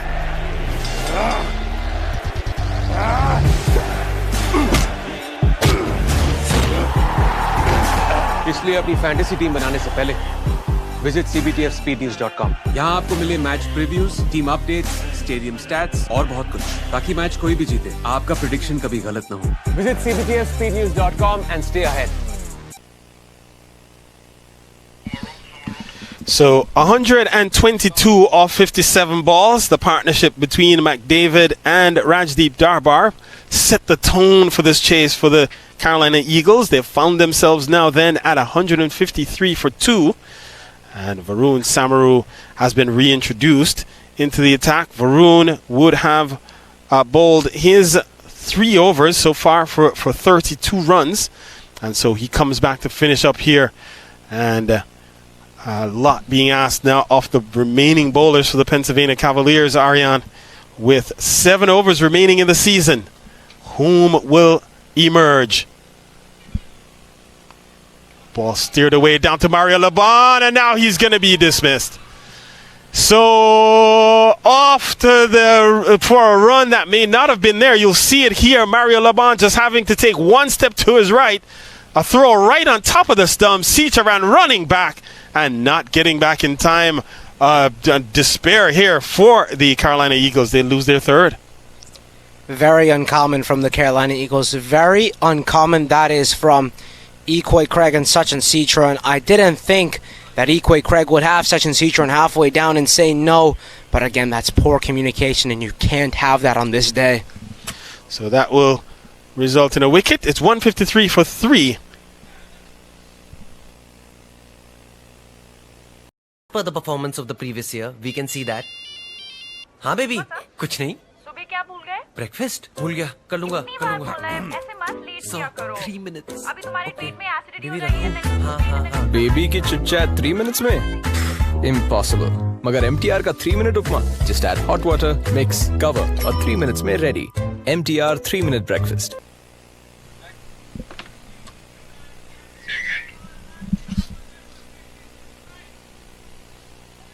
Go back.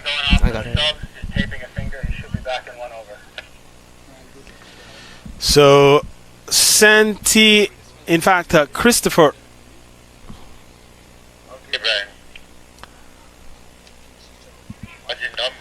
So, I believe Christopher Ramsaran is the new man that has come to the middle. So, Ramsaran replaces Sachin Sicharan. Sicharan was run out by Mario Laban, attempting to go for a single. Equay Craig did not respond to the call, and so he was sent back. So here is Varun to start. This one is hit into the gap at mid-wicket, and they will only get one. And so Ramsaran is up and running with a single. Hands the strike over to Equay Craig. And Craig has yet to get off the mark, has just faced 3 deliveries to start. So 154 the total on the board.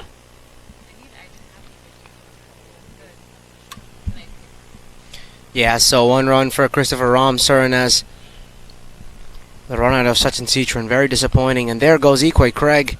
Gets bat on that occasion. Will it find the gap? Ryan Scott, yes it does! It's gone through Ryan Scott, the captain.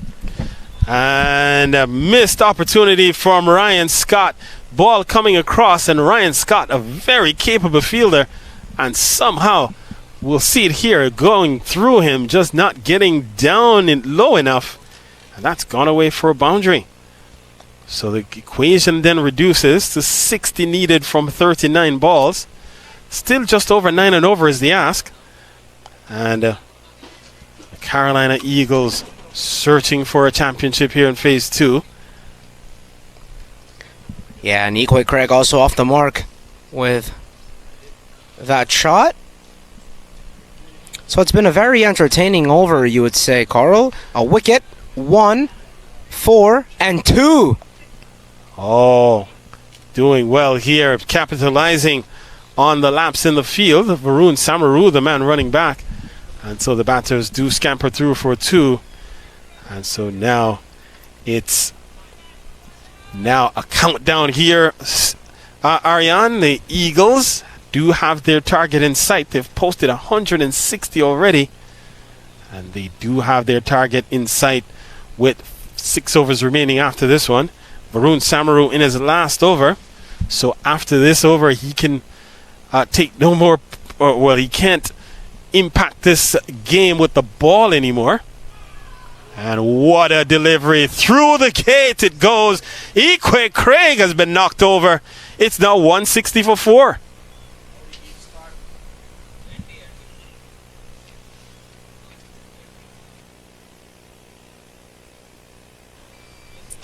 And look who arrives now to the crease, Carl. It's Captain Cool, Captain Magnificent, Anand Shuri now. And I wonder what has happened. We've not seen Santi Santos just yet. And so you have to ask the question if all is well with Santi Santos, as we've seen now the captain, Anand Shuri, striding to the middle with Carolina Eagles a little bit on the back foot here. And Ariane, we continue to make the point that when wickets fall, it tends to cause the run.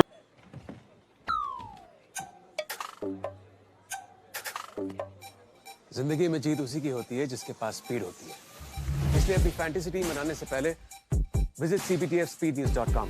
यहाँ आपको मिले match previews, team updates, stadium stats और बहुत कुछ, ताकि match कोई भी जीते आपका प्रेडिक्शन कभी गलत ना हो.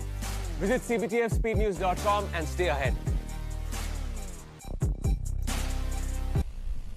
So 166 for 5, and the new batter now heading out to the middle, and it's Santi Santos finally.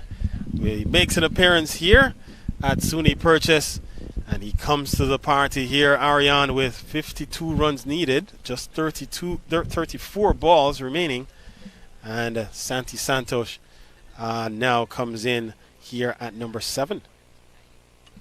Yeah, a lot of expectations now from Santi Santos. Usually goes at number 3 for this side. I think all of phase 2 he's batted at number 3. I don't think there's one game where he hasn't gone there, except today, which is a final. So could be a good move from Ananchuri. All depends on what happens next, Carl. Well, I'm sure he comes here with the idea that another wicket here. And so going across the line of the delivery, Ananchuri has to go. And so now wicket number 6 falls, and the wheels have come off here for the Carolina Eagles. An unfortunate dismissal. Ball on the stump, and across the line goes the captain, and he's lost his stumps as a result. Yeah, and the captain has to go back without troubling the scorers. Spot of bother for the Carolina Eagles, 166 for 7 now.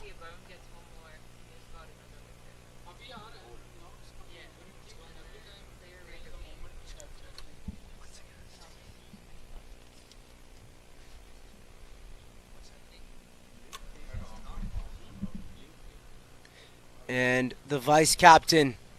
And Carl, let me tell you this. In this entire Carolina Eagles side, I think Rishikesh Amin is one of the most clutch players that has played. Again, I think I've told you I played with him in the Millennium Cricket League, and there was this one game that we played. It was against a club called the Piscataway Cricket Club, where we were chasing a very high total. Let me tell you, I think it was 230 something that day. Let me pull it up. 277, 278 to win. And Rishi Amin that game, 77 off 52, 3 boundaries and 5 sixes, so a clutch player knows when to execute. And, well, the execution will be required here this afternoon. We'll need Rishikesh Amin and Santi Santos, for that matter, perhaps the 2 most accomplished batters remaining in the Carolina Eagles lineup. And so one, if not both of these 2, will have to look to carry the Carolina Eagles over the line.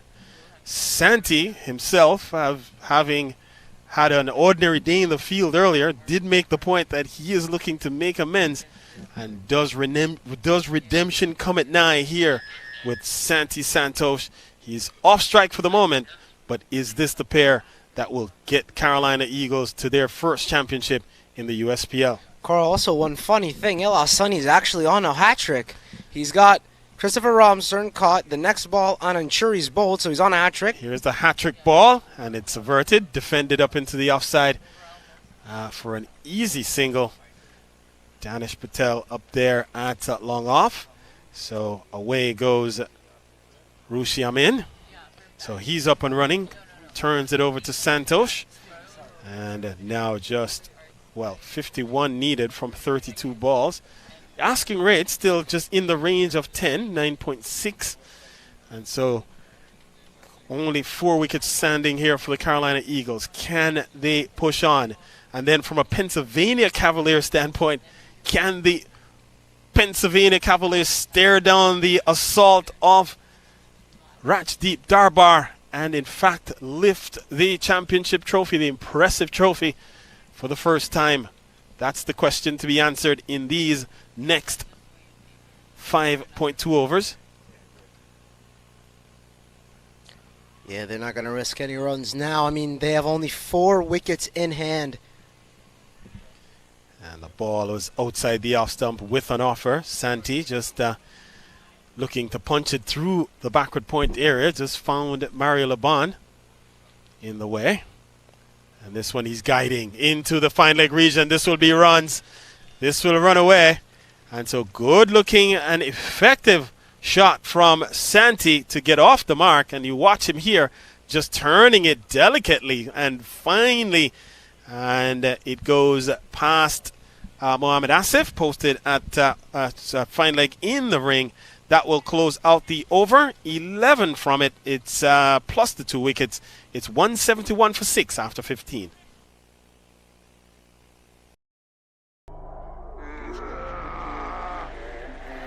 Opponent चाहे कितना भी strong हो, speed के आगे घुटने take देता है।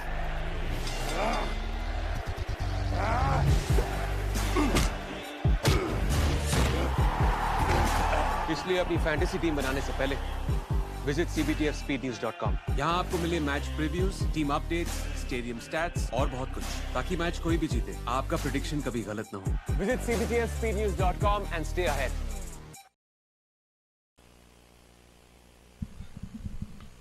47 runs needed in 5 overs. 47 runs and 30 balls for the Carolina Eagles to lift their first championship here in CBTF USPL. And so it's Sujit who comes back into the attack. And so Sujit has been very effective. He's coming into this match, he's bowled 2 overs here for 33 runs, so was under the gun. And starts here to Rushi Amin, with Rushi just getting himself off strike. So score pushes on, now 46 needed. And lots of questions being asked. The match and the season hang in the balance here for both teams. Both teams are evenly poised to lift the championship hardware. Which team will blink? Will it come down to experience or youth? And it's a matter of who executes best in these final 5 overs, including this one.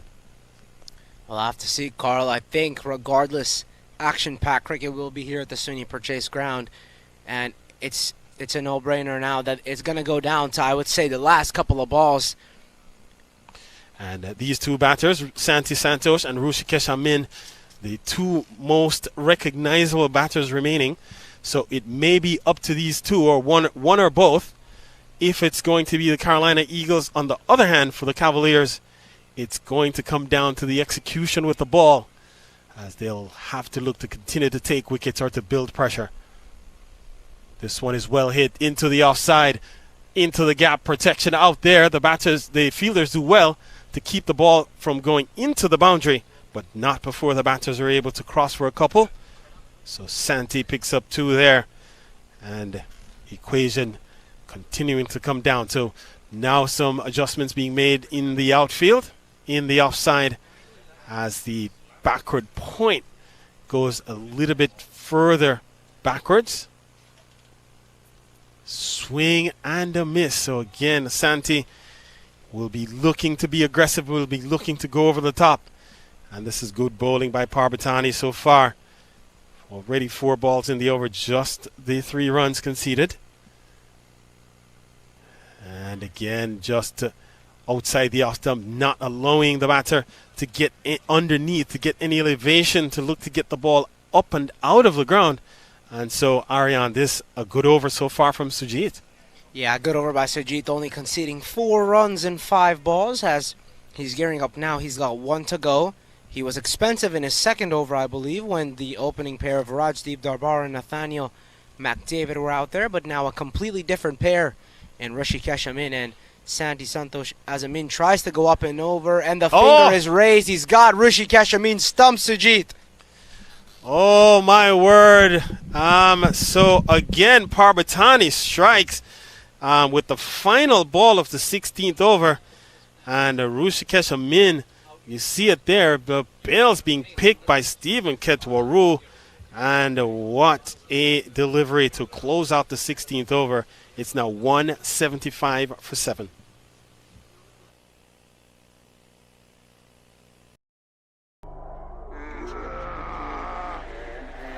Opponent चाहे कितना भी strong हो, speed के आगे घुटने take देता है।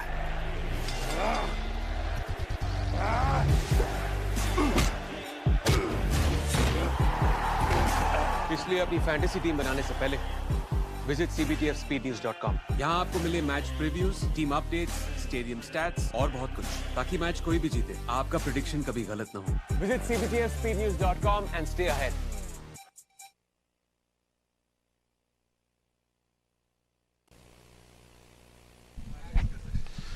So we're back with the action, and it gives me a good opportunity and good time to reintroduce Sohas Vedam for the final, you might say the final period of play here in the 2022 USPL season. And so it all comes down to this: 43 more needed from 24 balls at an asking rate of just under 11. How do you see it from here? Oh, well, the game turns around quickly, doesn't it? That is T20 cricket for you. 175 for 7. And the never say die attitude of Scott and his men. That has come through. 43 required in 4 overs. It's not going to be easy. Santi Santosh, of course, is no mug with the bat. He's tremendous with the bat in hand. But today, given the fact it's the pressure of the final, given the fact that they chose to chase as well, can he deliver? That is the question to be asked. That's the question being asked. That's the question to be answered. And so it comes down to these final 4 overs of the 2022 season. It is Sunny has just grown from strength to strength as a bowler. In his second spell, he was absolutely terrific. Right on the bunny. And so we have to point out the fact that really since the departure of Rajdeep Darbar and to a lesser extent Nathaniel McDavid, the Pennsylvania Cavaliers have really fought themselves back into a very strong position here with 4 overs to go. Oh, absolutely. They've opened the gates. They've kept themselves in the hunt here, the Cavaliers. And really we saw an unfortunate run out of Sachin Sicharan, who went for 22. Those are there are 3 batters that have gone into double figures. Since then, the remainder of the scorecard reads like a telephone number, 67082. And so clearly it's been bowlers on top in towards the back end of this run chase. Yeah, 2 new men out there, and that is the biggest advantage for the Cavaliers. It's difficult to get going and score 11 per over as soon as you come in. You take a little bit of time to get going, especially because the wicket is also such. It'll offer you bounce at times, and when it doesn't feel like, you won't get any. Absolutely, absolutely. And so now it's just like Carl sharing his cookies. Huh?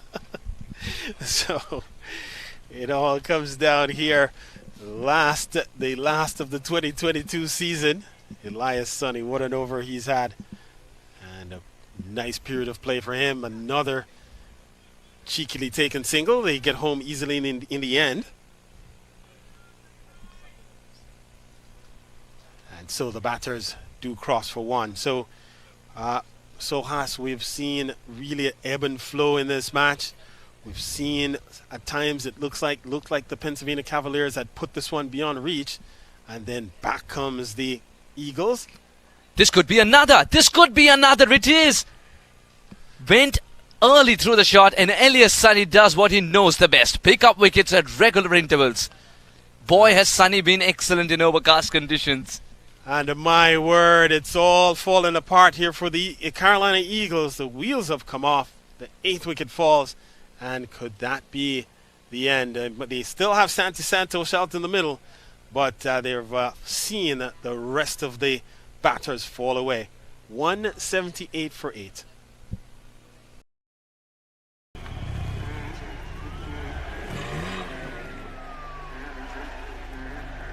अगर आपके पास speed है तो आपको कोई हरा नहीं सकता।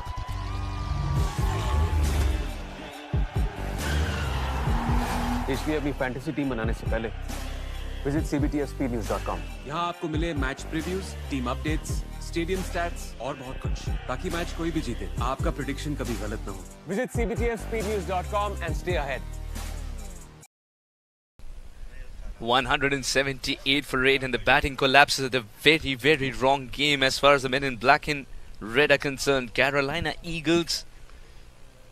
Yes. Well, what a game they've chosen. And interesting enough, the game is still not over. Certainly the Cavaliers You might say advantage Cavaliers at this point, but we know the game of cricket. We know the quality player that Santi Santos is. And so the question becomes, can Santi Santos offer any redemption here for the Carolina Eagles? He's off strike at the moment as Anis Ahmed has come to the wicket. After a tremendous start from Rajdeep and Natty, it's going to be a sorry story, to be very honest. Now they also run the danger of being bundled out. Carolina Eagles. Just 2 wickets left standing. Sonny looking for his 4th wicket, and he does knock the stumps over. But Anis Ahmed was not ready, and so umpire Brian Kane just giving the very stylish dead ball signal. There's always a sense of style when Brian is in action, isn't it? And there isn't a signal without a style. A very colorful character as an umpire. He does that from time to time, and if you're an umpire not paying attention, you may be inclined to raise that finger only to realize that I've been duped. Smashed away straight down the ground. Men in the right position for Sujit. Only a single. And so again, the just slow sledding now for the Eagles. They have really seen what had been an enterprising chase grind to a halt. And Santi Santos comes back onto strike, but he's not been given any deliveries that he can get underneath. And he's always been looking for the ball looped up to him. And the loop is not there, nothing being flighted above the eye line. And so he can only succeed once again in tugging the ball down the ground for another single, which will close out over number 18, just 4 runs from it. And so it's 18 gone. It's 183 for 8. The performance of the previous year, we can see that. हाँ baby, कुछ नहीं. सुबह क्या भूल गए? Breakfast भूल गया, कर लूँगा. ऐसे मत लेट किया करो. 3 minutes. अभी तुम्हारे पेट में एसिडिटी हो बेबी रही है. हाँ. बेबी की चिट-चैट 3 minutes में? Impossible. मगर MTR का 3-minute उपमा. Just add hot water, mix, cover और 3 minutes में ready. MTR 3-minute breakfast. India का breakfast. 18 overs gone. 183 for 8. Anis, 3 balls 6. He's got to find the fence. He's got to swing for the fences. And Santi's been the more accomplished batter who'll find himself at the non-strikers end for the moment. Well, actually, I believe Santi will be the man on strike. Well, yes, I spoke too soon. Now the ticker moves.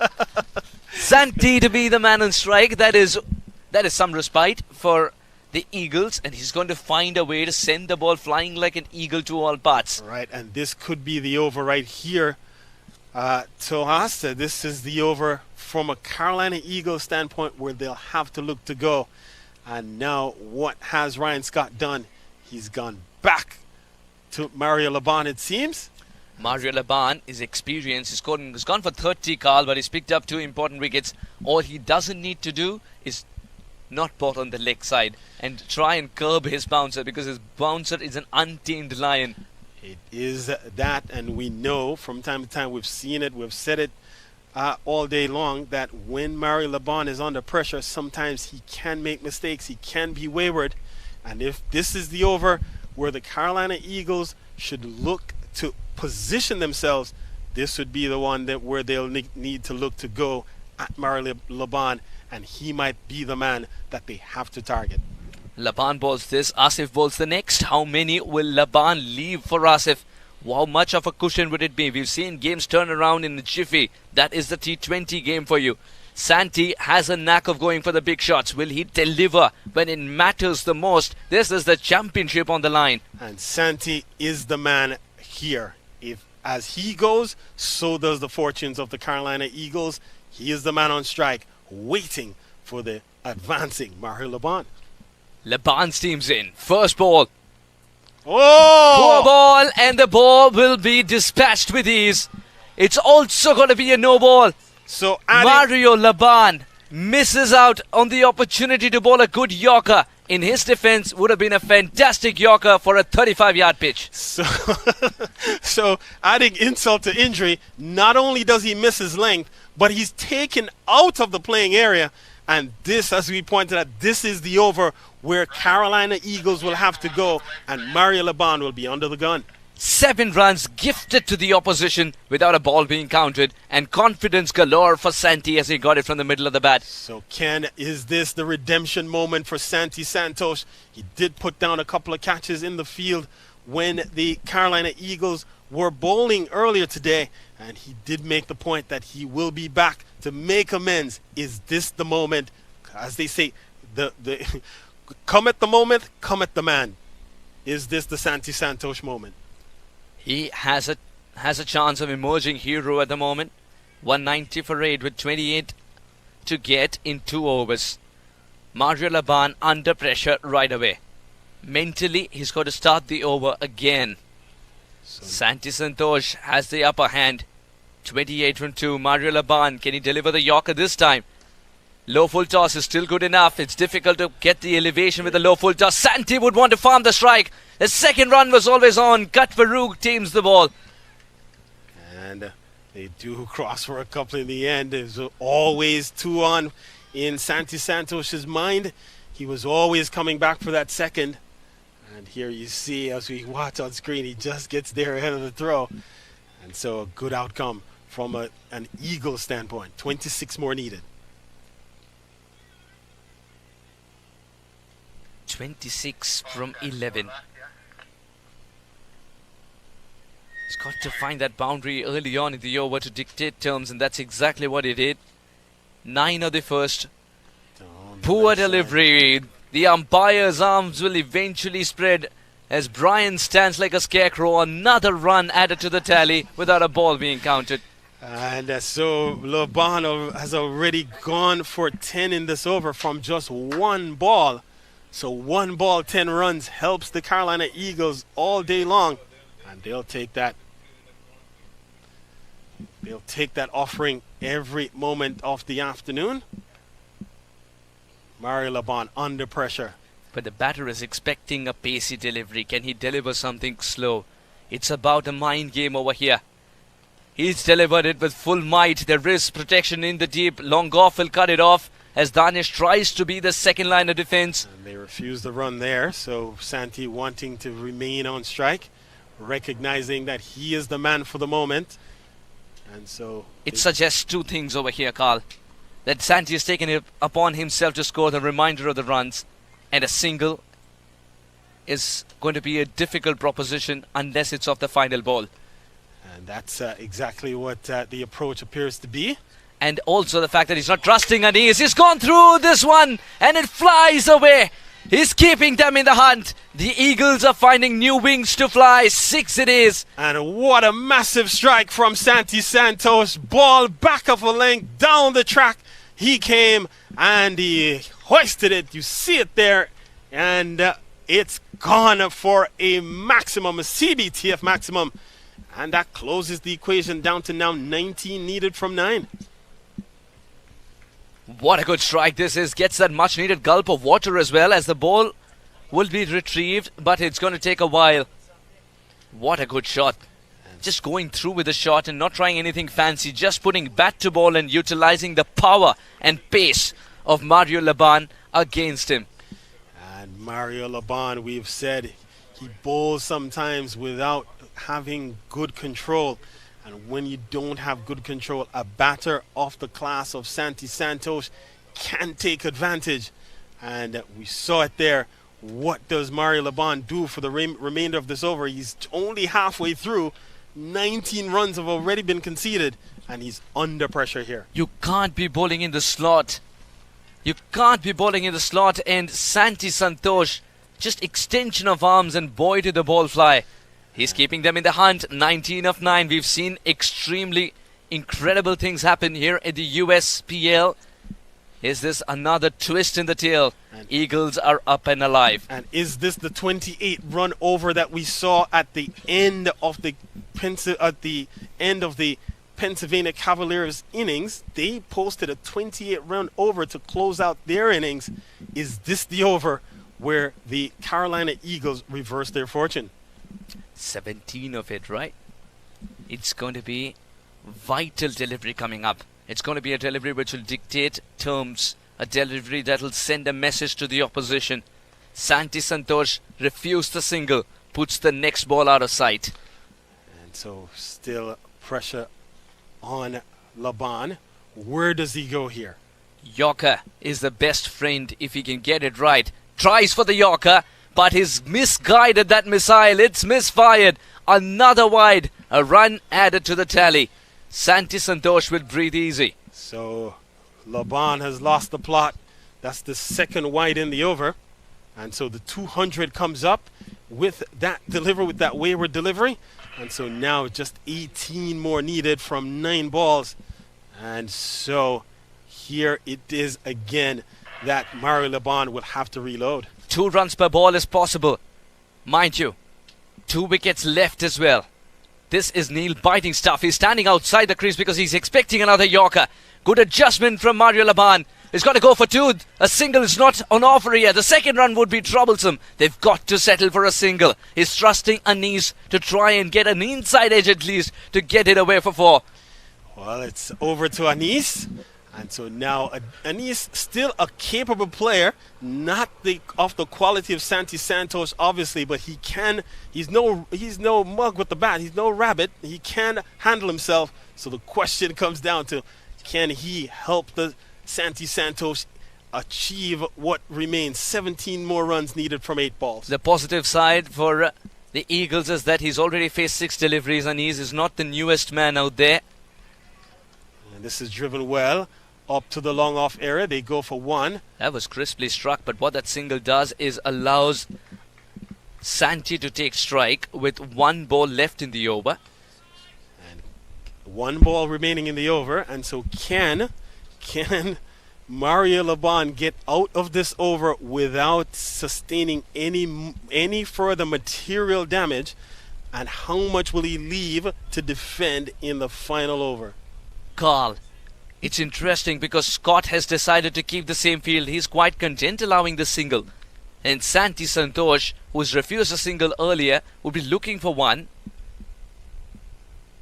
Cheeky! In fact, he wants more than a single. Will it carry? If it does, it's game over. It doesn't. He will get the single. Gets himself on strike when the over resumes. The over comes to an end. 20 runs come from it.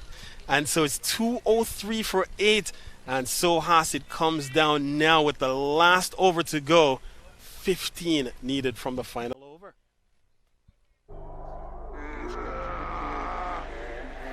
Opponent चाहे कितना भी strong हो, speed के आगे घुटने take देता है.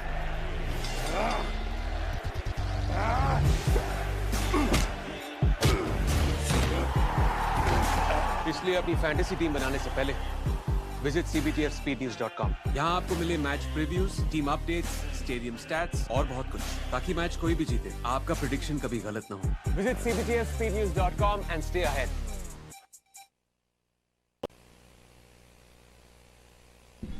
$19 overs gone, 203 for 8. The final of CBTF USPL, 15 required of the last over for Carolina Eagles to be crowned champions, or will Pennsylvania Cavaliers, who have a cushion of 14, walk away with the cup? Mohammad Asif, the most experienced campaigner, will have the ball in hand. 15 runs required for the Carolina Eagles. What are the positives? Santi Santosh is getting it from the middle of the bat. He's back at the business end as well. He's getting ample support from Anis, just enough to keep them afloat. How does he go to this route of 15? Does he go for 2 big shots to make it 12 and then knock it off in singles? Or would he only be targeting the boundary? Alongside me is Carl. Tell me, what is the right approach to 15? The right approach is to play each ball on merit. The see ball, hit ball at this stage. Don't predetermine what you're going to do, because that's when you might fall into trouble. Mohammad Asif will keep it tight. Mohammad Asif will hit right line and length.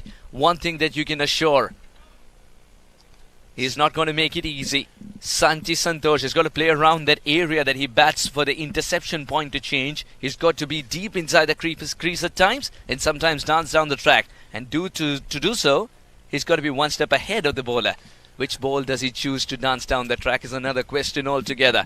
At the moment, 15 required with 14 the cushion for Mohammad Asif. And lots of field changes in employ. They seem to have settled now on the exact, the precise feel that they need for Santi Santos.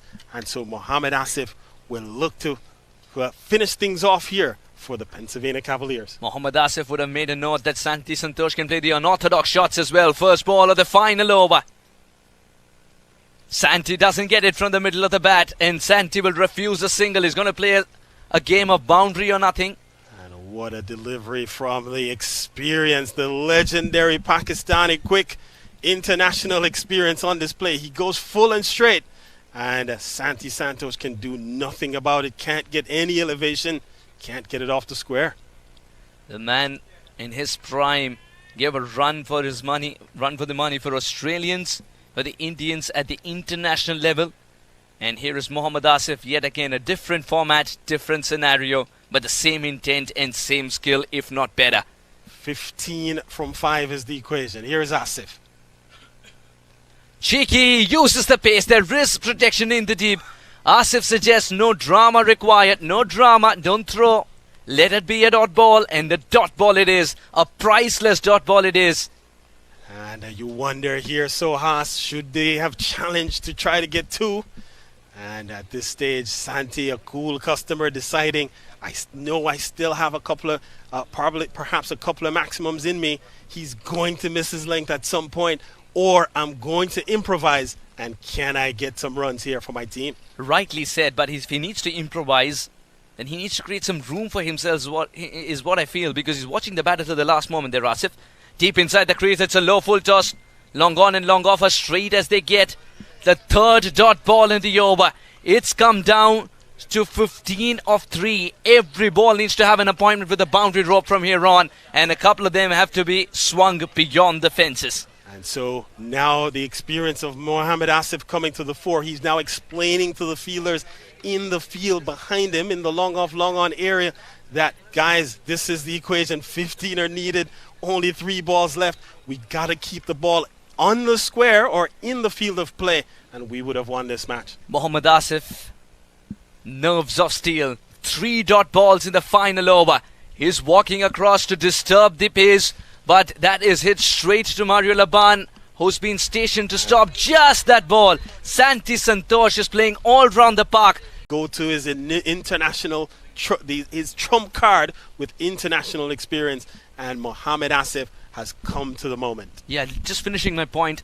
Credit to Ryan Scott by ensuring that Asif bowls a perfect over by allowing him to set the field and not interfering at all. Mohamed Asif's final ball. That is in the right area as well. Danish Patel will clean it up as celebrations will begin. It is the Pennsylvania Cavaliers who will crown the champions of USPL 2022. A team that fought through all odds and believed in themselves, led by Ryan Scott, will lift the cup. And what a performance by the Pennsylvania Cavaliers. They win by 10 runs. And they had to fight and scratch and claw all the way, having to overcome a tremendous batting performance by Rajdeep Darbar, who put on one of the special classic innings that we would have seen in finals history. And as yet, the Carolina Eagles come up just short. It's a Pennsylvania Cavaliers afternoon. Incredible scenes these. Pennsylvania Cavaliers hold their nerve, believe in themselves, and get the job done after a blitzkrieg of a start from Rajdeep and Nathaniel McDavid. Here's a side which played at one unit. It played as a team, is played as a family, and they walk away with the cup by a margin of 10 runs. Pennsylvania Cavaliers, the rightful champions of USPL 2022. And congratulations to all involved. Not only have we seen some spectacular scenes throughout Phase 2, we've seen a tremendous final between 2 deserving teams that fought all the way to the very final delivery, or at least to the very final over. And so we could not have asked for a better performance from these 2 very good teams. Absolutely right. You could already see that this tournament has transformed itself from Phase 1 to Phase 2, and it promises a lot more every time it comes back. This is USPL, and you're not short of action. So we are going to perhaps take a break here, come back on the other side for player reaction, and we have Roshni, also our anchor, geared up to hear from the players in this very important contest that has come down to, again, a mere margin of 10 runs. But it's the Pennsylvania Cavaliers who have emerged victorious.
A summer filled with intriguing cricket week by week has boiled down to this moment. 8 franchises who showed exceptional caliber, 2 of which who fought their way to pave a path to the finals, providing a nail-biter of a match.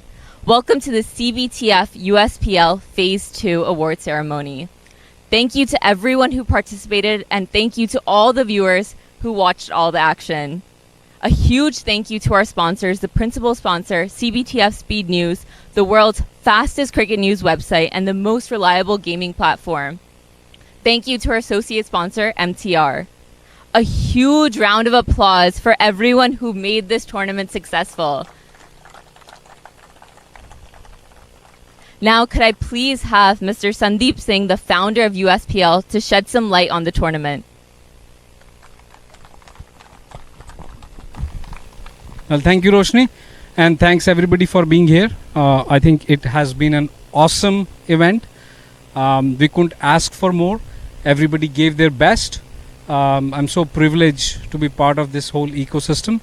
All of the umpires, Danny and his crew, our offbeat media crew, our on-site crew, our production crew, my partners Jadeep, Dinkle, Ashok, all the team owners, our selectors, and also of course the US Cricket Board as well.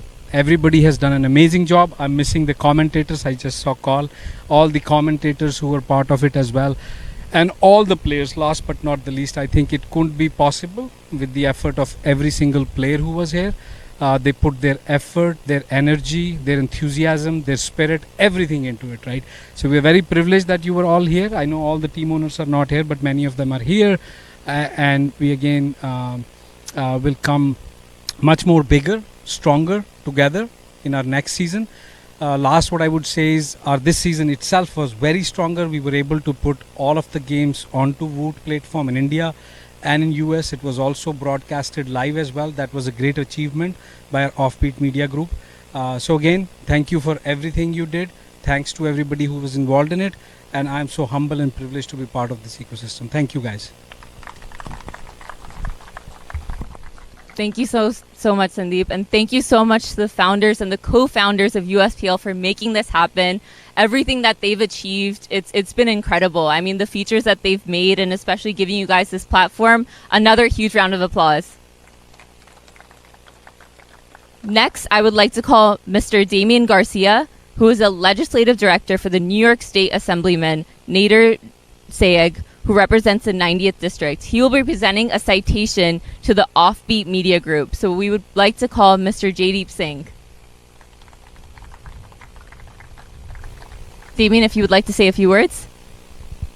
Of course, thank you very much. On behalf of New York State Assemblyman Nader Sayegh, it is my absolute privilege to be here to congratulate both the Pennsylvania Cavaliers and the Carolina Eagles on a very hard-fought, successful match at the end of a successful league with the USPL, especially given to the production value, this excellent production value from Offbeat Media. I'd like to congratulate the hard work and effort by the staff done here. And again, on behalf of New York State Assemblyman Nader Sayegh, it is my pleasure to award this official state citation to Offbeat Media.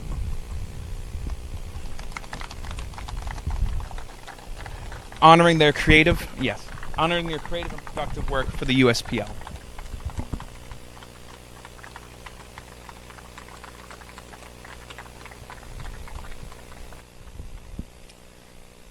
If you could just stay up here, please. Next, I would like to call Mr. Sandeep Singh, who will be presented a citation for USPL.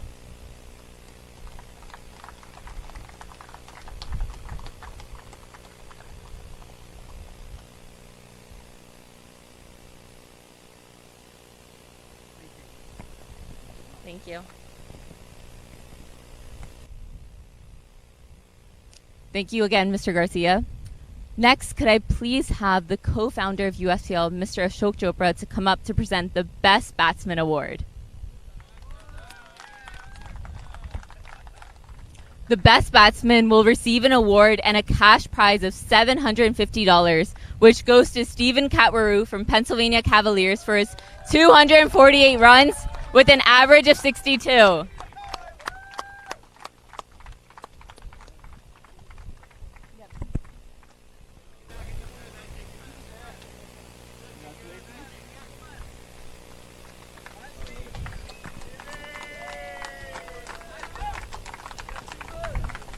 Steven, share some light on how the performance have gone, throughout the season. Obviously, an average of 62, that's highly impressive. Share some light. First of all, I want to say thanks to the Almighty. Without Him, nothing is possible. Thanks to these guys, I achieved this. If it wasn't for them, none of this is even possible. Situations at the game, I had to bat certain places for my team, and I just put the team first, make sure that we get a win, and by doing that, performance will come. So, I just so happy that I received the award, but kudos to these guys. Because of them, I achieved this award. Absolutely. And speaking of the Pennsylvania Cavaliers franchise, being with them, throughout the whole summer, being an extended family for you, how has that journey been? From phase 1 to now, we try to create a family, and I think every single person in the Cavaliers camp, we treat each other as brothers moving into this whole 2 phases, and I want each and everyone to know to keep that spirit. Anywhere you go, we will have this bond and to keep working as one unit. Absolutely. Well, congratulations, Stephen. Thanks a lot.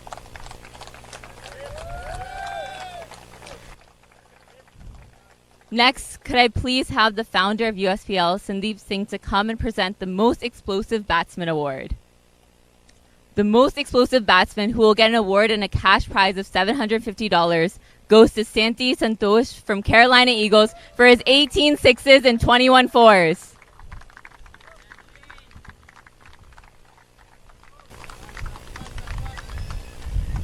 How has the journey been used to spending the whole summer with USPL? See, this is like a calendar year, soaking in, you observe it. So the phase 1 was very intense back-to-back games, and in 4 days you'll have to play 5 games, leagues through semis and finals. Phase 2 is spread out over the weekend, so you have time to regain your composure, think between the games over the weekends, and come back strong and finish, hopefully, past the finish line. Yeah. Absolutely. Well, congratulations. Thank you so much.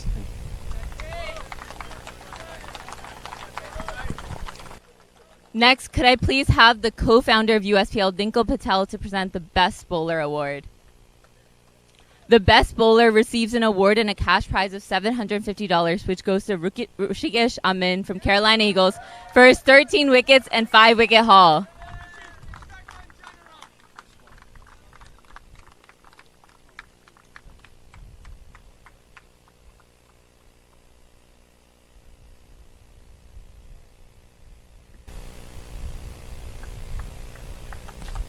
Rashid, how did you enjoy, contributing, especially when the team needed those wickets, throughout the season? I thought the captain kind of supported well, and the fielders as well. So one for the team. And especially talk about, the 5-wicket haul, which happened just a couple of weeks ago. How precious that memory is going to be for the future. That's going to stay long for a while. I wish I could do that today, but unfortunately we couldn't. But yeah, that one's going to stay fresh. Okay. More future USPL matches to go to, but congratulations. Thank you, Roshni. Thank you. Next, I would like to call the CEO of Zygram, Abhishek Bali, who will be presenting the Man of the Match Award. Abhishek is the CEO and co-founder of Zygram, a RegTech company providing services globally.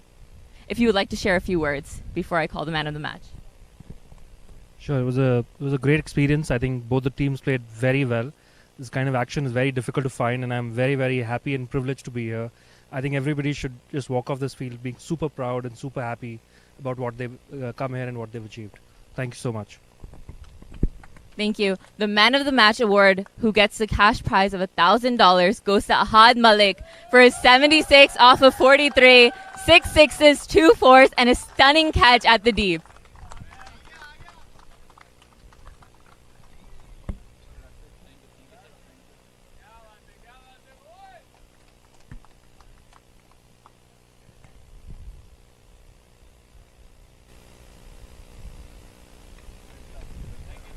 Ahad, first off, how are you going to celebrate with that $1,000 and the win? $1,000, I wanna will give it to my wife. She's here, so $1,000 will give going to her purse. Yeah, I guess you have to keep the wife happy, letting you come out and play on the weekends. But how does it feel with the finals, contributing obviously that stunning catch, at the deep to get Rajdeep out? I mean, we knew, how deadly he was going in the way that they had started off. Yeah, really happy on the winning side, but the catch I made it difficult, but it was easy catch, nothing that a big deal, yeah. So yeah, very happy, winning the tournament, and thank you, Dr. Saab, for inviting me. Thank you. And how have you enjoyed, USPL? You were part of both phases. How was your journey? The journey was good. Like I've been not in the first phase. I came in the second phase, so it was good tournament, like good quality cricket, good quality competitive cricket. I enjoyed. Well, congratulations again. Thank you.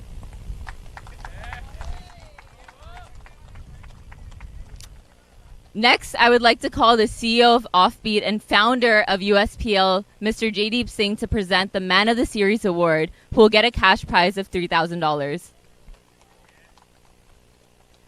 This goes to Johan Summer Vikrama from Texas Cowboys. So if we have anyone from Texas Cowboys to come and collect.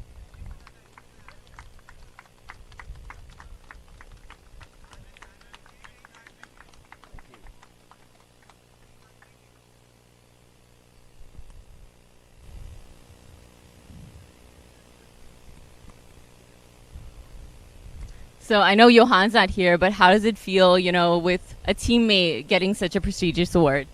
It feels very good. First of all, let me thank the league, the management, Cowboys players.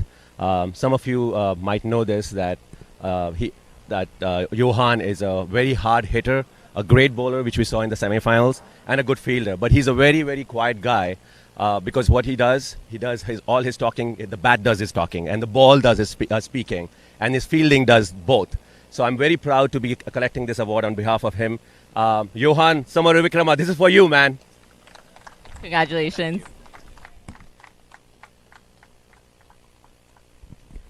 Now, could I please have all the founders and co-founders of USPL please come up onto the stage?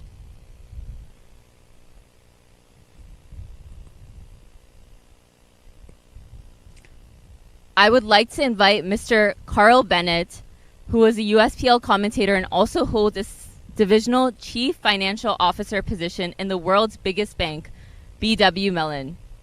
He will be presenting the runners-up trophy, who will get a check of $10,000. So could I please have the captain, Anand Churi from Carolina Eagles?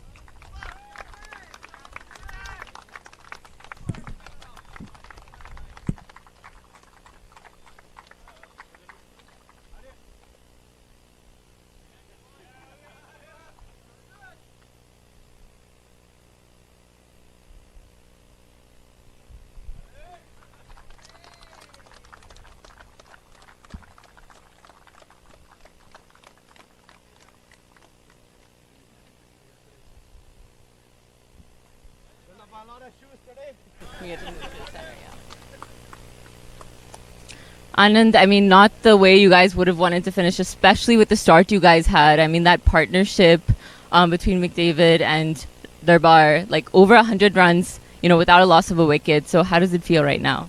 Yeah, always tough to be on the losing side, but it was a quality game, and cricket is the winner, I would say. Congrats to the Pennsylvania Cavaliers. They have been, dominating, as well as a great sportsman spirit. So well played. Yeah, I mean, we could have done a few things differently, but it didn't work out. It's a learning I would take. But considering that we started off with losses and had ups and downs, but still came to this stage, I'll still take it. Heads up for us. Yeah, no, absolutely. I mean, talking about that journey, right? It wasn't like the Pennsylvania Cavaliers who just, kept soaring through, but you guys had some ups and downs to reach here. But I think the way, all the players, the way they performed, I mean, to pull it off, right? It came down to the last over and gave everyone a nail biter to watch. Absolutely. As I said, the game was amazing. And yes, we had not only, the losses to, but personal emergencies to check in. I would like to thank, Shiv, our owner. He has been really a tremendous help for support. And, our team, they have gelled in, even though we met at, different games, but still, they all came together for the team. Yeah. Absolutely. Well, congratulations. Hopefully next time around, we'll see you on top as well. Thank you so much. Yeah. Thank you. Thank you. I would like to invite Mr. Damian Garcia back up to present the Champions Trophy, who will get a check of $20,000.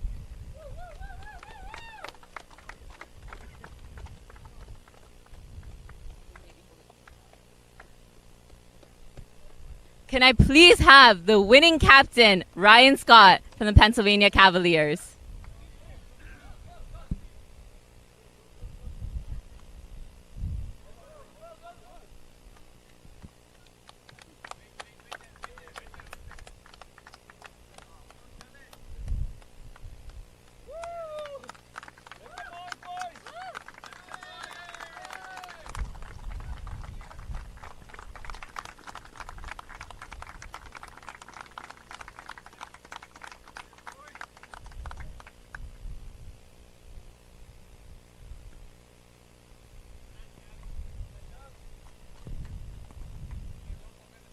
Ryan, first off, how does it feel holding that trophy?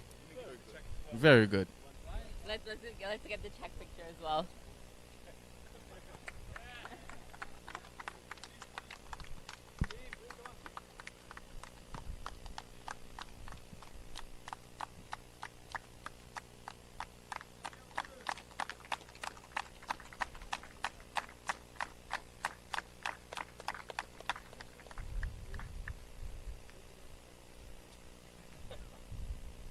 Something definitely that you missed, for the phase one, but getting it phase two, the feelings are definitely high. But if we talk about this match, talk about that 14th over in the second innings, the way the momentum of the game changed. I mean, 2 wickets there, next over 2 wickets, and that really changed the momentum of the match.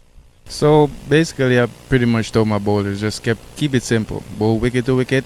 Don't give the batsman any room or any width because it's T20. The moment the batsman realizes you have that much room or width, he's gonna be able to free his hands. So once you bowl stump to stump, they miss you hit. That's the goal we was working with.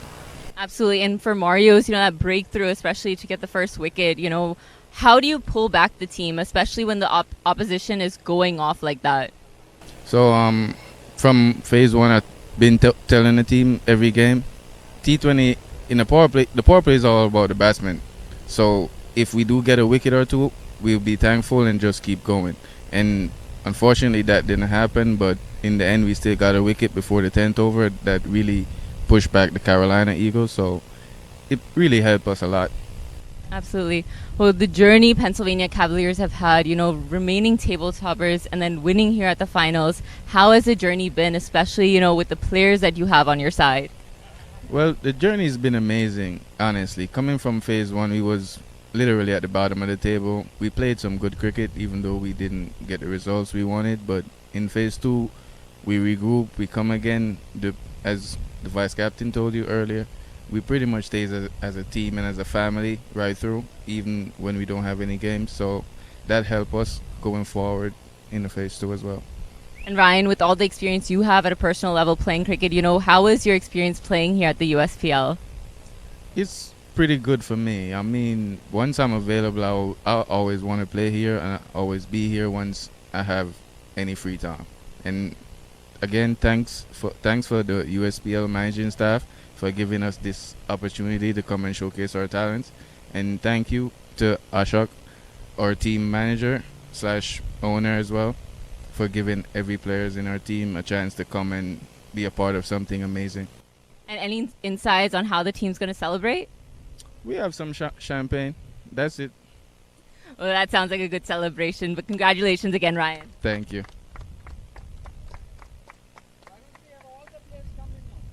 Yeah, let's get in all the player pictures.